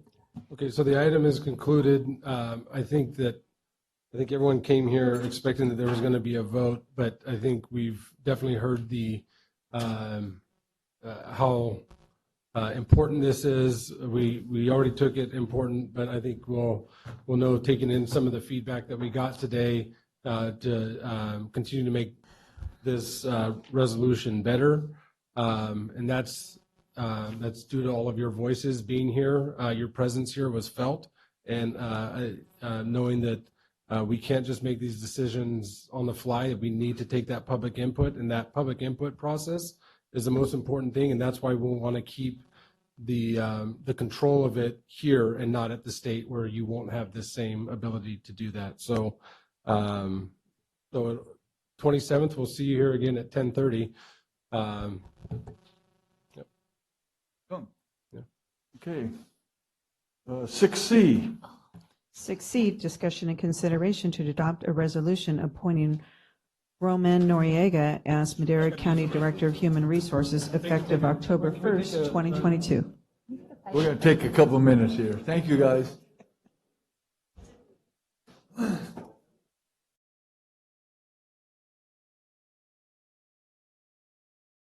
We're ready. Okay, we're going back now. 6C. Want me to read it again? 6C, discussion and consideration to adopt a resolution appointing Roman Noriega as Madera County Director of Human Resources effective October 1st, 2022. Good afternoon, Chairman, board members. Michelle May, your interim HR Director, reporting. Unfortunately, Mr. Noriega, who was here for most of the morning, hopefully you all saw him, he did have another commitment. He is still working. Move to approve. You got a second? Second. Got a second? Any comment, public comment? Seeing none? Roll call. Supervisor Frazier? Yes. Supervisor Gonzalez? Yes. Supervisor Rogers? Yes. Supervisor Poitras? Yes. Chairman Wheeler? Yes. Vote passes 5-0. 6D. 6D, discussion and consideration of approval to ratify a memorandum of understanding between Madera County and the Deputy Probation Officer Units for 3-year term, July Move to 1st, approve. 2021 through June 30th, 2024. Move to approve. Second. Second. Any public comment? Seeing none? Roll call, please. Sorry. Supervisor Frazier? Yes. Supervisor Gonzalez? Yes. Supervisor Rogers? Yes. Supervisor Portres? Yes. Chairman Wheeler? Yeah, I'm trying to catch up here, yes. Vote passes 5-0. 6E, A moment. 6E, Peace Officer and Related Classifications Salary Study Implementation, various units, side letters, and unrepresented employees as listed on the agenda. Move to approve. Second. any public comment? Yes.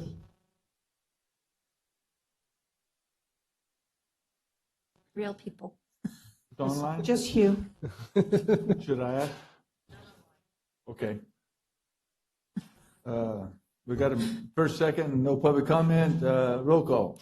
Supervisor Frazier? Yes. Supervisor Rogers? Yes. Supervisor Portres? Yes. Supervisor Gonzalez? Yes. Chairman Wheeler? Yes. Vote passes 5-0. 6F,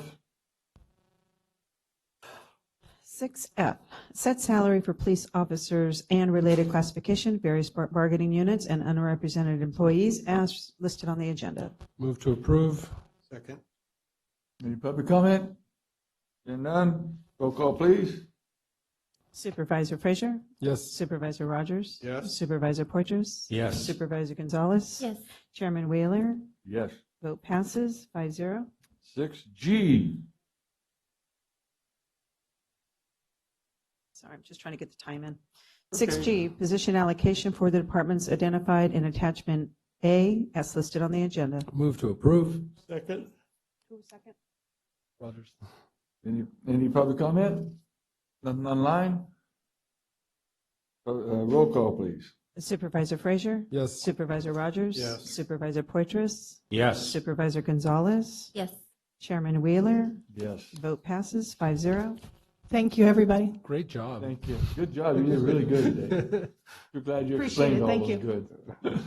6H, 6H, Community Facility District Formation, CFD number 2021-1, Tesoro Viejo 2, as listed on the agenda. Move to approve. I second it. any public comment? Do we need to set? Yeah, good. Oh, yeah, did you get that on there? Set the public hearing for October 18th. Move to approve and set the public hearing for October 18th. Is that good to the Second. seconder? Any public comment? Roll call, please. Supervisor Frazier? Yes. Supervisor Rogers? Yes. Supervisor Portres? Yes. Supervisor Gonzalez? Yes. Chairman Wheeler? Yes. Vote passes 5-0. 6I, Darren. 6I, presentation and update on the approval of letter of intent to develop and implement a system-wide improvement framework plan as, Nope, wrong one. so Wrong one. sorry, discussion and consideration of approval to place Under Sheriff Darren McMecken at the H step of the Under Sheriff classification effective August 1st and pursuant to Madera County Code Section 2.60.190. And I know this one has some explanation to it, so I'll Yeah, Just just- hold off for 1 hold second. on for a second. Thank you. I'll try to be really brief. So the reason this came in front of you as a request from the appointing authority is because in your county code number 2.60.250, the county administrative officer does not have the authority to appoint beyond step E, which was your former top step. With all those things that Susan and Michelle and Joel have brought before you for the peace officers, they now go A through H. So I was curious if the board would like us to bring back an adjustment to the ordinance after considering this item so that these can be approved by the county administrative officer in the future. The reason I ask that is because if Darren was a new hire, I do have the authority under a different ordinance to appoint him at any step that he qualifies for.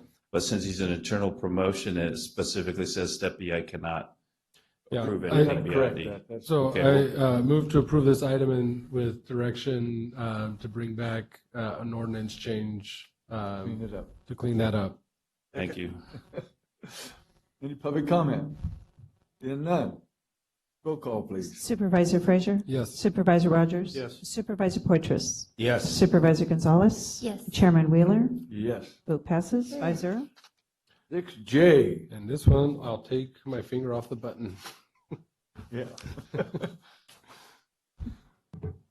This is a short item, and it's good news. Stephanie and Agneson, Director of Water and Natural Resources. So as you know, our flood control system is out of compliance in a number of different ways, but we had a letter of intent accepted by the Central Valley Flood Protection Board to get it back in compliance. What you have to do then is submit a system-wide plan for improvement. So we're going to go ahead and do that, but it's good news. We got the letter accepted. The letter is like 100 pages, which is in your packet. So more than just a letter. It gives the whole history of the system.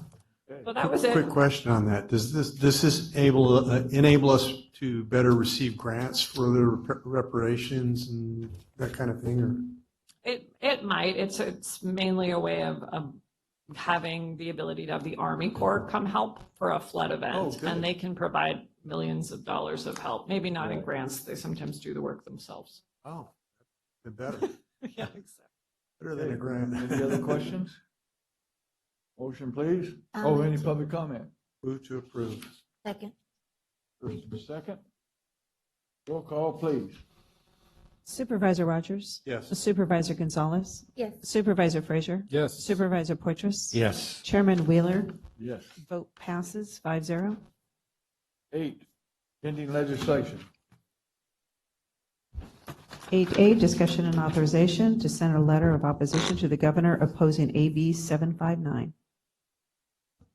So I have copies of the letter here, but AB 759 is an attempt to move the election of the sheriff and the district attorney to the presidential year. It would give the current office holders a 6-year term. However, it would also move them to that presidential year evermore from hereafter. We felt like since all of our county positions are supposed to be nonpartisan, that the better election to keep them in would be with the gubernatorial year, where it's more focused on the people and less on the parties. And I'll pass the letter out now. Sorry, I didn't get that out to you earlier. It's a stupid law, I'll tell you. Very Move to stupid. approve. Second. I got it. Any public comment? And none. Roll call, please, on 8A. Supervisor Gonzalez? Yes. Supervisor Rogers? Yes. Supervisor Frazier? Yes. Supervisor Poitras? Yes. Chairman Wheeler? Yes. Vote passes 5-0. If it was the assessor's seat, maybe I would have gone for it. Just kidding. Yeah, give me 6 years. That's fine. That'll be good. 8B. 8B, discussion and ratification of a letter of opposition to the governor opposing AB 1951. Thank you, Chairman. This letter was previously signed by yourself and forwarded to the governor on the same day as the Crystal Tower Awards, which was either last Thursday or the Thursday before. We had to get it in, right? Actually, it was Tuesday, the 30th of August, if I remember right. Yeah, because it had already gotten onto the governor's desk. The issue with AB 1951 is, while we support tax cuts, the particular taxes that they're cutting there specifically benefit local entities, counties and cities, and even more specifically, Proposition 172 and some of the 1991 realignment, which is public safety and behavioral health and social service issues. And there's no language in the bill for them to backfill us from the $97.5 billion surplus that the county has. So that's why we had you go ahead and forward a letter of oppose or to veto on that one. So this is just to ratify action that we've already taken. Sent it So in and we signed it, okay. Move to approve. I'll second. Any public comment? Roll call, please. Supervisor Frazier? Yes. Supervisor Poitras? Yes. Supervisor Rogers? Yes. Supervisor Gonzalez? Yes. Chairman Wheeler? Yes. Vote passes 5-0. Supervisors and staff reports. Dave?